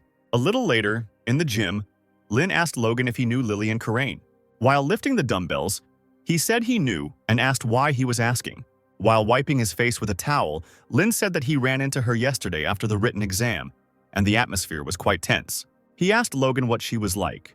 He responded by saying that she was the secret weapon of the Rivendell school.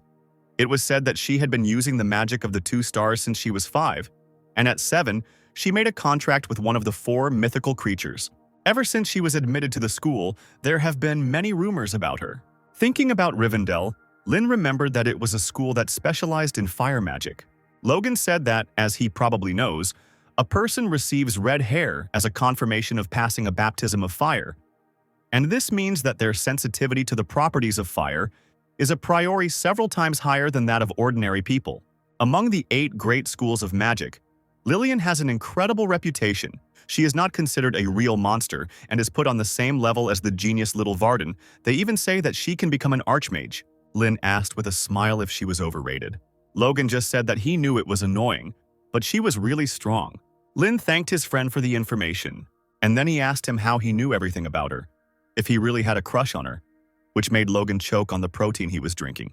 He tried to clear his throat, and the guy continued, saying that they would make a great couple so he would root for them. Logan asked him if he was joking, if it was really that obvious. Lin said, with a grin, that it was very obvious. He frowned, thinking about Logan's words, and thought that he wouldn't get bored in Delathane. On the 4th day of midterm exams, all first-year students went to the foot of the Red Mountain Range. The students noticed that the barriers were 4 layers long, meaning it was 4-star magic. Zmar announced into the microphone that he would now tell them about the exam and what they could expect today. He said that the exam would be held in the world of illusions. All 60 people would be divided into 3 teams, which would be assessed based on the results. Lin looked at the barrier, where the world of illusions was visible. Zmar said that this exam will be conducted in a battle royale style. Each location contains jewels, each of which will be worth 1 point. And inside each territory there are monsters created with the help of illusions, by destroying which they will also receive points. Their number will depend on the complexity of destruction, so first you need to assess your strength, and only then decide whether to attack or not. Noticing the raised hand, Zmar told Krista to ask. The girl asked where the battle royale would be, if someone focused on finding treasure and someone on killing monsters. Zmar said wearily that they did not understand this term. Margana, who came up from behind, said that there was another rule. By fighting, they could also lose their points. She said that even if they steal a treasure found by another student, interfere with the destruction of a monster or make a counterattack, it's all acceptable. They can do anything, even kill. When the students began to talk anxiously, Margana struck with her cane and said that this space was not called the world of illusions for nothing. What was happening inside the barrier was not real. Simply put, no matter how serious the attack is, no one will be harmed. However, the pain will be as in reality, regardless of the severity of the wounds or even death inside the world of illusions. When the barrier disappears, they will return to their original state again. The woman told the students that they had nothing to worry about and that the grading process was as simple as possible. The 2 people with the highest scores would receive an S grade, and there were no other criteria. Whispers began to spread through the crowd that murder sounded great. Margana said that the founder of magic, Amitsa Page, said this. Even in this world, the main duty of a magician is to enable people to dream. She shouted that they must try to fulfill this duty. Someone in the crowd smiled, and the woman continued, shouting that in the magical world, strength was and is above all else, so let them show what they are capable of. She announced Team A, which included Hubert, Logan, Krista, and others. The girl said that they were finally given a task for which they would have to sweat, and Lin asked her if everything was the same last time. He noticed that she then lost and started crying. The embarrassed girl screamed, asking who was crying. Gertrude listened with a smile on her face as Rain and Krista began to argue. After calming down, Krista told herself that she needed to pull herself together and get her S-level grade. because she was the only one who deserved to get an A. She told herself that she couldn't afford to play, and seeing the smiles on Gertrude and Rain's faces, she shouted at them to stop. Finally, the start of the exam for Team A was announced. Team B consisted of Gertrude, Lillian, and Rain, and the guy asked Gertrude if she was nervous, causing her to flinch. She waved her hands and quickly rattled off that she cared about Krista Varden, so he didn't need to joke. She exclaimed that it was he who needed to worry, and the guy asked her why. Dripping with sweat, Gertrude forced a smile and exclaimed that he had been placed on her team, and if they clashed at the very beginning, he risked being expelled immediately. Lin waved his hand and smirked, saying that it wouldn't happen. Noticing Lillian near him, whom Gertrude had failed to notice, Lin asked her what she wanted. The girl responded by saying that she had something to say. Lin told her with a smile that he would only listen if it was something interesting. Meanwhile, Krista was destroying monsters with her stone golem. By this time, she already had 280 points, which was not enough for her. She kept thinking about how many points Rain would score, and meanwhile someone was quietly sneaking up on her in the grass. But she immediately grabbed them with her sand. She turned around, looking at them with a murderous gaze, and asked them if they really thought they could attack her together. The guys ran away, and Krista simply let them go, saying that she wouldn't even get any points.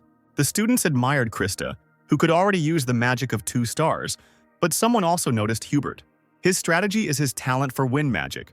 With the help of maneuvering and the ability to restrain, he simultaneously obtains treasures and subdues monsters, so he has already gained 253 points. In third place was Logan, who had 249 points and was simply destroying everyone who came near him, which is a bit harsh, but admirable. Kyle noted that as they expected, the 3 were acting alone. Zmar said that they were great. Margina exclaimed that they were all shameful losers. Elin silently watched the students' battles. Meanwhile, Lillian told Rain that she had never lost. She said that there was never a time when she was defeated, and losing was equal to death. She asked him about why he did not show himself until now. The guy told her that he wasn't hiding. There was simply no point in revealing himself. Lillian said that all the young gentlemen from influential families think so. Gertrude noticed that the girl was still being sarcastic and continued to call Rain young master, but she herself was also from a high-ranking family. Lillian said she didn't think that title suited her. It would be better to call her an object. Turning around, she said that she was not a child born from the union of love between a father and mother. She was only an instrument that was created for a specific purpose. Her father, Tadan Karain, headmaster of Rivendell School, locked her in her room from her childhood and forced her to learn magic. If she didn't get good grades on an exam at school, she would be beaten until she passed out. He would even involve his mother in this, burning her skin to teach her a lesson, and he knew how to hurt without maiming. Lin noticed that it was very different from Osirius, where he studied, and he asked the girl if she would be beaten if she did not graduate with honors. Smiling, Lillian replied that this old man was no longer dangerous to her. She could kill him if she wanted. Gertrude frowned, wondering if she really meant to say that she could defeat a 4-star mage. As she passed, she said that her goal was to graduate from D-Lathe with stellar grades and be recognized throughout the school so that she could use that to remove her father from Rivendell. Finally, she told him that she was warning him not to disturb her. Gertrude told her with a smile not to forget about Krista Varden, the acknowledged genius of magic. But Lillian replied that some hothouse flower was no match for her. Gertrude's face froze with a forced smile. She came closer to the girl and asked her again. She couldn't believe that someone considered her mistress a hothouse flower. Lillian, looking down at her, asked her if she wanted to argue. Lin walked up to them and extended his hand between them, saying that he generally understood why it had come to this. He told the departing Lillian that he could not give up his place as the best student to her. He said that it was all because his friends were waiting for him. Lillian only said that she had already explained the reason and warned. Looking at him with her dark eyes, she said that if he interfered with her, then she would have no choice but to get rid of him. Meanwhile, the Group A exam ended. Krista and Hubert received 361 and 338 points respectively. Therefore, they received an S. Handing the towel to her mistress, Gertrude told her that she had done a great job, while an exhausted Krista said that it was a piece of cake. The assistants noticed that all of Team A's members had left the barrier. Kyle announced that Team B would now choose where they wanted to start the exam. Lin walked up to the magic table to choose where to start. The entire B team was crowded around the table. Zone A was located at the foot of the mountains, and Zone F is Mejgoria. These are the largest areas in terms of area, and they are also the most popular, as they contain the largest number of treasures and monsters. Zones B and C may have the advantage of visual control since they are mountain peaks, but it is easy to get surrounded by other students. Forest areas D and E are good for cover but difficult to see, which can be distracting. Lin kept wondering which point would suit him best. Kyle announced that they should picture the place in their heads if they were ready to begin. Krista shouted at Gertrude to make sure she showed her class. And then the girl disappeared in a bright flash. The exam started, and Caroline told Elin that it was Rain's turn. Elin thought that everyone knew what Professor Margina expected from students. She expects the ability to maneuver, analyze the situation, and the ability to fight. This is truly a test of a wizard's core talent. Elin mentally told her nephew to show her how to deal with this old woman.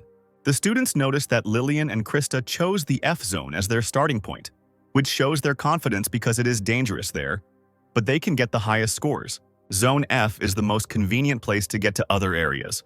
Zmar noted that compared to Lillian, Rain's choice was very simple and clear. He said his strategy was to avoid battles and gradually gain points. Kalu noted that this was unexpected but not bad.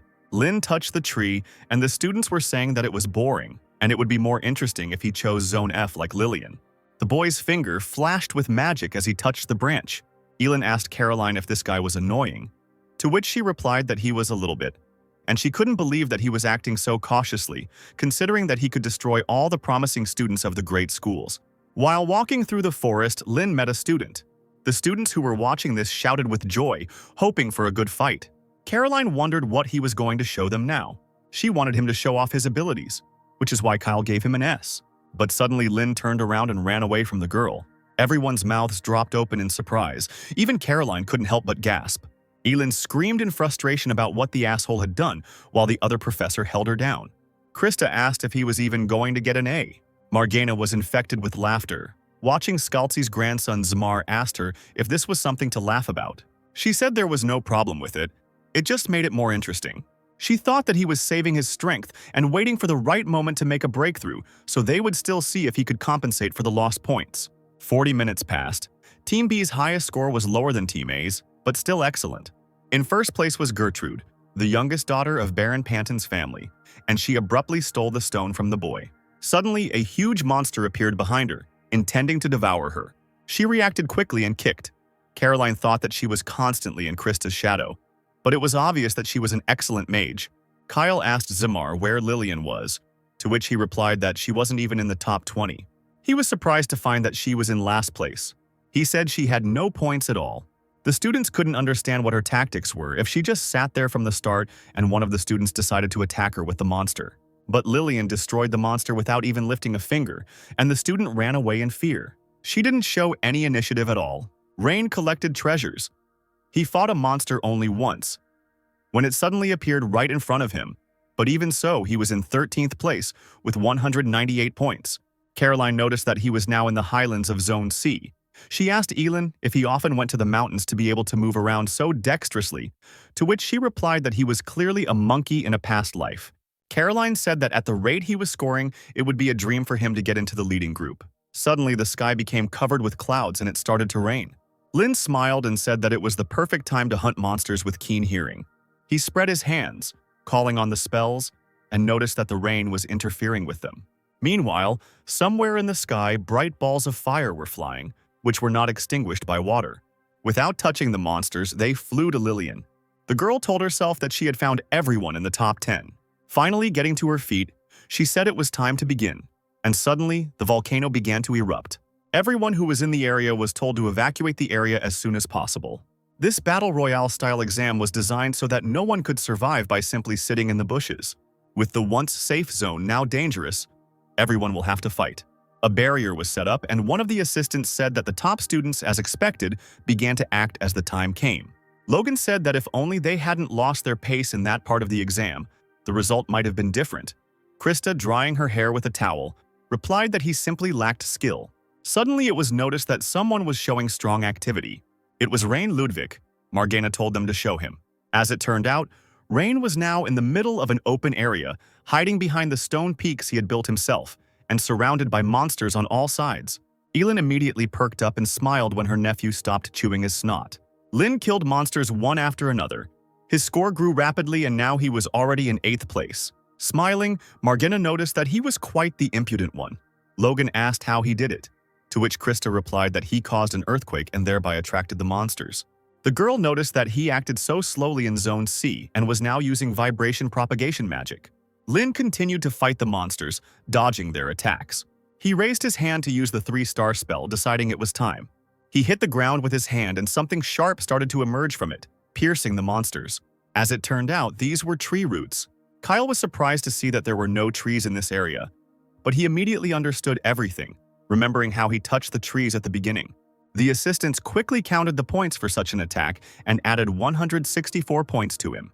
Caroline said it was amazing that he could use 3-star magic at the same time and fight so many monsters. Elin said with a grin that there was nothing surprising about it. Brushing the dust off his shoulder, Lin noticed that he now had 362 points, putting him in first place considering Team A's scores. Lin walked away, deciding that that would be enough. Kyle thought about the fact that the battlefield had shrunk significantly due to the fact that everything was flooded with magma. There were almost no jewels, there were almost no monsters left. Gertrude would no longer have time to get around Rain. Smar turned to Kyle, who asked him what was wrong. Smar noticed that Bruno and Eni, who were in 3rd and 4th places, were missing. Kyle asked him if he had really gotten old and had poor eyesight. Kyle leaned towards the screen, not believing it. Finding that they had indeed disappeared, Kyle thought that there was a big difference in points between them and 5th place, but now they weren't even in the top 20. Turning to the workers, he told them to show what happened to those who were in 3rd and 4th places 3 minutes ago. The screen immediately showed the image of a burning man screaming in pain. Someone was approaching the girl, who seemed to be Eni. Eni put her hands forward, using a spell to defend herself. But before she could cast the spell, a wave of fire washed over her. Lillian walked past the burnt body with the same emotionless face. So she has already dealt with several students, and it will be enough for her if she catches someone in 1st or 2nd place. Margana noticed that the girl's character was like her father's. Sitting on the branch, Gertrude noticed that Rain had already passed her, and Lillian had come close in points, but the guys behind her had disappeared somewhere.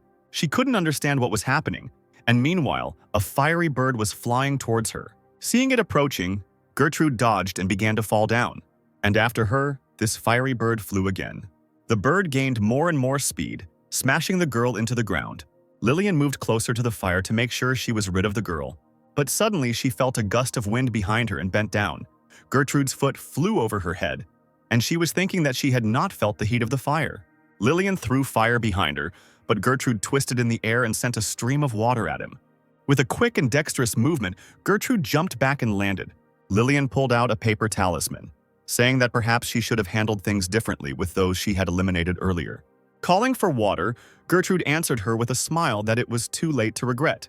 The girl threw the talisman under his head, saying that he would have to act differently. She used magic, and the firebird appeared again and headed towards her opponent. Gertrude put her hands forward, protecting herself from the bird with a stream of water. She shouted at the girl not to try to change the score and to give up. Lillian didn't say anything to her, but only tore something off her neck. The beads of her rosary caught fire. The Rivendell school uses talismans. This is magic in the style of remedial, which made it possible to reduce the time for creating a magic circle, calculating formulas, and manifesting runes. This thereby maximizes the effectiveness of the battle in a short time. The beads turned into fiery butterflies. Lillian waved her hand and the butterflies flew in formation towards Gertrude. The girl prepared to use the water spell again. But the butterflies had already crashed into the obstacle, exploding. Lillian watched the fire burn when suddenly Gertrude burst through it. The girl was surprised but still managed to dodge. She took out the talisman again and said that this was the end. But before she could use it, Gertrude's foot flew into her cheek. Lillian found that the girl had pushed off from the tree, which was why she was so close so quickly. Gertrude's kick sent Lillian flying backwards, hitting a tree. All the students watching this shouted joyfully, supporting different sides. Gertrude did not retreat. She slid along the ground with her water spell, closer to her opponent. As soon as the girl got closer, Lillian stretched out her hand and launched a stream of fire at her. But Gertrude immediately dodged quickly and deftly, and the fire only pierced the water. Swinging her leg, the girl kicked the place where Lillian was standing, but she managed to jump back. Elin was surprised to see that Lillian had dodged, which was a bad position for Gertrude. Preparing to strike, the girl took out a new talisman. But then a large magic circle appeared under their feet, glowing with blue light, and a powerful stream of water hit the air. Kyle smiled and noted that it was underground water, and Gertrude stood in that place on purpose. She clearly had talent. Gertrude pinned Lillian to the ground with her arm pinned behind her back. And Kyle noticed that she was striving for harmony in her use of martial arts and water magic, using all of her strengths. He noticed that only she should not underestimate the enemy. Lillian coughed, spitting out water. Gertrude smirked and told her to know her place. Before it was all over, she would bring her back down to earth. Krista continued to be happy for her friend and began to hit Logan on the shoulder. Gertrude continued, telling the girl that she was already soaking wet and could not use the talismans. She exclaimed that this was the last chance she had to give up if she didn't want her arm broken. Lillian grinned and told her opponent that she was too naive, and in her place, she would have simply killed her. Gertrude frowned and told her that with such a love for the stage, she should have gone to the theater. She jerked her hands sharply and still managed to break her opponent's arm. Turning her head, Lillian told the girl that she did not use talismans because she was slow at counting. She stuck out her tongue, which had a magic circle drawn on it, and she said that she just couldn't control her power. Noticing the murderous look in her opponent's eyes, Gertrude immediately jumped away from her. Lillian rose to her feet, waved her unbroken arm, and fireballs appeared in the air again. They spun quickly through the air and Lillian screamed a spell. A bright flash illuminated everything around, and Gertrude immediately covered her eyes with her hand. A huge fiery snake appeared behind Lillian. The snake began to hiss, its tongue wriggling, and the owner told it, pointing to the girl in front, for the python to swallow her. The fire python is considered the best summoning animal among the 4 fire divine animals that the Rivendell School is so proud of, and is said to have been used as the main force by the founder of the Rivendell School himself, Orbos Karain. The fire python is famous for being very selective in choosing the master it contracts with, and currently the python that Lillian has accepted only has 1/3 of its strength, as it is not yet possible to summon it under ideal conditions. Elin said she couldn't believe that this little girl at 16 had already summoned a fire python. All the students stared at the screen in fear. Krista, turning pale, asked if anything could be done about it. Looking up, Gertrude noticed that the situation was not so good, and the python opened its mouth, releasing a loud cry and a wave of heat towards the girl. Following this, a wave of fire poured towards her, but Gertrude managed to dodge it, jumping to the side. Standing on her feet, she immediately noticed that she was still slightly injured. The edge of her cloak was on fire. She began to slap it with her hands, trying to put it out. Looking to the side, she noticed that several hundred meters further on, everything was burned. She even said that, which it would seem could not fall apart and turn into ashes, did not survive. Seeing such damage, everyone finally realized the power of the fire python. Suddenly, Gertrude noticed that the trees a few meters away from her were also on fire. The unfortunate monsters and students fell into this fire without having time to escape. The assistants noticed that the fire python was encircling Gertrude.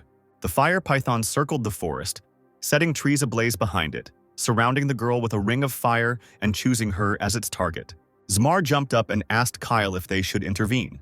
He exclaimed that although the girl would not actually die, the pain would be real. If she were to suffer from the flames of the fire dragon, it would not be limited to a simple injury. Gertrude was having a hard time dodging the python. Zmar asked the professor if they should stop the exam. Kyle didn't answer, but simply turned to Margina to make a decision. After a short hesitation, she finally agreed and raised her hand to do something. Suddenly, she noticed Rain standing on a branch of one of the burnt trees. When Lin was still studying with Scalzi, he told him that 3 times was the maximum for his magical power. Blood was flowing from the boy's eyes. The man said that the higher the level of magic he wants to compete with, the faster he will find his own limits of what is possible. And at the limit, it is no longer possible to use higher level magic, and so he hits the ceiling without a chance for further growth. In other words, he must think about when it is right to use it.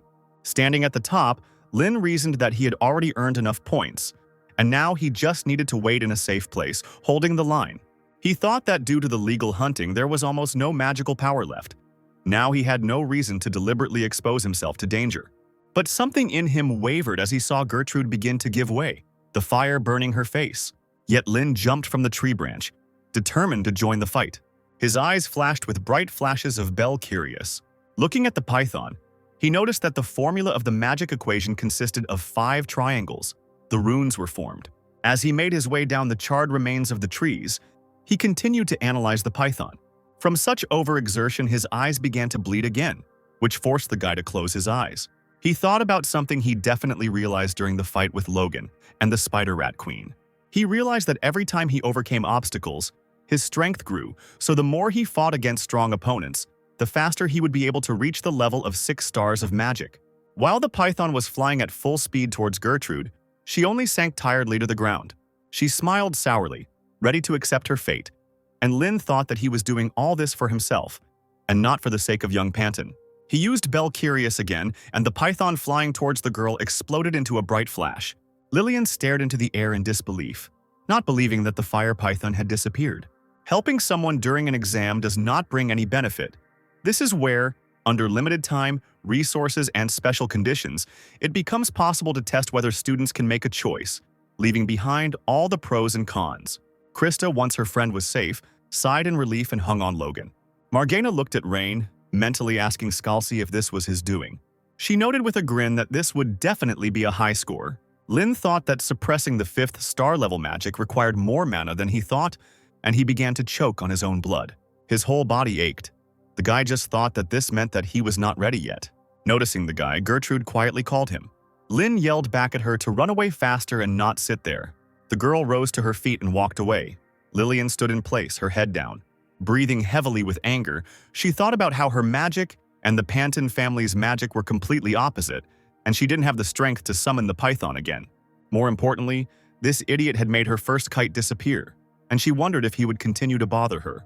She slowly walked forward, thinking that he had already, however, spent all his strength to get rid of the python, which meant that now he was completely defenseless. Driven by an abnormal desire to take first place, Lillian, with a crazy look, took out another talisman, which lit up in her hand.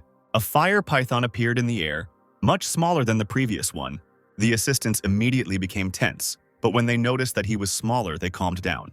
But still, the new python was causing inconvenience, and tired Lin had difficulty dodging it. The fire burned brightly around the little python, and everyone noticed that its firepower was still terrifying. Elin immediately tensed up and exclaimed that it was dangerous. But before Lillian could command the python to attack, Gertrude appeared behind her. As the girl turned around, another one struck her in the chest. The girl flew back from the blow, flying backwards into her own python. Lin asked the weak and reeling Gertrude why she had returned, to which the girl quietly replied that Lillian was her enemy. And she said that if he was expelled, Mrs. Krista would suffer from a broken heart. Hearing this, Krista froze in shock, and her cheeks immediately flushed red. All eyes turned to her, and the girl immediately began babbling that he was just a competitor to her, even something like an enemy. Logan gave her a thumbs up with a forced smile, and Krista immediately screamed, asking him if he really wanted to punch her in the face. Logan asked her what was wrong and remarked that they looked great together. But before he could finish speaking, Krista had already slapped him across the face. From such a blow, the guy lost consciousness and fell, and Krista thought that as soon as Gertrude left the exam, she would kill her. But she still thought that Rain was the one who got rid of the fire python. She thought about what they said. If you perfectly understand the magic of the Ludwig family, which is passed down through the blood, then you can easily establish control over any kind of magic, but in 1,000 years, only 3 people have succeeded in this, and all of them did it at a fairly old age.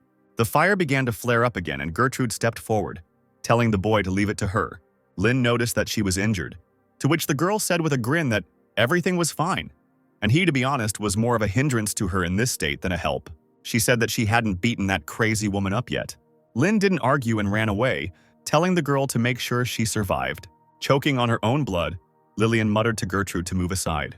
Gertrude smiled and remarked that she had started the fight and was now driving it away, and she said that they would finish it among themselves first.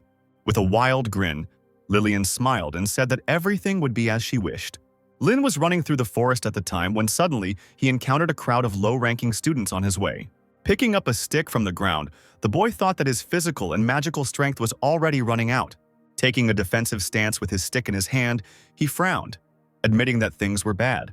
Looking around at his opponents, Lin forced a smile and teased them, noting that they were of low rank. The students looked down on him from the platform, and the boy told them that they couldn't defeat him even if they united, so they should let him go, and he would be lenient. One of the guys, respectfully turning to the young master, replied that he was several times stronger than all of them. But he noticed that it was strange that someone so strong was trying to negotiate with them. The boys didn't think anymore, and one of them jumped off the cliff with lightning in his hands. Lin quickly put his hands with the stick in front of him, defending himself from the blow. The attacker screamed, asking him if he wanted to give up when he didn't even have the strength to move. Elin, watching this, clicked her tongue and noted that this is such a circus and such idiots are everywhere. Caroline answered her that this is their strategy. and Lin continued to defend himself from the blows. As he dodged the lightning strike, he thought about not underestimating these low-ranking disciples. Having let his guard down, Lin received another blow that caught him off guard. The attacking guy decided to deliver the final blow, but Lin managed to recover and sharply swung his leg. Sand from the blow got into the opponent's eyes, and the guy, taking advantage of the opportunity, struck. The force of the blow knocked the guy out and he fell to the ground. Caroline still couldn't understand how Rain knew about the martial art of the Asura school. Ellen put her hands behind her head and told her that she wanted to know that too. The assistants noted that in any case the guy could not go on the counterattack. From the high-speed calculations of the 3rd-star level magic to the martial art of the Asura school, his abilities are not to be missed, but the distribution of magic power itself leaves much to be desired. In this sense, Krista is superior to him. The students who were still standing at the top noticed with a grin that the boy didn't use magic. Lin was breathing heavily, not engaging in battle on his own, and those guys decided to attack together to put an end to it. Elin thought that he definitely used Belcurious to stop the fire python, which caused his mana to be almost completely gone. 2 of the attackers jumped off the cliff, shouting to the others to wait their turn. Marjana thought that helping others is a good thing, but if you don't have enough resources, it's just a waste of time. She watched with interest to see what Scalzi's grandson's next step would be. Lin pulled his hand back and a bright flash of lightning appeared on his palm. The guy sent the flash into the ground with all his might and jumped up, so that the opponents were in the electric shock zone. Everyone watching was surprised. Zamar asked if he really had any mana left, to which Kyle replied that it was just Rain's sword with electrical properties.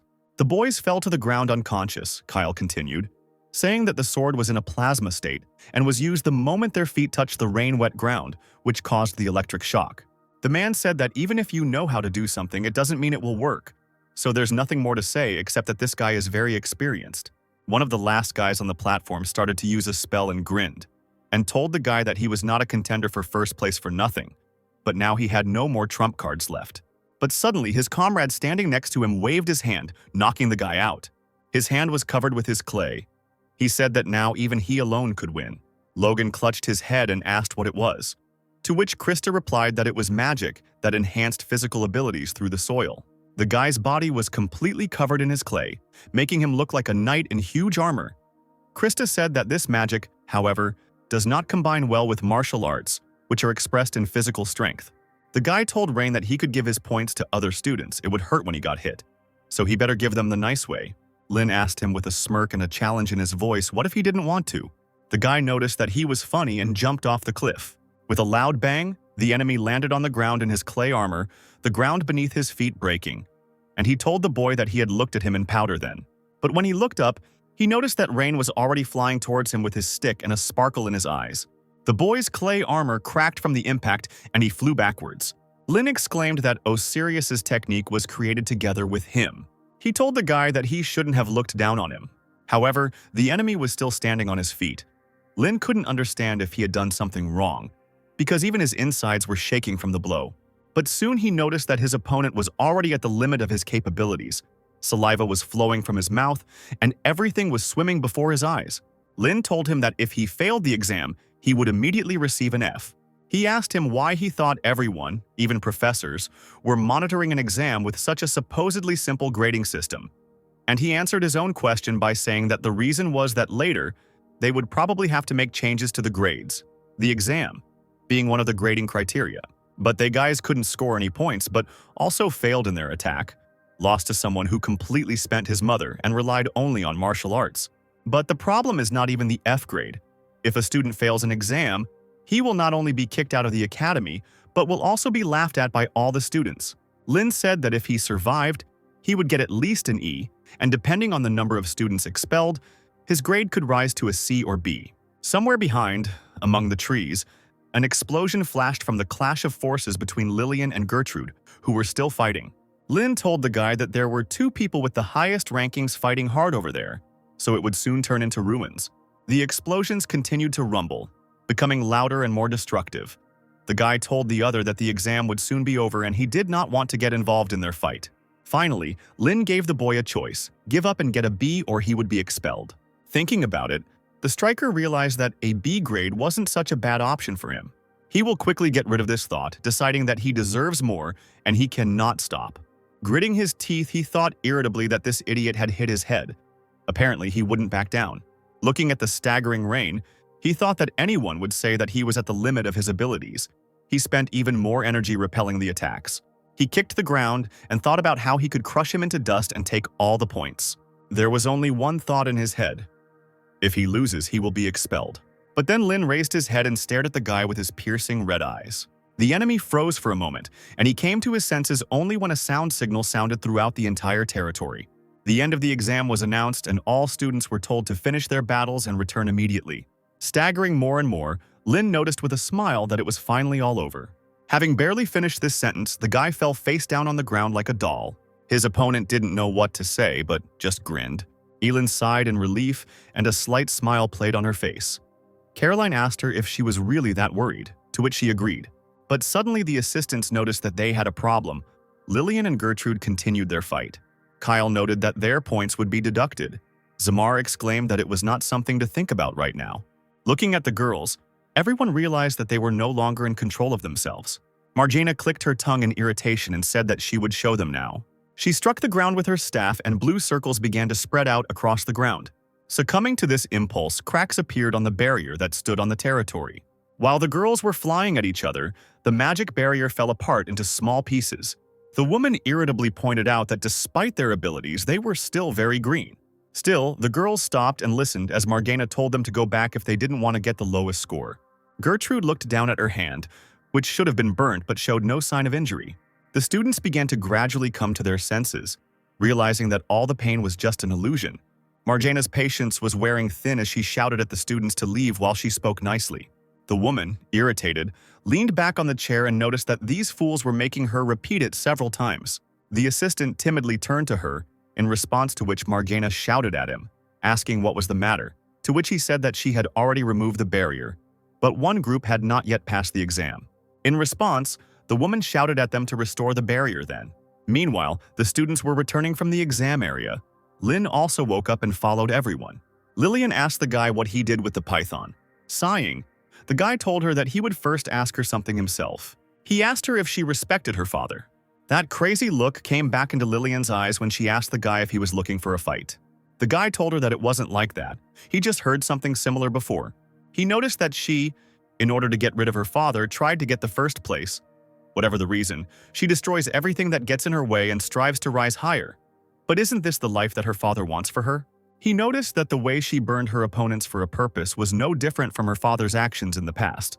He told her that if she wanted to follow in his footsteps, it didn't matter what he said. Finally, Lin told her that he was the one who got rid of the python, and if she continued in the same spirit, then one day they would meet again, and then he would show everything he was capable of. Lillian didn't answer, letting the boy leave. A light lit in her palm as she asked through gritted teeth what he might know. Clenching her fist, she said he grew up in a loving family and enjoyed the warmth and comfort of the family circle. She remained standing in place, asking her question into nowhere. When Lin and Gertrude had already reached the place where all the students were gathering, they were immediately called out to. As it turned out, it was Krista, who was happily running towards them with a smile on her face. Rubbing her nose in embarrassment, Gertrude asked her whether she had given it too much or not. But suddenly Krista ran up to her and hit her on the head with her fist. The girl began to angrily yell at the other one for what she said, and Lin, who didn't understand anything, asked Logan what was going on. Krista, taking her friend by the collar, said that after her words everyone looked at her so much that they wanted to fall into the ground. Gertrude quietly said that it was all true. Turning to Rain, Krista started yelling at him, asking what that was. The guy asked her tiredly. She shouted at him not to pretend that it was not he who got rid of the python to save Gertrude. Lin waved his hand and told her that he wouldn't do something like that. It was just that Lillian's magical powers were running out. Finally, Krista let go of her friend's clothes and did not persist any longer. Logan suddenly noticed his friend smiling and asked him what was wrong with him. The guy replied that he thought of something fun, and if he hadn't come here, he wouldn't have been able to get all this experience. Logan said he was right. DeLayton was different from other schools. Lin couldn't help but agree with him. The smile slipped from his face as he thought that if Esther hadn't left a letter, if the top graduate hadn't been given the privilege of meeting Lin, he wouldn't have come here. If all this had not happened, he would not have experienced this. He thought that Esther was right about the world being so interesting. Approaching Lillian, Krista told her that she saw her bullying her sweet follower. She told her to be prepared to pay several times more for it because the Varden family does not remain indebted to anyone. The students were completely exhausted, but the exams continued regardless. In the second half of the fourth, there was a written exam. In the first half of the fifth day, there was an exam, which was more like hell. However, compared to the Battle Royale, this applied exam was easier to pass. In such a hurricane rhythm, the inter-semester exams came to an end. Having posted the results on the board, Zmar summed up that 4 students received an S grade for all written and applied exams. On the board, they saw the files of 4 students, Krista Warden, Nora Raiden, Kaiden, and Ryan Ludwig. Zmar said that only one student in a stream can become the best, so additional assessment can be carried out to select the only leader. Processors who are related by blood to any of the students and who are in close contact with them during the educational process are excluded from the assessment. All professors could use 1 point. Deputy Kyle could use 2 points. Lead teacher Marjana could use 3 points. The professors immediately began distributing their points, some giving their points to Kaiden, others to Nora. Someone gave their point to Krista Varden and immediately asked Caroline how she managed to create such a diamond, in response to which the woman smiled Lilo and said not to exaggerate. Thus, for many hours, the discussions and awarding of points to the 4 students went on. Zmar looked at the papers with the votes, counting how many points each person had at the moment. Krista was in first place with 6 points, followed by Nora with 4, Kaiden with 3, and Rain with just 2 points. The man asked Professor Kyle to vote. Kyle didn't immediately say who he was awarding his points to. He started talking about how Krista Varden really did a perfect job. The precision of Nora's magic is amazing, and Kaiden also showed everyone his amazing abilities, harmoniously combining magic with his knowledge of music. Snapping his fingers, he sent a piece of paper with another student's name on it, saying that for the sake of the magic of the future, he would vote differently. After looking at the paper, Zmar announced that 2 points from Professor Kyle were awarded to Rain Ludwig. Caroline thought hard about the fact that there was no doubt that Rain was 1 step ahead of everyone. Elin thought that despite this, Krista still retained the highest number of points. The last to vote is Professor Marjana, who has never taken part in the distribution of additional points, since for her, there is no candidate worthy of these points. Everyone had already begun to think that Krista would be the best, when suddenly Marjana laughed. She laughed and noted that the man who, in his younger years, only knew how to flirt with the opposite sex, was talking about the future of magic. Kyle told her with a smile that it was all thanks to her leadership. With the help of magic, Marjana lifted a sheet of paper and a pencil from the table. Taking it in her hands, she said with a smile that she would also make a contribution to the future. Having scribbled the name on a piece of paper, the woman sent it to Zmar. Looking at the name, Zmar announced that with the highest score of 7 points on this year's midterm exams, first-year student Rain Ludwig was awarded first place. Sitting in his room, Lin looked at Rudian's information, and as he expected, his progress increased slightly. After closing the book, he wondered if fighting was the only way to raise the unique level. Throwing the bag over his shoulder, he walked to the door, saying that it was time for him to go. One day, 300 years ago, it was night. Frida was finishing the last drops of alcohol. Lin's voice was heard from below, asking her to give him some too, and Frida threw the bottle away, replying that there was nothing left. Lin told her that he knew she had more. Frida, sitting on a pile of monster corpses, shouted at him that they had been walking for 4 days and she had never closed her eyes, so she drank every last drop. She clicked her tongue in irritation and after a couple of minutes turned to Lin. She asked him if he would like to go to the temple on the Red Mountain Range when the journey was over. She said that there was so much elixir there, which is called Dragon's Breath, that she would treat him to it, and his magical power would increase dramatically. Lin asked her if she would just give him something so valuable. Smiling, Frida asked him who he took her for and said that she, the witch Frida, served the fire dragon Bel Takidun. Remembering their conversation, Lin went to that very mountain. He thought that maybe she was trying to prepare everyone for his arrival, so he should go and get it. Even though 300 years had passed, Lin said with a smile that he had not forgotten anything. And the guy set off on an 18-hour journey to the peak of the Snowflower. Ever since the fire dragon Bel Takidun led his legion and settled here for nearly 1,000 years, magical power has spread throughout the mountain range. That is why to this day this place is sacred for many believers. Lin was walking up the stairs breathing heavily when suddenly someone called out to him. Turning his head, he noticed a man who was sitting having a snack. The man asked the guy where he was going in such a hurry. He asked him if he was planning to rob the Snowflower Peak Shrine. Lin didn't answer him, but just looked at him suspiciously. The man told him not to be afraid and asked him what kind of trouble he was in, that he was going to rob the sanctuary, and told him that he had something useful to tell him. The man told him not to go there because no one had been there for 300 years, but having just stepped on the threshold of the sanctuary, not one of the robbers returned alive. Lin sat down on the step and asked the man why this was happening, if there was really someone there. While chewing a bun, the man replied that the witch had placed a demon there as a guard. The boy asked again, his eyes wide. The man said that this is what people call it. No one really knows what kind of thing it is. He said that he himself decided to take a risk and reach the entrance, but almost died on the spot. Lin sighed and shrugged, and the man told him that he had literally been one step away from death. But Lin had already gotten to his feet and was walking further up the stairs, not listening to the man. Finally, he told him that if he didn't want to say goodbye to life, it would be better not to approach the entrance. Lin waved his hand, thanking him for the warning. The guy thought that he had already heard that a monster lived in the temple, and it looked like he would have to defend himself. It was already evening, but the guy was still climbing the stone steps.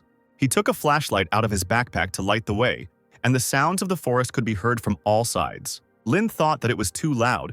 Was this what nature looked like without human intervention? And he noticed that this place looked like the natural habitat of rat spiders. He remembered the day when Esther brought him to meet the other team members. She asked them with a smile if he was cute. Frida, not at all delighted, replied that their BB was much cuter and pointed to the bird on her shoulder. Lin asked her if she had compared him to a dove, to which she replied that it was a parrot. The guy said with a smile that it would be better to have someone like BB nearby right now. After some time, Lin reached the temple. Wiping the sweat that was dripping from his face, he said he couldn't believe it had taken so long an effort to get here. He began to think about what to do next, but the only solution was to go inside. Looking around and seeing the various debris, he wondered if the temple built by the dragon could overcome the flow of time. Remembering about the guard demon, Lin told himself that it sounded like a common story. He didn't feel any traces of the demon, and he quickly ran through the half-ruined arch that was the entrance to the territory. As soon as he stepped into the territory, a bright flash erupted somewhere in the sky. With a loud cry, a firebird appeared on a wooden pole. Jumping off the pole, the bird flew down, flapping its fiery wings. The bird flew straight at the guy with a quick movement, and he barely managed to dodge the blow, falling to the ground. Lin began to prepare the spell, shouting at the bird that she was greeting guests very rudely. Pressing his palms to the ground, the boy summoned a stone wall into which a firebird flew. She opened her beak and screamed loudly in anger and pain. Having destroyed the stone wall into small pieces, the bird again flapped its wings, rising into the sky. Lin thought that this fire and this crying were strangely familiar to him.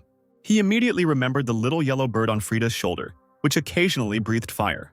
Looking again at the fiery bird in the sky, which looked very scary, the guy could not believe that it was that BB. 300 years ago, Esther happily introduced Lin to Frida. Pointing to the bird on her head, she said it was BB. Remembering this, Lin immediately thought about how Frida raised this bird as if it were her own daughter. BB didn't calm down and continued to breathe fire in all directions. Lin barely managed to dodge these fiery shots. He thought about how he knew he would get it from that feathered ass one day. The guy ran as fast as he could, avoiding the blow, and still couldn't believe it. He ran away from the temple, running out of the gate. The only thought spinning in his head was that this couldn't be, after all. 300 years had passed. The boy's pace slowed as hope crept into his soul that this might be true. Turning around, he called out to the bird, asking it if it was BB. However, BB did not respond to him in any way, but only tried to attack the enemy again, knocking him down. Sitting on the ground, Lin looked up into the sky and shouted to the bird that it was him, Lin. Finally, the screams reached BB. She looked at the guy on the ground and landed next to him. She looked into the guy's eyes with her own and asked again uncertainly. In her mind, she still had the image of Lin in the past that appeared before her eyes when she heard the familiar name. With a smile, Lin told her that they even competed for the title of their team mascot. However, BB did not recognize Lin. She frighteningly stated that he was not Lin. There was a malicious look on her face as she said that he didn't look right. His face was not familiar to her. BB rose into the air again, flapping her wings, and began to open her beak to release a new stream of fire. The guy spread his arms out to the sides and summoned a water shield, trying to hold back the onslaught of fire. Lin was not upset at all, but on the contrary was delighted by the news that even though 300 years had passed, BB was still alive. While the firebird was preparing a new volley of fire, Lin shouted to her that his face was different, but it was him. But BB didn't listen to him anymore. She opened her beak again, spitting flame. Trying to hold back the fire attack, Lin tried to figure out what to do. because they definitely had to have memories together with her. He just needed to find something that would definitely make it clear that he was Lin. Suddenly, the guy got an idea. He immediately got rid of his water shield and summoned a stream of water that headed towards BB. Having received such a blow, the firebird immediately fell to the ground. Once the bird was on the ground, Lin exerted all his strength and summoned several streams of water that rose into the sky. He clapped his palms together and asked the bird with a smile whether she had forgotten this too. And the very next moment, these columns of water broke up into small drops that sparkled brightly, refracting the light.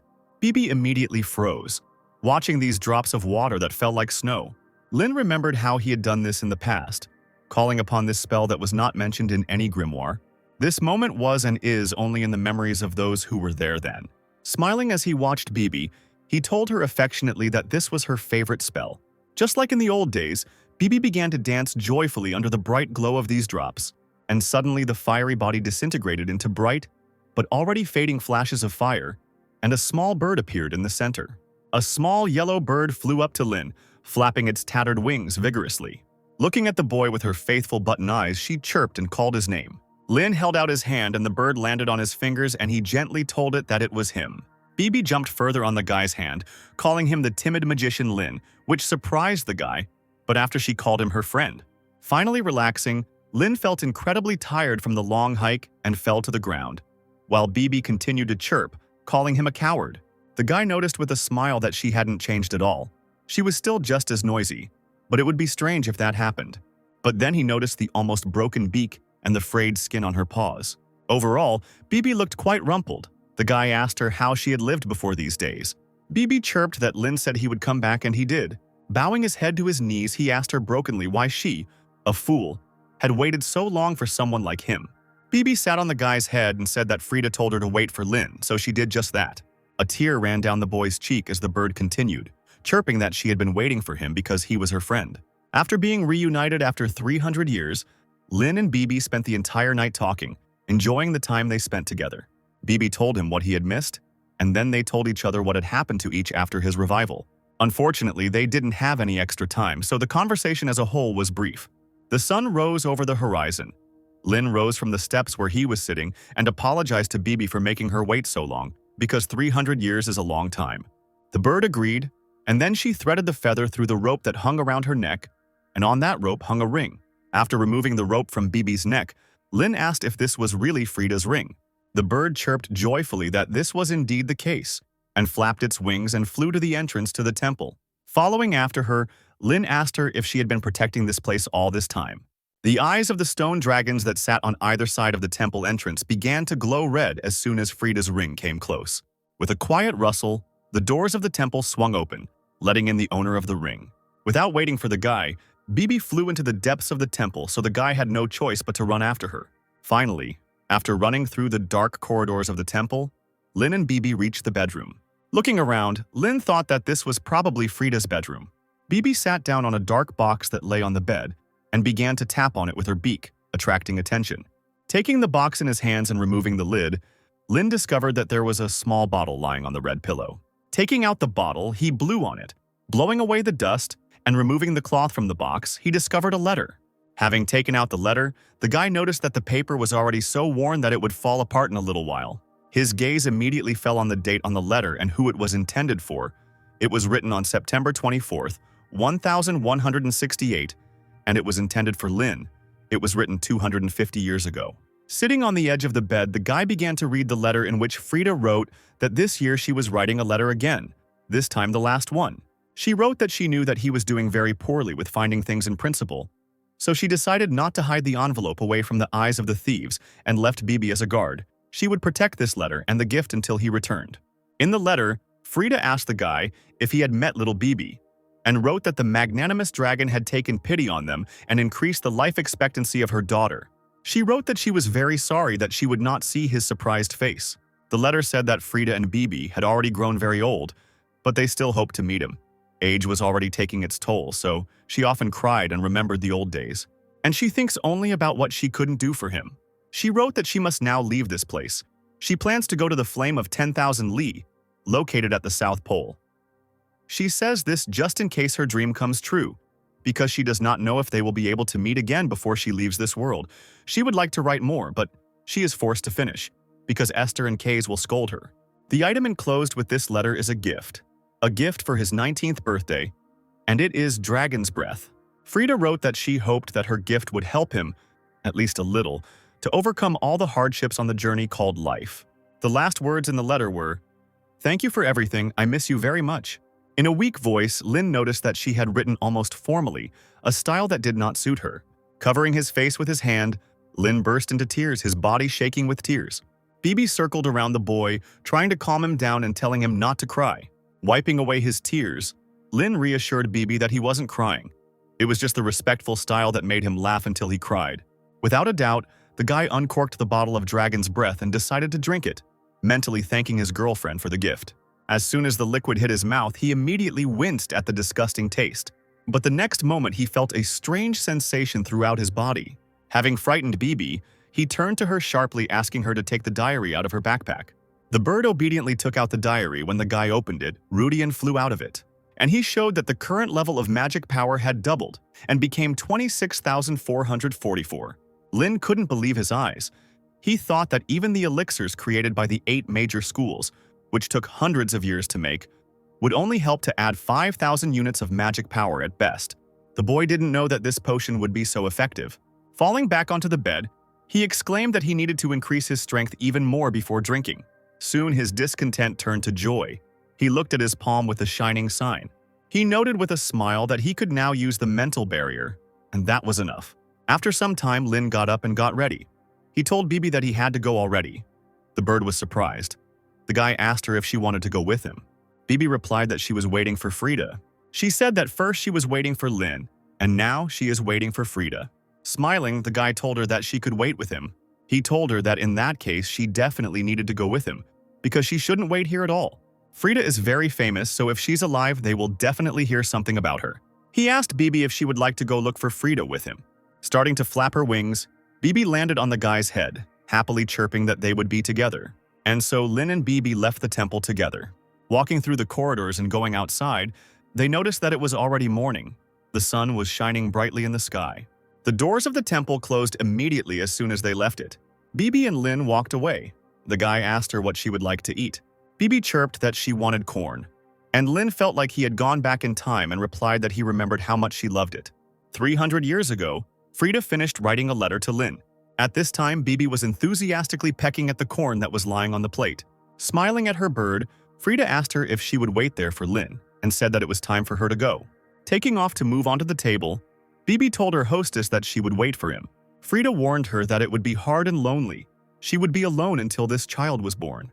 Bibi chirped that everything was fine, but Frida asked her if she was sure. If she didn't want to, she could go with her. Bibi replied that even if it was hard, she would wait for him. She happily said that she would definitely wait for her friend Lin. Frida said that this boy would definitely find her, considering how stubborn he was, so she had no doubt. Clasping the bird's body with both hands, Frida told it that she was counting on it. Tears were running down her cheeks, but there was a smile on her lips. She said that she was sure that everything would be fine. After some time, Lin got back to the hostel. He went to the management to make Bibi his carrier bird. Lin told the girl at the counter that they even had a water treatment for it. He told her that first impressions can be deceiving, but this bird is very talented. Turning to Bibi, he told her to repeat what she was told. Already beautiful and neat, Bibi began jumping around the counter. She spread her wings, showing the girl behind the counter how beautiful she was, and she remarked that she was just a cutie. Lin, not at all impressed, told her to repeat the words and not dance. Bibi started to shout the word corn while flapping her wings, and the guy asked her irritably what she was doing. Forcing a smile, he told her not to show off anymore, but Bibi only chirped. And Lin, even more irritated, tried to grab her, telling the girl behind the counter that she usually speaks well, while the bird deftly dodged. Bibi started pulling the guy by the hair, and the girl behind the counter told the guy that it was, of course, his choice. But she did not recommend making a parrot a courier bird. The guy asked why. The girl replied that the parrot could be caught and eaten by an owl, but there were many dangers around besides owls. She said that parrots also have a fairly low sensitivity to magic, so it would be difficult to use Bibi as a messenger bird. And at that very moment, one of the messenger owls flew in. The owl landed heavily on the stand with a letter on its paw, and Bibi jumped back in fright. The girl began to remove the note from the owl's paw, which it obediently extended. and she noticed that, compared to other birds, this bird was quite small. She suggested that the guy think some more, and in the meantime the owl looked menacingly at Bibi. But the next moment, Bibi spat fire at the owl, who barely managed to dodge it. Lin screamed, asking Bibi what she was doing. The owl immediately flew away in fear, and the girl looked at the parrot with surprised eyes. She immediately realized that it was a sun parrot, and began to talk animatedly about how there were no more than 100 of these individuals on the continents. Although reluctant to do so, Lin confirmed that it was indeed a sun parrot. The girl immediately began to actively ask the guy where he found her. The guy looked away and replied that he picked her up somewhere. The girl, blushing with emotion, began to talk about what she couldn't help but ask. Although for one of the greatest magical families to have such a bird is not such a big event, and she asked the guy if she could touch it. While Lin filled out paperwork for his new carrier bird, the girl behind the counter was actively petting Bibi. The guy handed her a piece of paper, and now there were no more problems with her registration. Taking the bird in his hands, Lin said that it was time for them to go, calling it by its new name, Bizi, but he still got the names mixed up. Bibi obediently flew after the guy, while the girl behind the counter looked sadly after them because she still wanted to pet the rare parrot. Lin sighed heavily and Bibi sat on his head. He sighed and told her that this was her new home now, and that they would be going to school together from tomorrow, so they had to try hard. Bibi repeated his words in fragments and began to pull his hair again. Night fell and Lin and Bibi reached his dorm room. Bibi immediately fell asleep, and the guy noticed that she was, of course, tired, because she had been defending the temple so diligently all this time that she had not been able to rest even for a day. Turning off the wall lamp, he quietly wished her good night. The next day, Lin met Kyle in the schoolyard in front of the main building. The man noticed that the guy seemed tired after exams, so he asked him if he was okay. Lin thanked him for his concern and said that he had just been thinking, and that was why he had imagined it. Kyle told him that he couldn't relax now. If everything was okay, then maybe today would be the day it would all start. Lin asked him what he was talking about, and he replied that he was talking about the student council. When the guy asked again, the man told him that it was good to withdraw into oneself, but one should sometimes look back and pay attention to the world around one. He told him that there was no one among his peers who could match his skill level, which was probably why school didn't feel important to him. Lin replied that that was not the case at all, and Kyle said that he was glad to hear that then. The senior student who could give him a push is the student council president. As he walked away, Kyle continued by telling the guy that he hoped they would be a good stimulant for each other, and they probably would be. He laughed and said happily that he was looking forward to their cooperation. Lin looked after him for a while and then went into the large hall where all the students were gathering. In the middle of the hall, he noticed Logan, who was actively waving his hand at him. As Lin sat down at his desk, Logan noted that he had passed all of his exams with S's, and the boy replied that he still had 3 more. His friend said that was true, but even Lillian was out of the race, so he didn't have to be modest. He said that, looking at the results of these exams, he thinks that he will definitely be chosen as the first-year student council president. Lin said that Professor Kyle had spoken to him about this recently, and he asked about his connection to the student council. Logan responded by telling him that starting from freshman year, the students who performed the best in both midterms and semester exams would be given the right to join the student council, with most student council presidents taking this path. Sighing wearily, Lin asked if this was necessary, and his friend looked at him with huge eyes. Lin said he was already busy, and the student council seemed like it would only add to his workload. Suddenly, Logan shouted, asking the guy if he knew that many were ready to tear each other's throats out for a place on the council. The guy replied that he didn't know it was that important, and his friend just said that he was in his element. And in the meantime, Medelia came on stage. The workers climbed onto high stepladders and hung up the lists. The students immediately began to look for themselves in them. Some were happy, while others, on the contrary, were angry. In 8th place was Gertrude, and just above her at 7th was Logan. 6th place was taken by Hubert, and 5th by Lillian. Students began to gossip that as many as 33 students were expelled during these midterms. Lin noticed that from 4th place onwards there are no names. Medelia asked for silence and said that she would now announce the names of the 4 students who had won 1st place in the midterm exams. She announced the names of 4 people, among which was Rain and Krista, and the woman asked them to come on stage. To loud applause, these 4 students walked onto the stage. Lin was thinking that he couldn't believe what he was seeing. The students stood in front of Medelia, and she told them that she would read them the distribution of extra points that had been decided upon by the Council of Professors. Medelia announced to the entire hall that these 4 students had received an S grade for all of their mid-semester exams. thereby proving their superiority over the others by demonstrating their knowledge, understanding of magic, and skill. As she folded the paper, she said that, however, among them there was a special talent. This student had the potential to create the magic of the future. She said that this is the student they are awarding the title of Best Stream to. Madelia said creativity beyond knowledge and excellence is their main requirement for a top delighted student. Among the many rough diamonds, there is one unique one that emits light. Elin sat on a chair behind the scenes, humming something under her breath as she watched her nephew being awarded. Kyle came up behind her, startling her, and noticed that she was in a good mood today.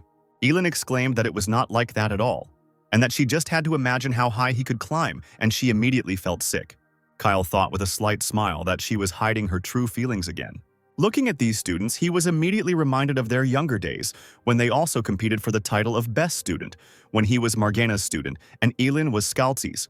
Kyle told the girl that he was in a good mood. On the contrary, he said that he thought that at this moment they were witnessing events that would surely go down in the pages of history, and they would begin as, on this day, the new future of magic revealed its face to the world. Finally, Madelia announced that the best student of the 1,388 exams was Rein Ludwig. Lin's mind immediately flashed back to Scalzi's words about how, if he graduated from Delayton as the best student, he would have a chance to meet Archmage Lin. He remembered how, with his red eyes, he ran after his grandfather, having already decided everything that day. He smiled, thinking that he was now one step closer to his goal. Madelia, while pinning something on the boy's chest, said that when Professor Caroline first said this, she doubted it, but she didn't expect him to be so good. She said that this brooch is the distinguishing ghost of the best student, and he must do everything possible if he does not want to be deprived of the award. Madelia clapped her hands and congratulated the best student of the course once again. Her clapping was followed by a loud ovation throughout the hall, and she said that she expected him to continue to take active action. Everyone in the hall was buzzing with admiration and couldn't believe that this klutz had become the best student. Logan smirked as the others exclaimed that Rain had beaten all the students from 8 schools. Madelia announced that second place went to Krista Varden, third to Nora Ledden, and fourth to Caden.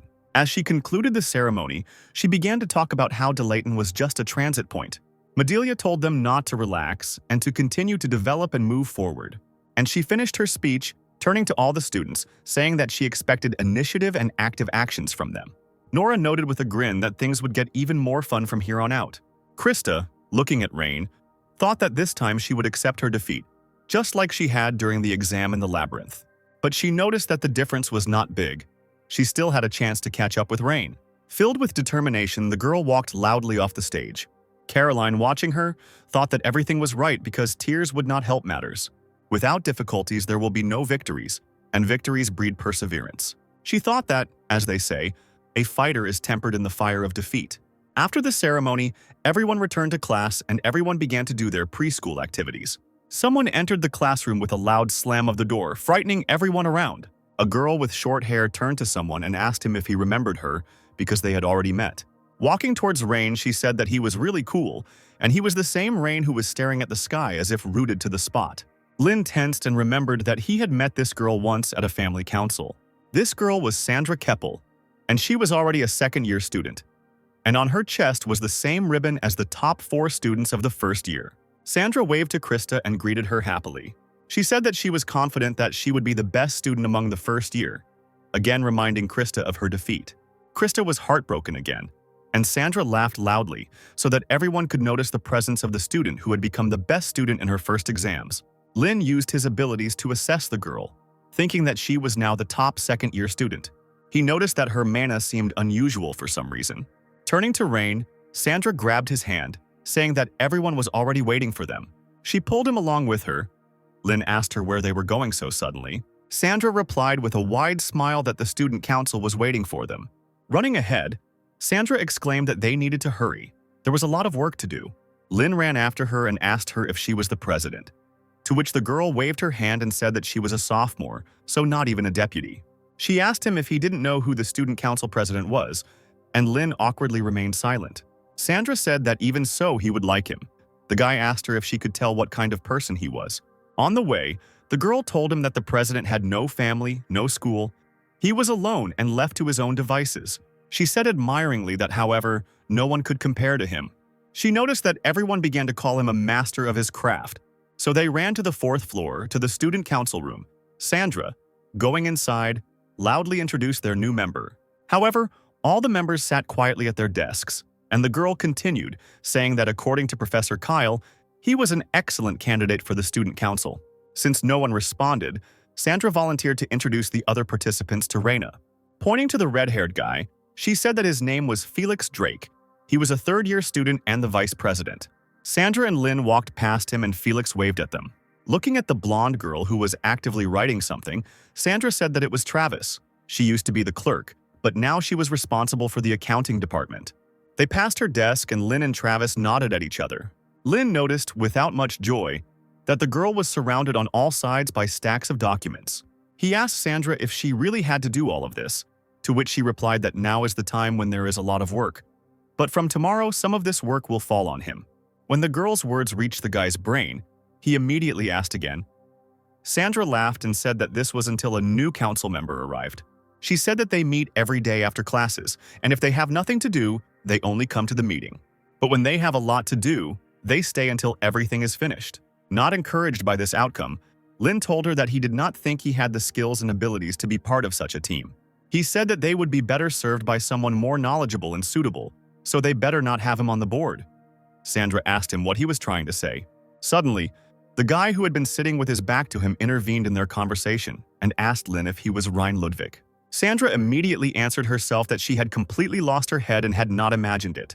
This guy turned out to be the student council president, Valencidis. As soon as Lynn looked into the president's eyes, something immediately clicked in him, making him wary. There was no reason for this. It was something akin to instinct. However, his whole being began to scream the same thing in fear. Lynn immediately realized that this guy was somehow connected with black magic. Not noticing anything strange, Sandra continued, saying that their president was amazing. She wanted to tell about his merits, when suddenly Valencidis stopped her, telling her to take the guy away. He said it was not at all what he expected. Krista Varden, who she brought last time, was much better. Sandra noticed that the whole school was currently in a tizzy, because Rein had surpassed all the students from the top 8 schools and became the best. But the guy asked her what it meant, because it wasn't about talent, but about attitude. He asked Rein if he really thought that here, in the student council, he would be pampered and cherished like at home, to which he replied that this was not the case. Valencidis then asked him why he had immediately changed his mind after hearing about the paperwork, and he remarked that he wanted to hear an honest answer. Lynn began to think about what he should do because even if he told everyone that he was using black magic, no one would believe him. Deciding not to interfere, he said that it all irritated him and he did not understand why he had to take all this on himself. Valencidis asked him if he was so disgusted by helping his schoolmates that he would rather die. If so, then he was completely hopeless. Lynn chuckled and said he's been hearing that since he was a kid. Valencidis continued to stare at the guy, saying nothing, and he just smiled. Finally, the president said that the problem was not only with him, since he was born into an aristocratic family that blindly followed these principles. There was nothing to do but have such a distorted way of thinking. Sandra whispered to Travis that it affected her too. Valencidis told the boy that he was not saying that he should try to please everyone. He should know what to do to help the weak one, to earn the right to stand at the top. He said that the aristocrats were considered the ruling class only because of their good bloodline. But those who could lend a helping hand beyond their status deserved to stand at the top of the social pyramid. Lynn couldn't help but think of Esther. Valencidis finished by saying that this is what he thinks. Turning to the window, he began again, saying that the student council was a place that taught exactly this kind of worldview, where you immediately realize that you are respected not only for your grades and skills, of course, if you have the desire for it. He told the guy that it was his right to either leave or take on the job. Lynn couldn't understand what was wrong with this guy, because all the black magicians he had ever heard of were people who would do anything for their own ends. He could not understand whether he was hiding his true intentions behind this sophistry, or whether there was a reason why he came to black magic. The phrase black magic brought to mind Terena. Suddenly, Lynn said that his passionate speech made it seem like he really wanted him to be a member of the student council. And he said that if that was the case, then he would try. He slammed the table and thought that if he wanted to watch him, the student council was the perfect place to do it, where he could do it all the time. Lynn asked if he was okay with the fact that he had no experience and therefore would have problems. Valencidis told him with a slight smile not to worry about it. If anything happened, he would correct his mistakes one by one. There was a heavy atmosphere in the Ludwig family's Bellevin estate. All the family members gathered at the table. Scalzi sat at the head. The man told Bran to read the letter again.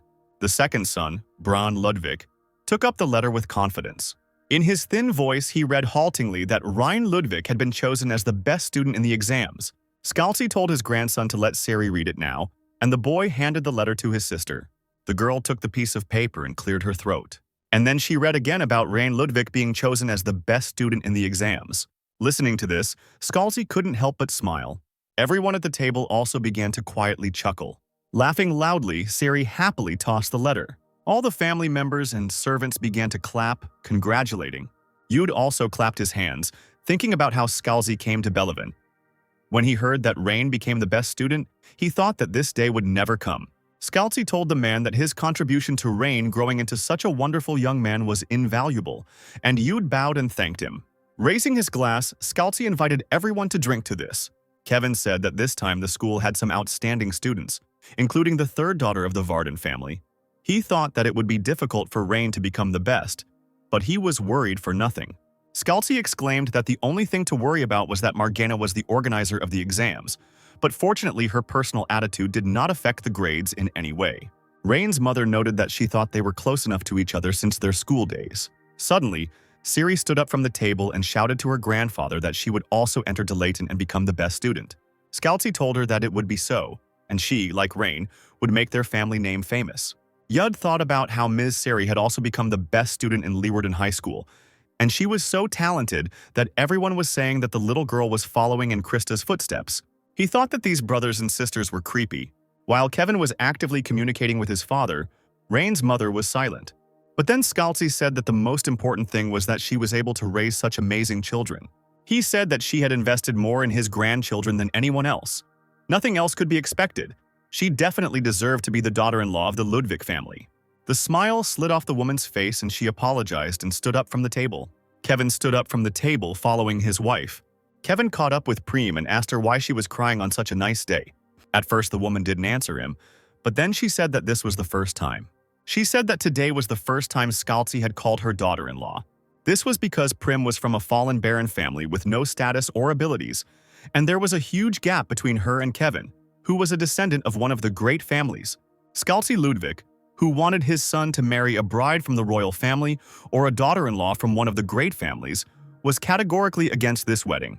But because Kevin did not give up until the end, the two people's opinions differed dramatically, and eventually, Scalzi told him that he was no longer his son, and then left the estate. Prim told her husband that she always felt guilty and regretful.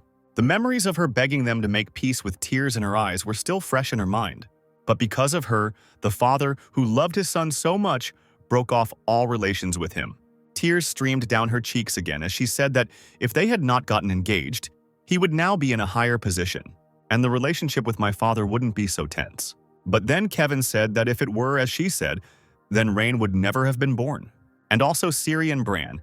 He said that their children are the best gift to him, and his father agrees with this like no one else. Kevin hugged his crying wife from behind and gently told her not to cry. He said that their children had only just entered this world so they would surprise everyone more than once. Meanwhile, Travis ordered Lynn to sort through the proposal letters sent by the students, select the most adequate ones, and sort them. The guy asked her if there were always so many letters, to which the girl replied that only during exams and after holidays. Lynn asked her if she had brought him here to sort everything out, to which she replied in the affirmative. Travis said it was a tradition and she had gone through it too. She told him that he would do this until the next best student came along. An hour later, unable to bear it any longer, Lynn went outside, stretched on a bench, and said that he couldn't believe that all this had to end today. And all the letters were filled with absolutely meaningless content, like complaints about couples in love on campus and questions about what kind of girls the president likes. Leafing through this nonsense, Lynn couldn't understand who was writing this stuff because it only added work. He finally found something useful. It was a complaint that cleaning the campus was very difficult. And in the meantime, someone approached the guy from behind. As Valencidas approached, he noticed that he was looking through the letters. Lynn asked him if he had come to check that he was being lazy, to which the guy, snatching the letter from his hands, said no.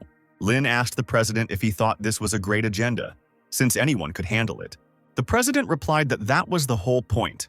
He said it was absolutely the opposite of the old aristocratic way of thinking. After quoting the note, He said that this was something the workers had to do anyway, so they didn't need the help of the apprentices. And then he asked if there was any point in magic at all. After thinking it over, he said that then it seemed there was no point in it. He asked whether it was natural for ordinary workers to sacrifice themselves in order to raise outstanding wizards. Lin noted that this was Delaith's philosophy, to which the boy agreed. He said that this is the basic ideology of the academy and a well-known truth. He said that the magic formulas and figures were very complex, so someone who was not a magician would not even be able to understand what it was. And no effort was made to ensure that the use of magic was made by a wide range of people so that they could at least make one scroll. In the end, ordinary people are perceived as having no value, which is why they cannot enjoy the benefits of magic. And the reality is that while they develop high-level magic, there is none that can restore the devastated soil. In rural and mountainous areas where magic is not developed at all or is unknown, all the work is done by hand. Looking up at the sky, he said that the truly beautiful world is different. The president said he believed a golden age would come, and finally the miracle would be fairly distributed among the people. He said this is the world he wants to achieve. Returning the note to the guy, he told him to take it to the local magical development club. Although this is not enough, it is already something. And then Valencidus walked away silently, while Lin watched him go. The guy couldn't understand why the president had started such a conspiracy in the first place. He noticed that he greeted the cleaners and wondered why he got involved with black magic. Smiling, he noticed that this Valencidus was becoming more and more interesting, and he decided that when he went to the black market, he would try to find out what kind of guy this was. 2 days later, Lin went to the Adventurers Union, where people were crowded around the board with tasks. He walked up to the counter, and the girl behind it greeted him and asked him how she could help him. The guy told her that he would like to go on the road as security, and if possible, his destination was the Leda Cable area. The smile slipped from the girl's face, and she asked him to show his credentials. And Lin noted that they didn't assign the task to just anyone. He thought that it seemed the head of the Special Assignments Department had not lied, and he handed the girl his copper ID card. Taking it, the girl went away to look at the assignments, telling the guy to wait. A few minutes later, she said that he was a little late. Most of the errands had been completed yesterday. Lin asked her about what was left. Taking the sheet of paper in her hands, the girl said that there was only one order left, the deadline for which was this evening. And she said that it would not be possible to start doing it right away. First, it was necessary to successfully complete the ability test. Lin noted that this meant that the customer would only choose those who could be trusted, and he told the girl that he would take him, and the girl's face immediately smiled again. Handing over the task sheet, she said that the customer had prepared a carriage for the adventurers, which would take them to the right place. The departure was soon, so it was better to go to the carriage right away. The girl waved her hand vigorously and wished the guy good luck.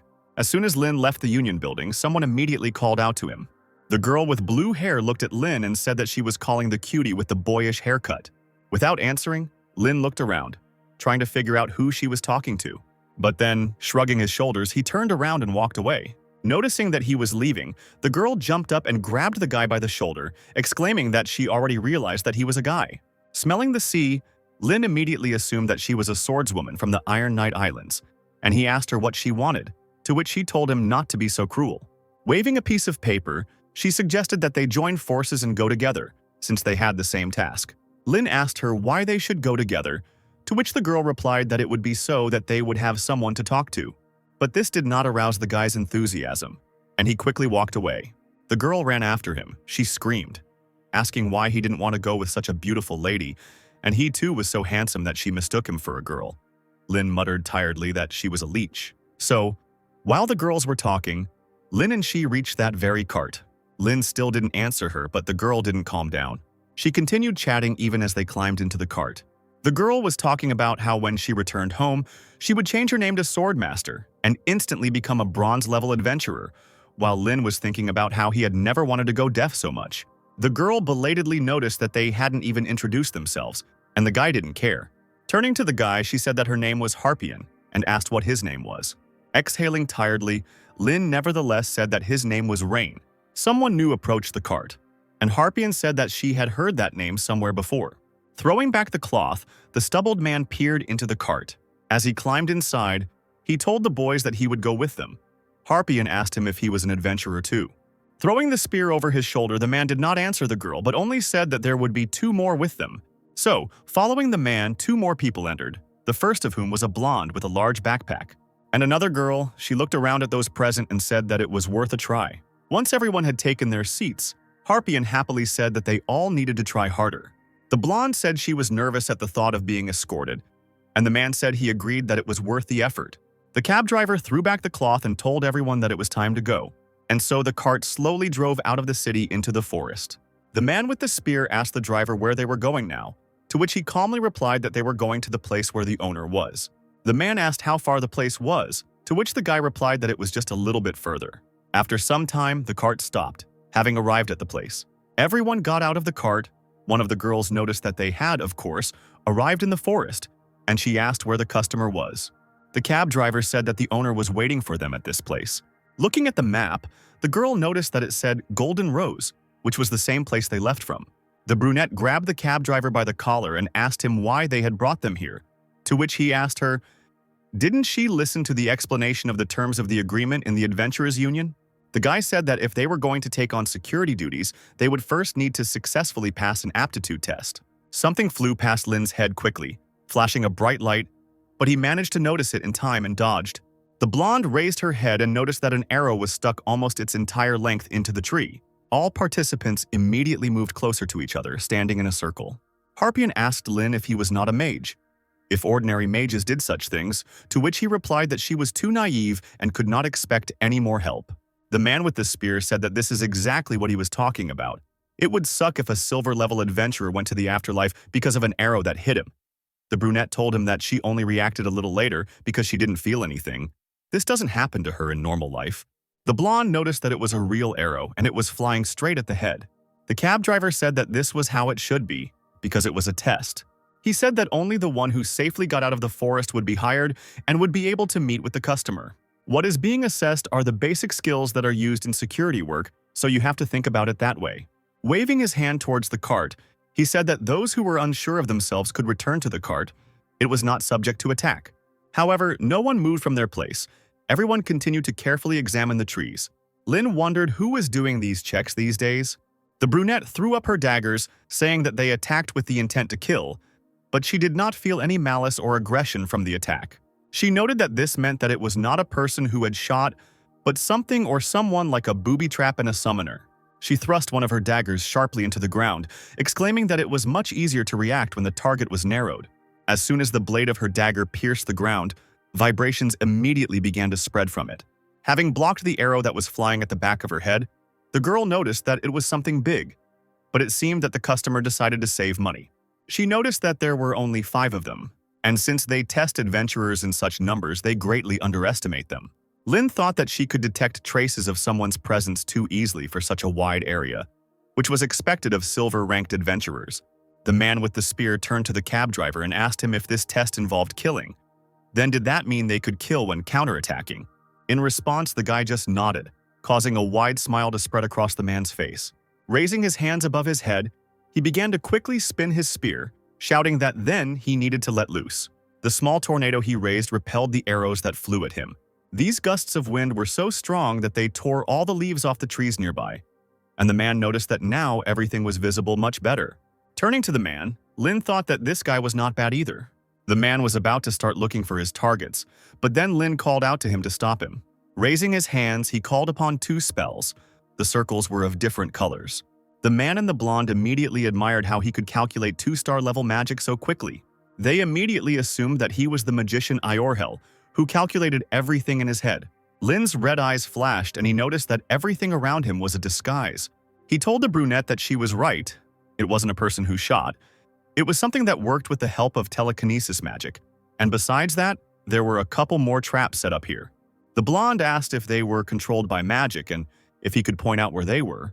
Lin immediately agreed and used a stick to mark all the places on the ground. The girl began to act, and Harpian noticed that she was the mage Ligwind. As is typical of all Ligwind mages who used music as a catalyst for magic, the girl had her own musical instrument. She sat on the ground taking out a lyre. She plucked the string with her finger and noticed that her playing was not yet perfect. The girl began to perform a simple composition, which immediately spread throughout the forest. Under the influence of an invisible force, the monster that was shooting arrows was pinned to the ground. Loud sounds were heard all around. Other monsters were also pressed to the ground and then seemed to burst. Sighing, The girl said that the flow of magical power was breaking.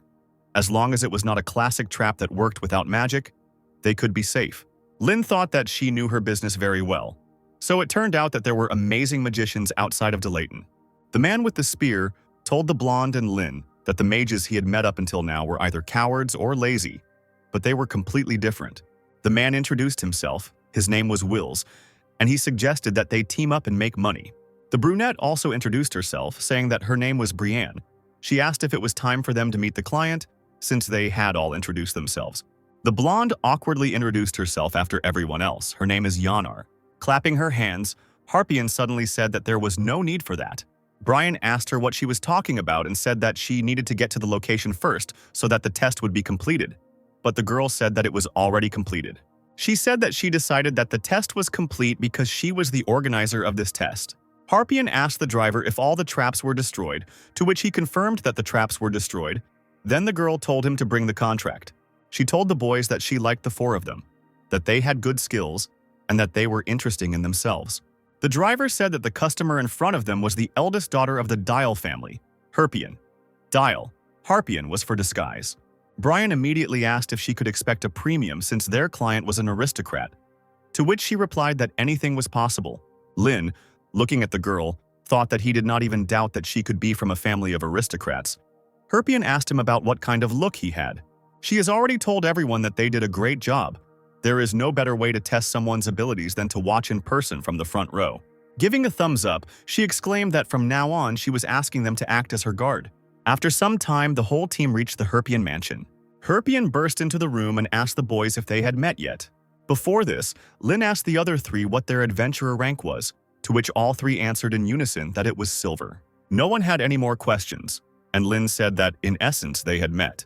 Harpian introduced the man standing next to her, saying that his name was Badwell and that he would accompany them all the way to the Ladatable area. Badwell greeted everyone and said that he was the head of security and their job was to protect the lady in any situations that might arise during the journey.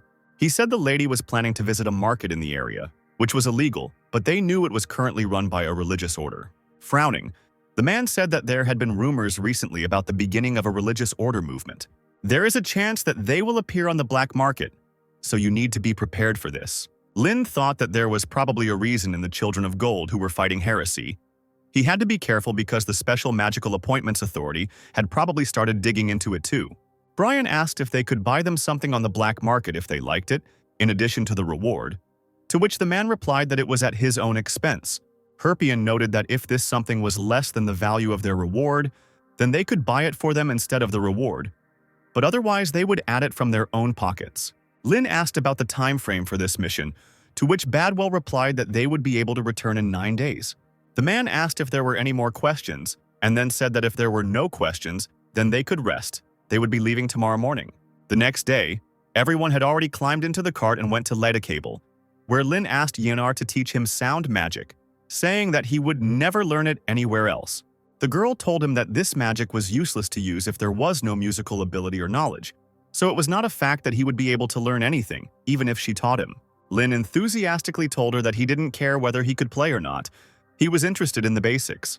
With a gleam in his eyes, he said that he had never encountered sound magic in his life, so even an explanation of something as simple as that would satisfy him. The guy continued to beg her until the girl gave in. Night fell, and they stopped for a rest. Yanar began to tell about how her lyre had 4 strings, each of which had its own sound, and therefore it was possible to determine the magic circle depending on which string was pulled first. She said that the first string is water, the second is fire, and so on. By pulling the string, runes are formed, creating a melody that forms a mathematical formula. Interrupting Yanar, Lin clarified, when she plays, she calculates a mathematical formula. Does this not confuse? The girl replied that not all magicians who use sound as a basis are Yorkles. She has a way of playing with a mathematical formula. As she began to pluck the strings, she showed what a linear function sounds like, what a quadratic function sounds like, and what a cubic equation sounds like. After some thought, Lin said that he didn't understand anything. Yanar exclaimed that she knew it would be like this and apologized for such an inappropriate explanation. She said that she explains it as it is and is not sure that there is any other way because it is all from the realm of feelings. Traveling musicians use the expression reading the wind, and it's a similar feeling. When she noticed the guy's face became even more thoughtful, she told him to forget she said anything. Herpian came up behind them and asked them what they were talking about. Yanar replied that Rain had asked to be taught sound magic. Herpian said that she was already falling asleep and asked her to play a lullaby. The girl replied that she was not good at lullabies, but she could play magic to drive away wild animals. Wills intervened in the conversation, saying that he liked it, and asked her to play one melody. Yanar began to pluck the strings while everyone was busy with their own thoughts. Lin thought that the magical world was so deep and varied. There are so many different types of magic in it that he didn't know about. You can learn something new every day. Meanwhile, the man in the green cloak reported, saying that there were no problems regarding the school. All that was left was to wait for the semester, and he would graduate as the best first-year student. At the same time, the operation to secure Lin's body was successful. Hearing the word corpse, the woman became furious, and a stormy cloud of dust rose from the ground. The man in the cloak immediately fell to the floor and began to hit his forehead, begging for forgiveness. And he begged for forgiveness from Lady Terena, who sat majestically on the throne with a worn hat on her head. Looking down with her empty eyes, she asked what was going on with Leda Cable, to which the man replied that numbers 3 and 6 were working. So there shouldn't be any problems with security. Knowing Liben's character, she will definitely turn the whole city into a rough land. This should attract the attention of both the Children of Gold and the organ for special magical purposes. Meanwhile, Lin and the others had almost reached their destination. The cart stopped on a slope and houses were visible below. Terena exhaled smoke and told the man to tell them to act as they saw fit. Wills, getting out of the cart and looking around the city, said that it was some small area. He could not believe that this was the same city where the largest black market in the country was opening. Brienne told him that he was seeing the area, and that Leda Cable himself was underground. The girl said that the underground part of the city is twice as big as the one on the surface, and the Guild of Robbers controls public order there. Hearing about the robbers, the man asked what the city administration was doing then, to which Brian replied that they were all in cahoots here. The administration was taking bribes. Lin asked why the daughter of an aristocrat needed to go to the black market. Wills suggested that she was collecting things, and rich people lose their heads over all sorts of outlandish things. Brian noted that most of them were indeed like that, but their mistress was a different case. She said that the Dial family made their fortune through trade, and there were some very interesting rumors about how exactly the family's head status was inherited. Lin asked her to tell him. The girl said that the status of head of the family was given to the descendant who possessed the most valuable and rare jewel. Therefore, when the head of the family is of advanced age, all his descendants travel around the world in search of artifacts. Lin nodded and thought that the peculiarity of merchant families was that they focused on real skills. If you wanted to run a business, the head of the family would need certain skills and mindset, which made sense. Wills, not at all shocked, asked what they should do with this information, since they were just doing a job for which they would get paid. Badwell shouted to everyone that they were ready and able to go. They reached the southern gate of Leda Cable, where everyone had gathered. Herpian took out a drawing of the box and said that this was the thing they had to find. Looking at the drawing, Lin noticed that the box was inscribed, "To my beloved Brene." Badwell said that if they all went together, they would cause a stir. So from now on, they would act separately. The soldiers would move in groups of 2 and search everything along the designated route. If they found the box, one would bargain, the other would call the lady. Harpian said that if they find her, it doesn't matter what condition she's in. The cost doesn't matter. The main thing is to find her. The man said that adventurers should also carry out their duties in parallel. Brian was ordered to keep an eye on the situation, namely on those who could create a real danger and have bad intentions. Yanar, since she couldn't enter the battle immediately, had to find a place where she could track the movements of each member of the group and react immediately if something happened. Wills and Lin were supposed to be the mistress's immediate bodyguards, and they were supposed to protect her no matter what happened. And so Wills, Lin, Herpian, and Badlin descended through the large elevator underground. A foul smell immediately hit their noses, causing everyone to wince. Wills noticed that this smell was not just musty, it was like the stench coming from a sewer. They hurried forward to get to the city as quickly as possible. After walking through a stinking corridor, they found themselves in the underground city of Leda Cable, or Ant's Nest. Immediately, shouts from merchants were sent out, offering various potions. Someone offered rare and exotic snakes, and the third one shouted about a spear that had been cursed in ancient times. Looking around, Lin noticed that there were things here that you would never find on the surface. Someone even held out an embryo of some kind of creature. and the guy wondered what would happen if someone appeared on the surface with one. And he answered himself, thinking that children of gold would definitely come to him. Looking around the crowd, he noticed many people with tattoos on their foreheads and immediately remembered that the Bandit Guild was responsible for maintaining public order. So he had to be careful not to get into trouble. Herpian turned to the guy and asked him why he decided to take on such a job. Lin asked her in response why she needed to know this, and the girl noted that it was definitely not about money, and he looked more gentle than the others, so he looked like an aristocrat. Saying that she had great intuition, she asked the boy if he was Rain Ludwig, the best first-year student at Delayton. Lin sighed and replied that it wasn't him, but the girl quickly saw through his lie. She began asking him again about what he needed here. Finally, he answered, saying that he was looking for a book about terrain. Herpian immediately recognized the name of the famous witch, and she asked why he needed such a book. The guy answered her, saying that he was also a magician, so he was interested in such an influential person. And now he asked the girl why she was here. Was it connected with the family inheritance ceremony? Herpian replied that she didn't care at all. Then Lin asked her why she needed the music box then. The girl replied that this was the thing that the girl lost after the pirate attack. It was her mother's thing, and the box had been missing for a long time. Grandfather tried his whole life to find the box, but he could not. With the arrival of spring, he hums a melody from the box, looks into the distance, and cries. The girl said that when you work in trade, you begin to perceive all things as simple goods. You evaluate value only with the help of money, and completely forget about what it really means and what value it has for you. That is why things whose true value we have not forgotten become more and more valuable over the years, and we try to preserve them. She suggested that everyone has at least one thing dear to their heart that cannot be replaced by anything, and she would not wish the grief of those who once lost something on anyone. Smiling, she said that her grandfather was already at an advanced age, so she wanted to please him at least a little. Herpian asked the boy if she had answered his question. Lin realized that he had absolutely no idea what his friends liked. He didn't know what Esther, Frida, Kays, or Terena liked. They traveled together for 5 years, but he never found out during that time. But then he wondered if this could change anything. He would have left them something on their graves. Knowing this, would he have been able to find a worthy answer?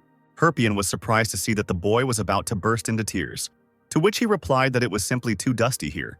Walking down the street, they found a bookstore, and Herpian, hoping to cheer the guy up, suggested that he go in there.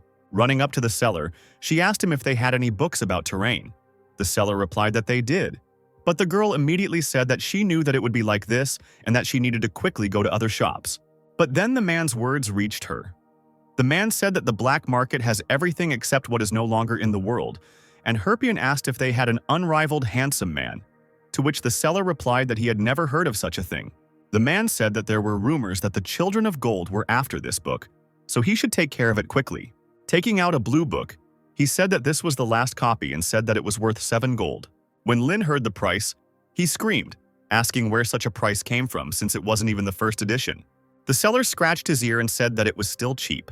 When the guy asked him again, he shoved the pipe in his face. The man shouted that it was unclear who would get angry at any mention of Terena, so he could be burned at the stake for selling it. Lin didn't expect it to be that serious and couldn't help but wonder what she had done. Smiling, the seller said that it was a fair price since his life was at stake. Lin, having calmed down, asked whether it wasn't worth getting rid of such a dangerous product as quickly as possible. He said he doesn't know when the Children of Gold will show up, so this book is kind of a ticking bomb. The boy screamed again and slammed the table, saying that no one else would risk their life for this book, and he, the buyer, was standing right in front of him. It doesn't matter how much the seller loves money, he won't be able to take it to the next world, so it's better to give in.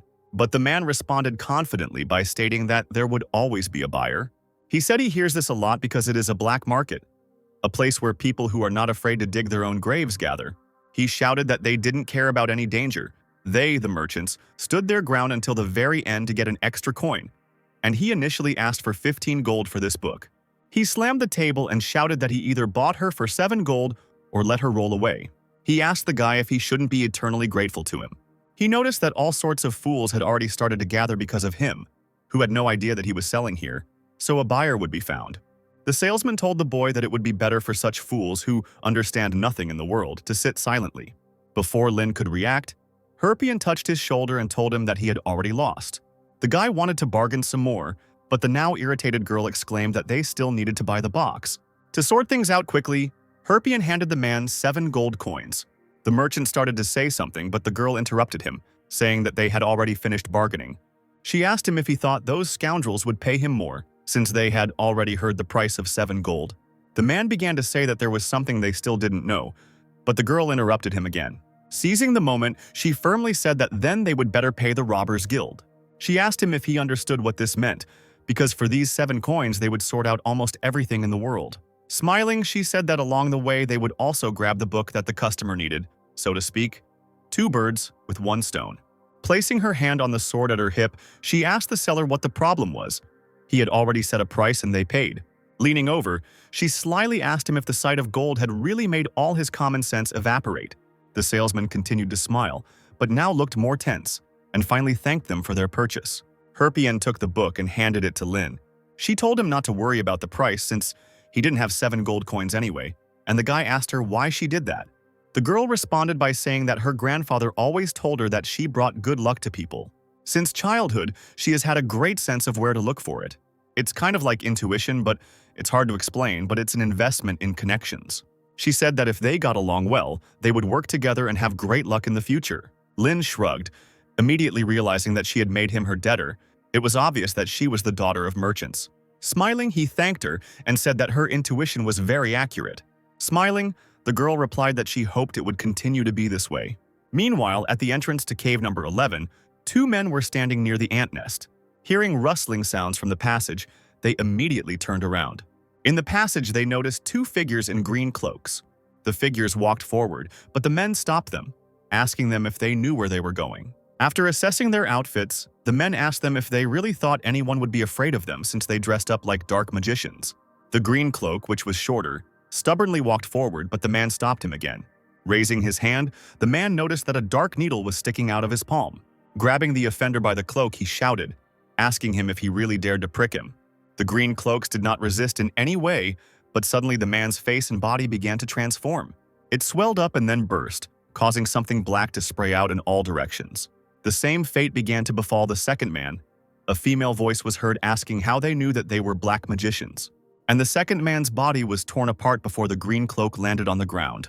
A bright smile shone from behind the green cloak, while blood rained down in the passage. The taller green cloak turned to the lady named Livany and told her that they had not yet received permission, to which she replied that it was self-defense. Livany noticed a man hiding behind some rocks, and as soon as he realized he had been spotted, the man ran away.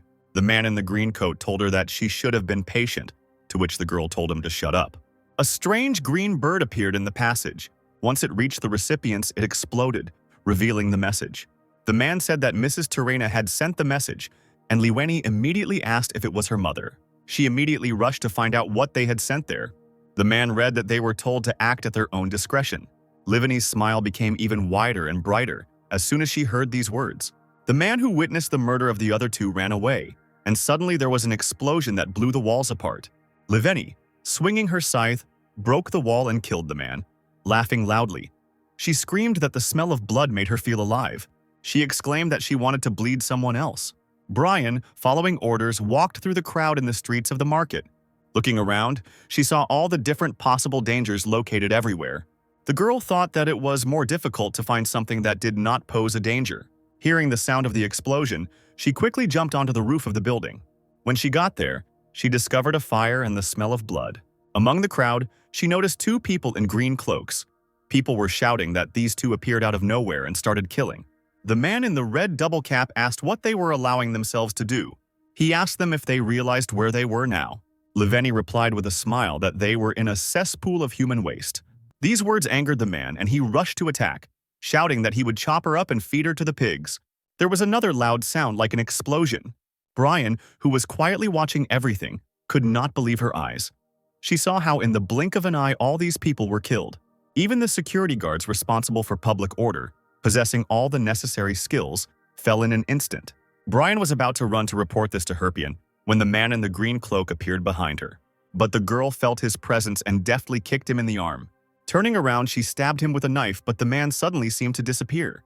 A black spike grew out of the ground and pierced Brian's stomach with incredible speed. The man told her that it was not bad, but it was still not enough. He said that this is their principle, to eliminate all witnesses. Yanar, who was watching everyone, felt with horror how the string of her lyre broke. At this moment, her worker ran up to Herpian. He said that the box was very ancient, but the phrase on it was exactly the same. The girl hastened to clarify how this inscription was made, with stucco or carving. The worker said that it was made by carving. Herpian shook with silent glee, and then cried out that they must hurry. But then Yanar jumped out from behind their backs, shouting that they couldn't go there. Herpian immediately asked her what happened. Badwell also tensed up and asked what had happened. Was it really a state of emergency? And Wills told everyone not to exaggerate. Before the girl could say anything, everyone else felt a strange vibration on the ground. With a shout, everyone in the black market raised their eyes, and in the sky they saw several people flying in the sky, and there were peaks in their chests. The bodies of the people in the air began to transform and swell before they burst into bright black sparks. A rain of blood poured down from above onto everyone below, but no one paid any attention to it. Lin noticed that just now it was telekinesis and real carnage. He thought that only black magicians were capable of such things. Liven stood under this bloody rain, arms outstretched. Lin found himself feeling the same way he had when he had encountered the Spider Rat Queen, wondering if they were looking for him or what they were doing here. He wondered if they had waited until he was far from the academy. Yanar grabbed Herpian by the shoulders and shouted that it was really incredibly dangerous here. She screamed that everyone was killed and even Brian was already dead. Herpian told Badvel to gather his guards and leave here, and she would get out alone. The man tried to object to her, but the girl interrupted him, exclaiming that she could not expose them to danger because of her stubbornness, and if they all went together, they would definitely catch her eye. There were explosions everywhere. Herpian said that she was not that weak. She reached the copper level on her own. Badwell said that if she died and they evacuated, then it would be the end of them all, but not because of the chase. The lady's family would not leave them alone. Wills was about to suggest that they all leave, but Lin interrupted him, saying that he would go with her. He said that he alone would be enough, that in a crowd they would only get in each other's way, and he asked to tell him where the box was. Herpian said that she would go too, but the guy objected, saying that it was dangerous and she should just give him money. The girl said that she knew that she was stubborn and that he wanted to repay her for buying the book. She exclaimed that, however, she must definitely check whether it was really that box. No one but her could do it. If she returns empty-handed, she will be incredibly ashamed in front of Brian, who gave her life for them. Lin, thinking that trying to convince her would be a waste of time, agreed and told her to be careful. Yunar exclaimed that she would also be there to protect her. She said that these were the terms of the contract. Wheels scratched his head and noted that it turned out that he was the only bad guy left, in which case he would go too, and then they would immediately get out of here. Badwell sighed, saying that there was nothing to be done. They would all go together. The servant ran forward to lead everyone to where the box should be. Someone asked him if it was really here, to which he received an affirmative answer, while in the meantime the alley was littered with dead bodies. Wills noticed another Herpian worker and shouted to everyone that he was still alive. The girl sat down next to her worker, who no longer had legs. She asked him who did this, and the guy only apologized to her. With a shaking hand, he took out the box, weakly saying that he had taken it when the owner ran away. The girl embraced the guy's hands and sincerely thanked him. Lin thought that this guy had been poisoned. The poison had already spread to the heart and the blood could not be cleaned. Wills quickly threw the wounded boy over his shoulder, telling him to come to his senses and that now was not the time for tears. Herpian quickly wiped away the tears that had started to flow from her eyes and exclaimed that they had to go back. But then a quiet voice was heard from behind, asking if there was anyone else left. Everyone immediately tensed up and turned towards the voice, and the girl asked if they had forgotten something. She asked if they were playing hide-and-seek and then said that it was such a shame, because she had already found them. Lin nodded his bag to Yanar, and he took out a folding stick and shouted to his comrades that he would hold her off and that they needed to run. Herpian shouted back at him that this couldn't be done. They all had to leave together. The boy looked over his shoulder and shouted at her that they would only get in the way. Herpian didn't argue anymore, and everyone else had already run back. Lin turned back to his opponent, thinking that it was now impossible to confront this monster and protect everyone at the same time. Looking at Liveny, he thought that he could not allow the slightest mistake, so he could safely discard all thoughts of escape. The guy decided to find the girl's weak spot, hit her there and run away, and Liveny asked him if he really wanted to detain her. She said that she heard everything, looking at him with her crazy eyes and he should not look down on her. With a crazy smile, the girl rushed forward, swinging her scythe. Lin waved his hand while standing still, and fire began to spread along the end of the stick. When the enemy had already flown up, the guy waved his hand, parrying the blow. But the girl did not give up. She exclaimed that he was not bad, but she also owned this special technique, and her hands rose above her head. She struck down with force, but the guy managed to put a stick in front of him, defending himself from the blow. Herpian stopped and turned around, and Wills asked her what she was doing, to which she replied that she had to go back. Wills told her not to talk nonsense. He asked her what she would do when she got back. Does she really think that Rain is like those who just die? He will definitely survive. And now they need to focus on saving. Meanwhile, Lin and Liveni continued to exchange blows over and over again. When Liveni's strike was stopped once again, the girl thought that this would not work. Lin also noted that her method of fencing was the same as his. Did she really graduate from the Osiris school? As he swung again, he thought that no matter what happened, he needed to avoid poisonous attacks as much as possible and use magic. He hit her with his staff so hard that the girl flew back. The guy thought that he shouldn't count on success in close combat. Liveni raised her hands, still in the air, dark magic circles glowing above her palms as she chanted the spell. She spread her arms out to the sides and a small hurricane appeared under her feet. She shouted at the guy that she would make him dance the dance of mass slaughter. Lin also decided to use magic. He raised his hands on which two magic circles appeared. He crossed his hands and the magic circles united and shone with a bright flash. This small bright flash was followed by a large explosion. The tornado immediately disappeared, but Liveni remained intact and stood on the top of a burnt tree, her hood still catching fire. Looking down at the boy, she told him that he was strong. Lin didn't answer her, but only thought that she had very powerful attacks. If he continued to respond with magic, he wouldn't last long. He thought about how it was impossible for him to win by fighting and solving equations, while Liveni tried to put out her hood. Looking at his bandaged hand, he wondered if he should use the mental barrier now. While the girl was putting out the fire, she accidentally threw it off her head. When Lin looked at her face, he immediately realized that she was strangely similar to him in the past. Liveni just sighed, asking what she should do now that her hood was burned. The guy was still staring at the girl in shock, unable to utter a word. While she was pulling herself up, he thought that maybe they just looked alike. But then he told himself that they looked the same. He couldn't understand how that could happen. The boy flinched when the girl spoke. She said that she hated fighting a strong opponent. She shrugged and noted that there was no excitement in it, and it was hard. Looking at the group of Herpian who were still walking below, she said that it was much more fun to grind into dust those who were weaker. The creepy smile appeared on her face again. She pointed her hand in their direction and immediately her little finger broke. The glove tore open, and dark blood flowed out as if it were alive, and Lin noticed that it was a sacrifice of human flesh. Running forward, he remembered that black magicians pay the abyss with the suffering of the flesh as a sacrifice, thereby increasing their power several times. Liveni raised her hand with a loud laugh, and now 3 magic circles appeared above it in 1 second. The spell took effect, and a dark creature rushed down. Lin used Bel Sidious and thought that he had forgotten how vile these black magicians were. Looking at the girl, he immediately realized that the formula of the magic circle consists of 3 pentagons. The engraved rune is a combination of the altogram of the chant type and the orbeus of the prohibitive type in a ratio of 30:70. The size is 521 axel. The range is 337 kimet. While he was still running forward, Lin thought that the best way to contain such a force was Bel Curious. But if something went wrong, his brain would just get torn apart. He thought that at least 4-star level magic or higher was required, and a few more seconds that he didn't have.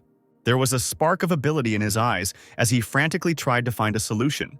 His mind went to Herpian, who had said that it was an investment in connections. Suddenly, the guy stopped, and Esther's voice sounded in his head, saying that helping someone does not happen unilaterally. She told him that one day all the good he had done would definitely return, and in the meantime, the magical creature had almost reached Herpian and the others. Raising his head, Lin still used Bel Curious, his eyes flashing with bright sparks. Before the magical creature could attack, it exploded in a bright explosion. Blood started flowing from the boy's eyes and he froze, feeling a presence behind him. Liveni swung her scythe sharply, striking the boy in the back, who didn't have time to dodge.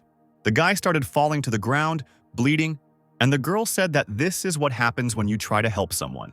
Her braid dissolved in blood, and Liveni said goodbye to the guy with a wide smile. Remembering the day he was sent away, Lin tried to calm down and breathe. He felt the intoxication start again and fell to the ground. Liveni sat down next to him and asked him how he was feeling, since there were still a couple of minutes left and he would die. While the life was fading in the guy's eyes, the girl asked him if he was offended, if he was scared. She asked him with a smile what it was like to have everything he had worked so hard for come crashing down in an instant. Lin thought about the day he froze himself, He thought about how if only he could create it now. He wondered if he had enough mana. But soon another thought flashed through his mind. He wondered if he should die. Will anything change if he is reborn again? Should he even be reborn as someone in a new future? It's not like he has anything else to do in this world. His eyes began to slowly close as he thought about how he would just be alone again. But then he remembered Bibi, who was waiting for him in the room. As soon as he remembered that little bird, the sparkle in his eyes returned. Trying to get up, he thought that she had been waiting for him for several hundred years. He could not leave her again. Blood was pouring from his chest, but he stubbornly tried to rise from the ground. Livani bowed her head and said that it was not interesting, and black blood flowed from her sleeve. She raised her hands above her head, and her blood formed into a large hammer. But before she could do anything, an arrow flew into the place where she was standing. The fiery glass, having penetrated the ground, set the earth around on fire. Livani thought it was a great idea to put the fire attribute on the arrows. She jumped back and told the shooter to stop hiding and come out. And suddenly there was a loud sound behind her. Someone smashed the wall with a strong blow. Bart suddenly appeared and hit the girl, pushing her away. He ran through the fire to Lin and began to carefully lift him up. Taking the boy's pliant body in his arms, the man walked away. Waking up in the rubble, Livani immediately called out to her comrade Milik. A figure in a green cloak emerged from a black spot on the ground.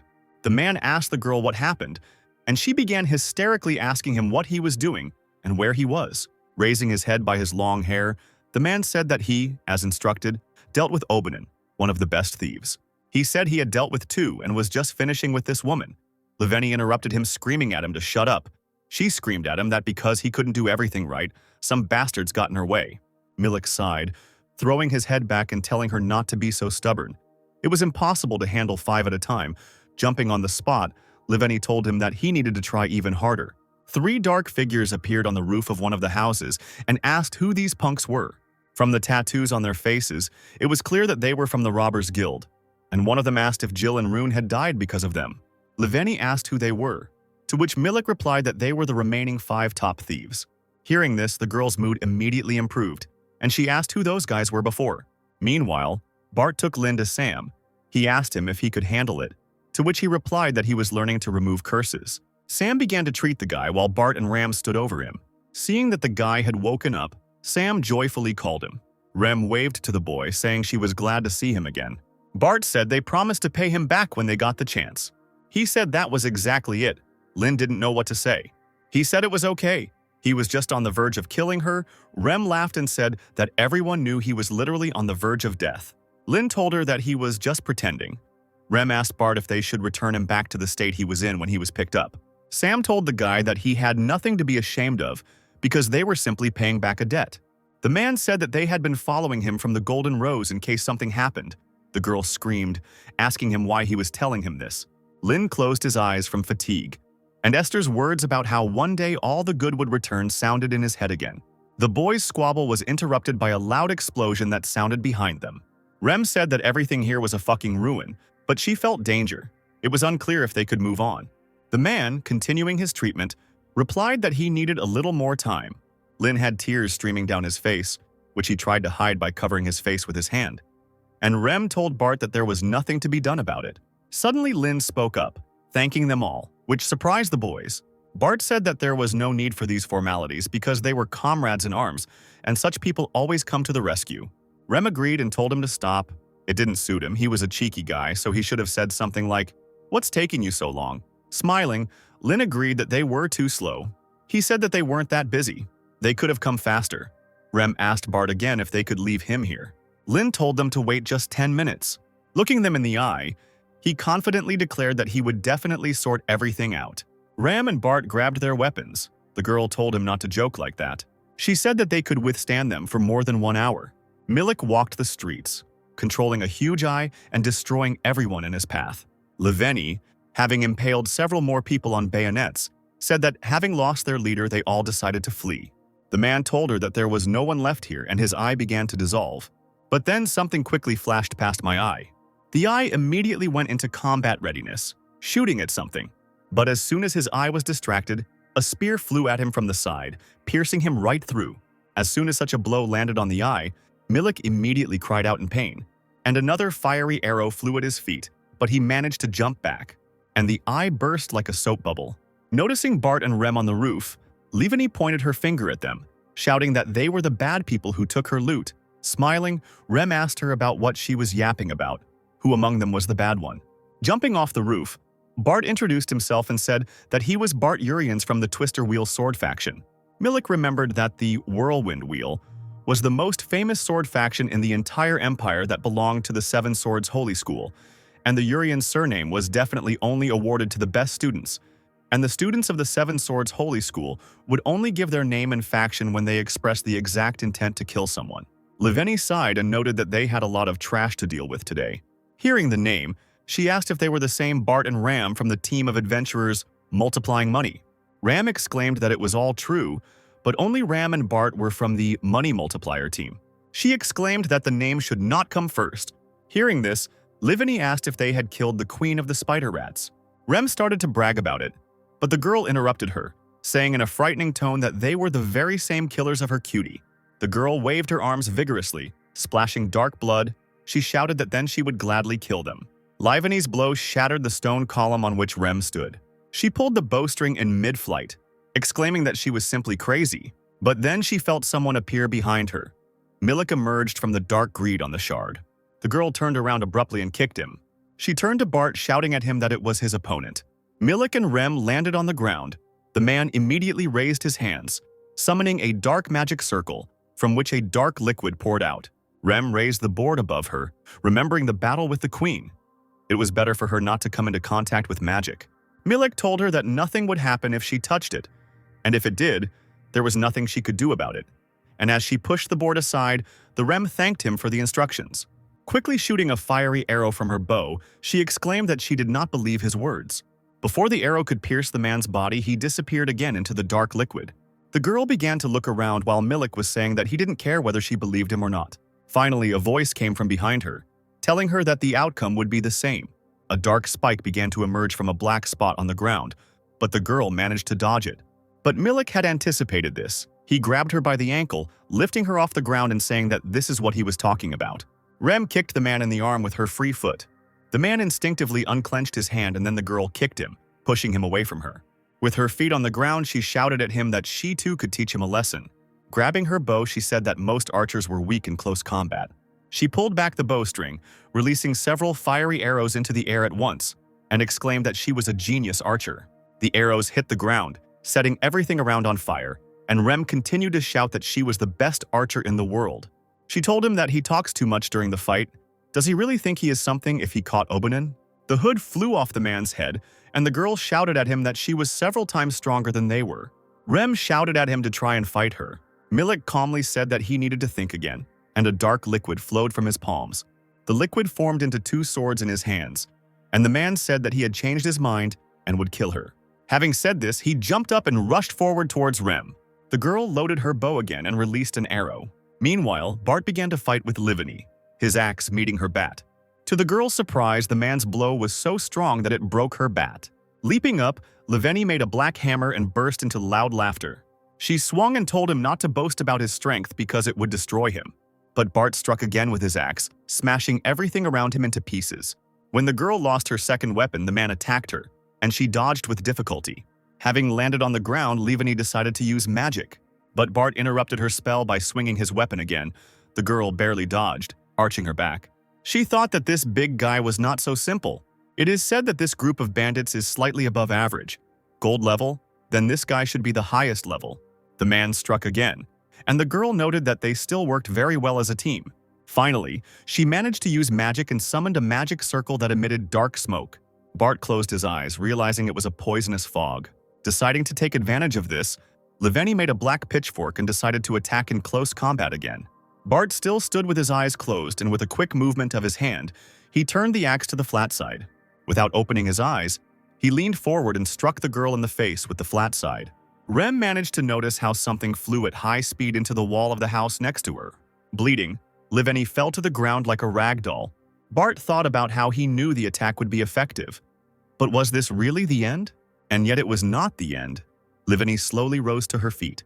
She raised her hand and two more fingers on her hand broke with a dull sound. Dark energy spread around her, and the girl began to cast a spell. Rem, drawing the bowstring again, thought that she couldn't let her use magic. But Milik interrupted her, pushing her bow away and asking her if she had time to look around.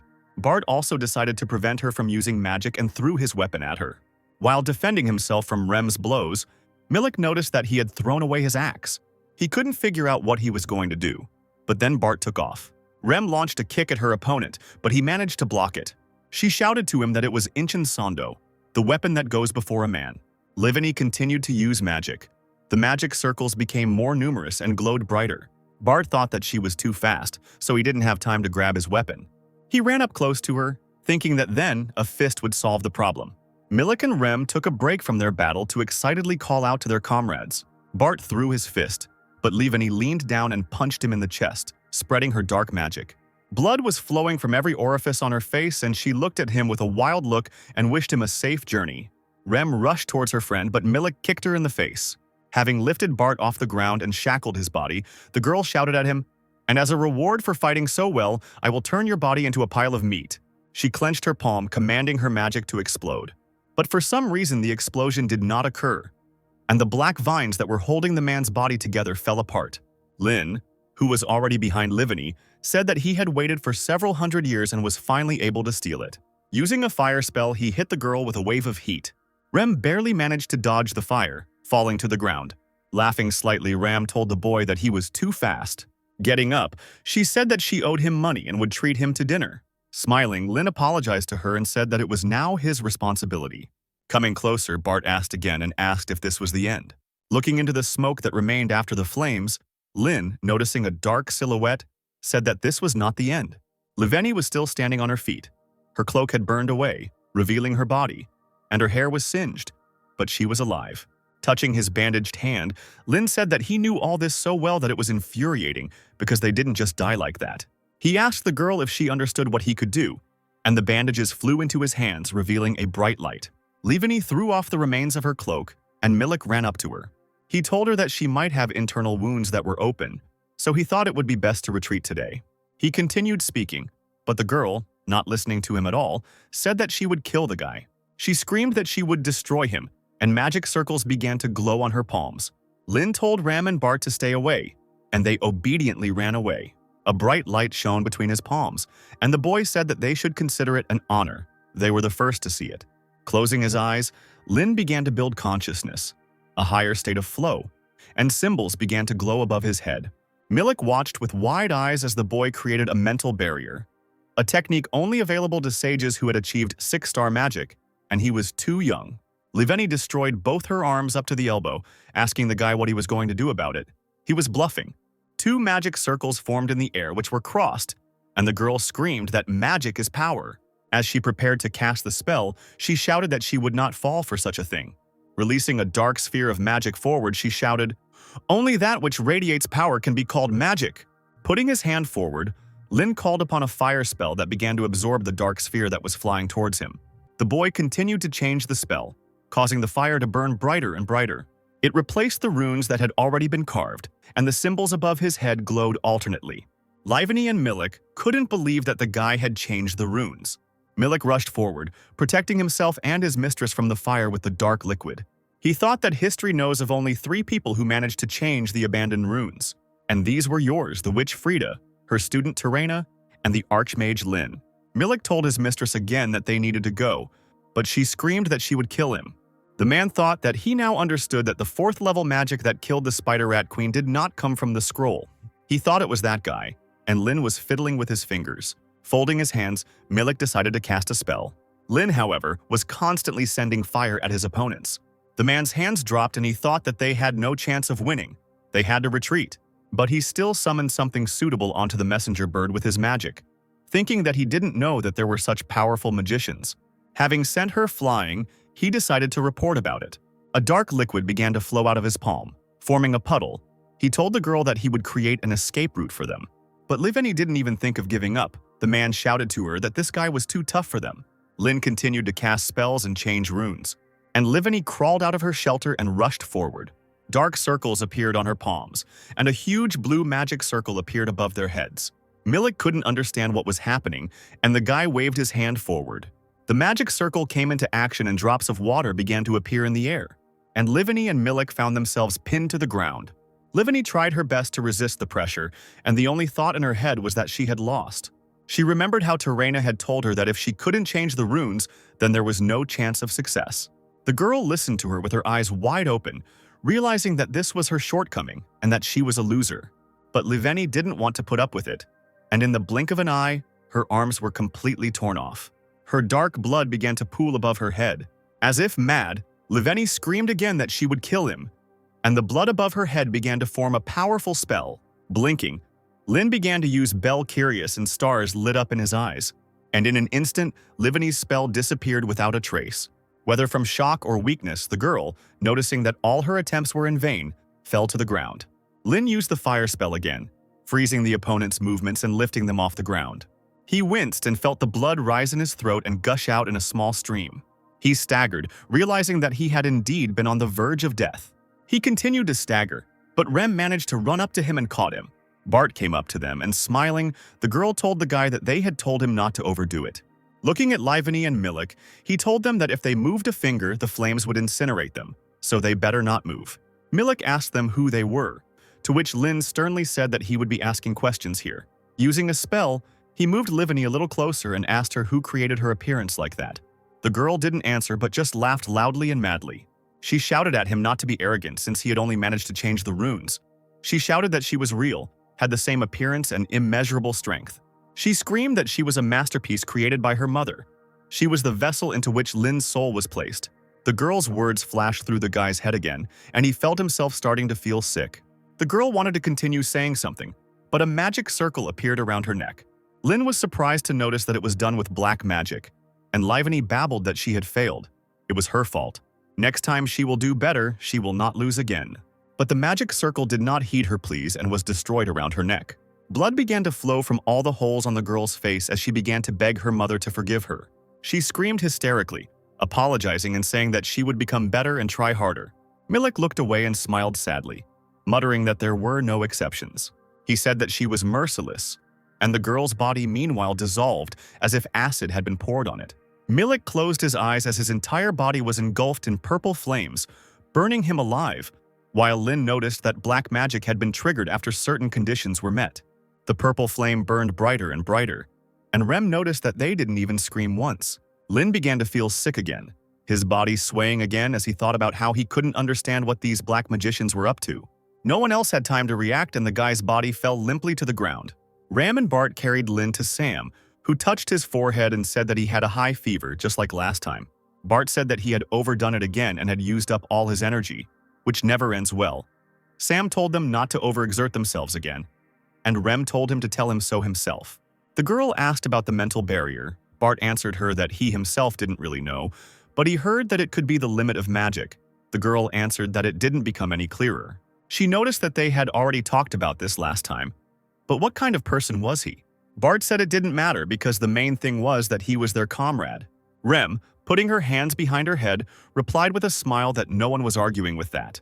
The ant cave in Leda Cable was taken under control by the heresy fighters Children of Gold and a special department of the Magical Union. The Robber Guild, which dominates the Empire, has suffered colossal losses, with more than 2,000 people already killed.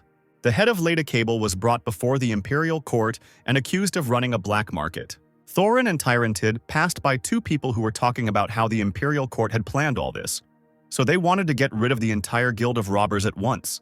Thorin thought that it was no wonder that such rumors had spread, since such a massacre had taken place, and there were no suspects or culprits. Tyrantid said that there was nothing left here except all sorts of rubbish. Even if you dig the ground with your nose, you still won't find anything. Thorin told her that the basis of the investigation is the how and why. It is worth searching until they find the answers to these questions. The woman asked him about why he does not find a place to throw the apple. The man ignored the woman, thinking that he had never thought that the attack would be so quick. If the target was the market's things, then it would be enough to steal them quietly. There was no need to create such chaos.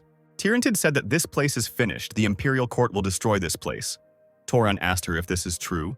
Taking the larva in his hands, he said that the Dragonlight Church controlled the man. Despite the fact that he knew about the existence of this place, it can be said with certainty that it was not with the Ladali behind him.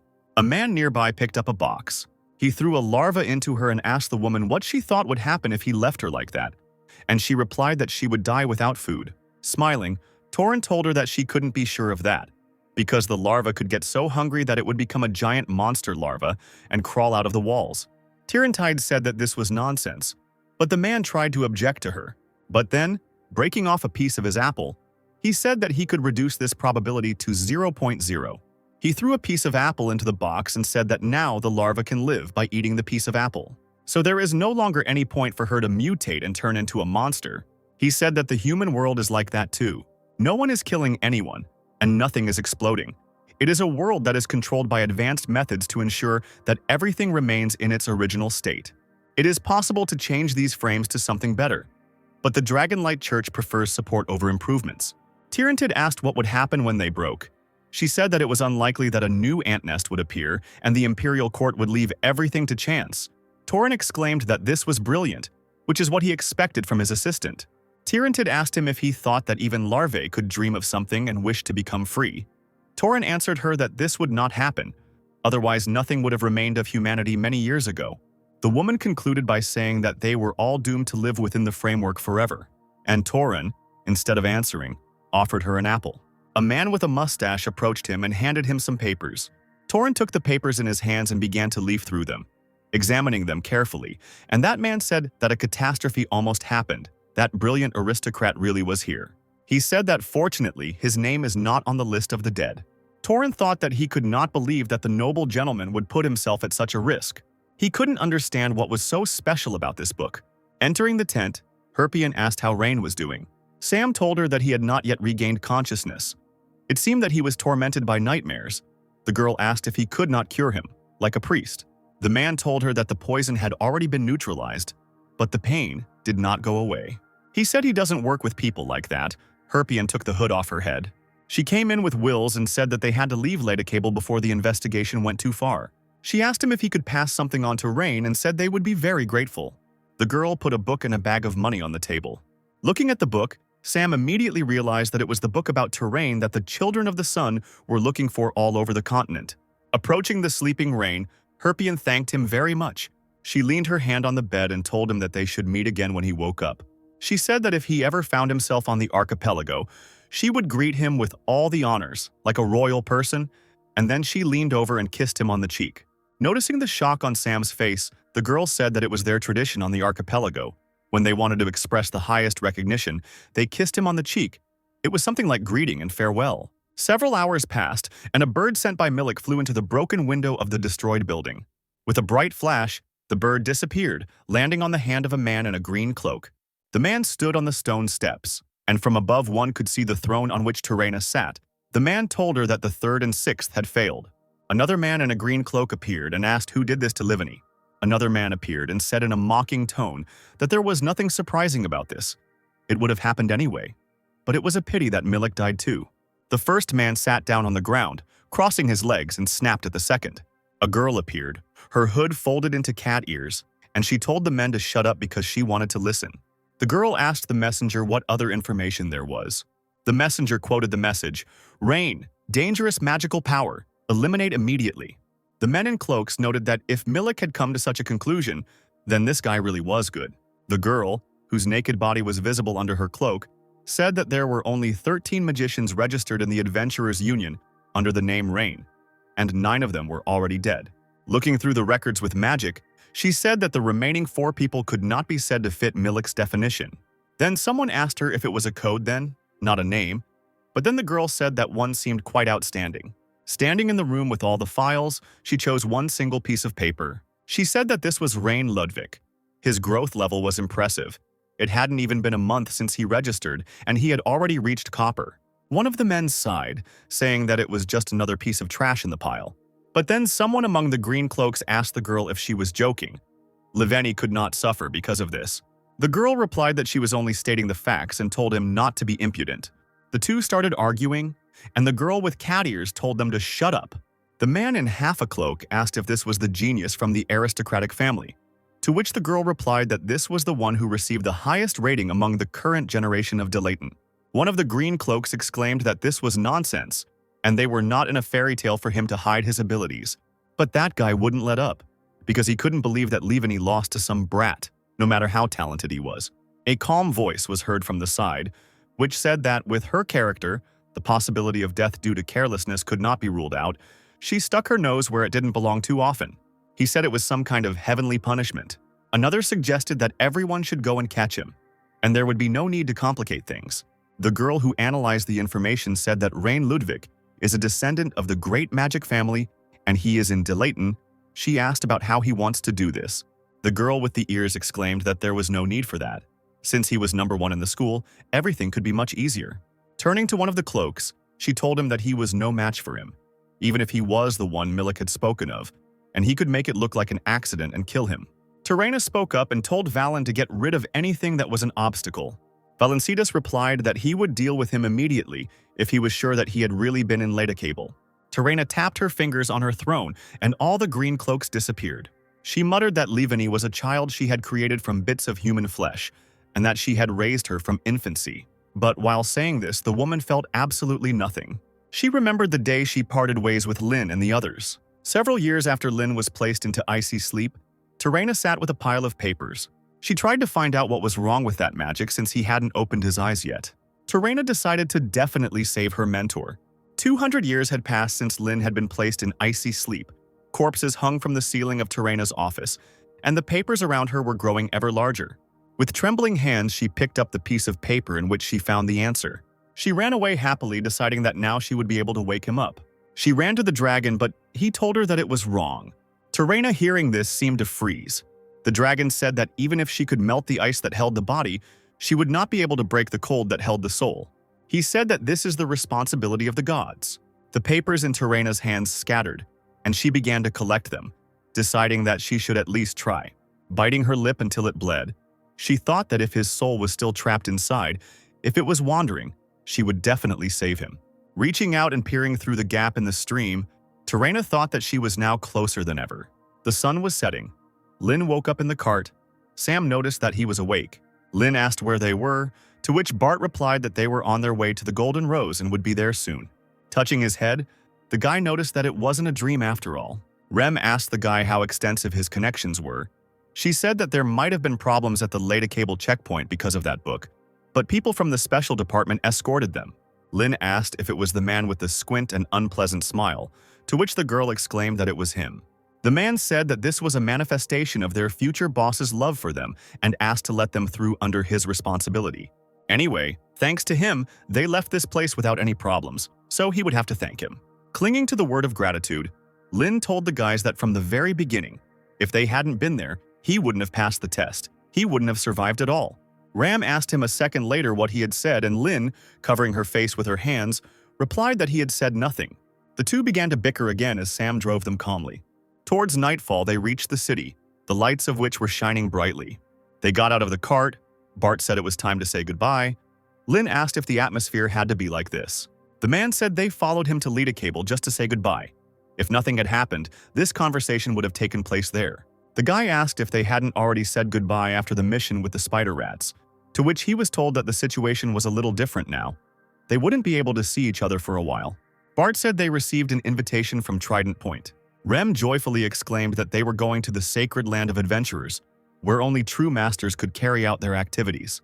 Lin tried to say something, but the girl interrupted him, saying that they knew that it was a dangerous area adjacent to the crazy land of Harbadonia. Only adventurers with silver rank and above could work there, and the pay was 3 times more than usual.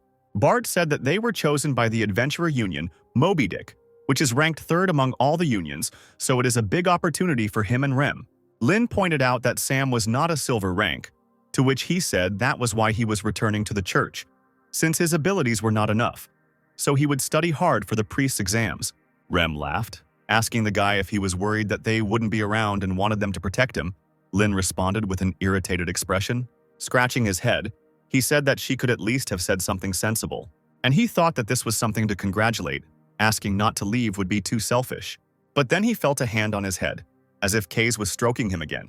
Pushing Bart's hand away, Lin asked him if he was trying to comfort him like a child. Bart said he was just a little worried about what happened. The guy told him it was too much. Lin waved his arms and shouted at them to get going quickly. And anyway, he was several times stronger than all of them. They should worry about themselves. Rem said that when she came back as the best archer, she expected a hug from him. But the guy told her that it would not happen. Finally, Lin was left to watch his comrades walk away. But suddenly, he called out to them and shouted, asking them if they would see each other again. The boys waved their hands at him, shouting back that they would, of course, see each other because they were friends. Lin smiled and waved back. Once he reached the dorm, he checked Rudian. His progress was now 44.8%. Putting the book down, he muttered that he was very tired. And then he just remembered about Bibi, who had been waiting for him all this time. The guy walked up the stairs, hoping that she hadn't done anything wrong and had behaved well. As he stood up, he noticed Gertrude standing with her back against the door.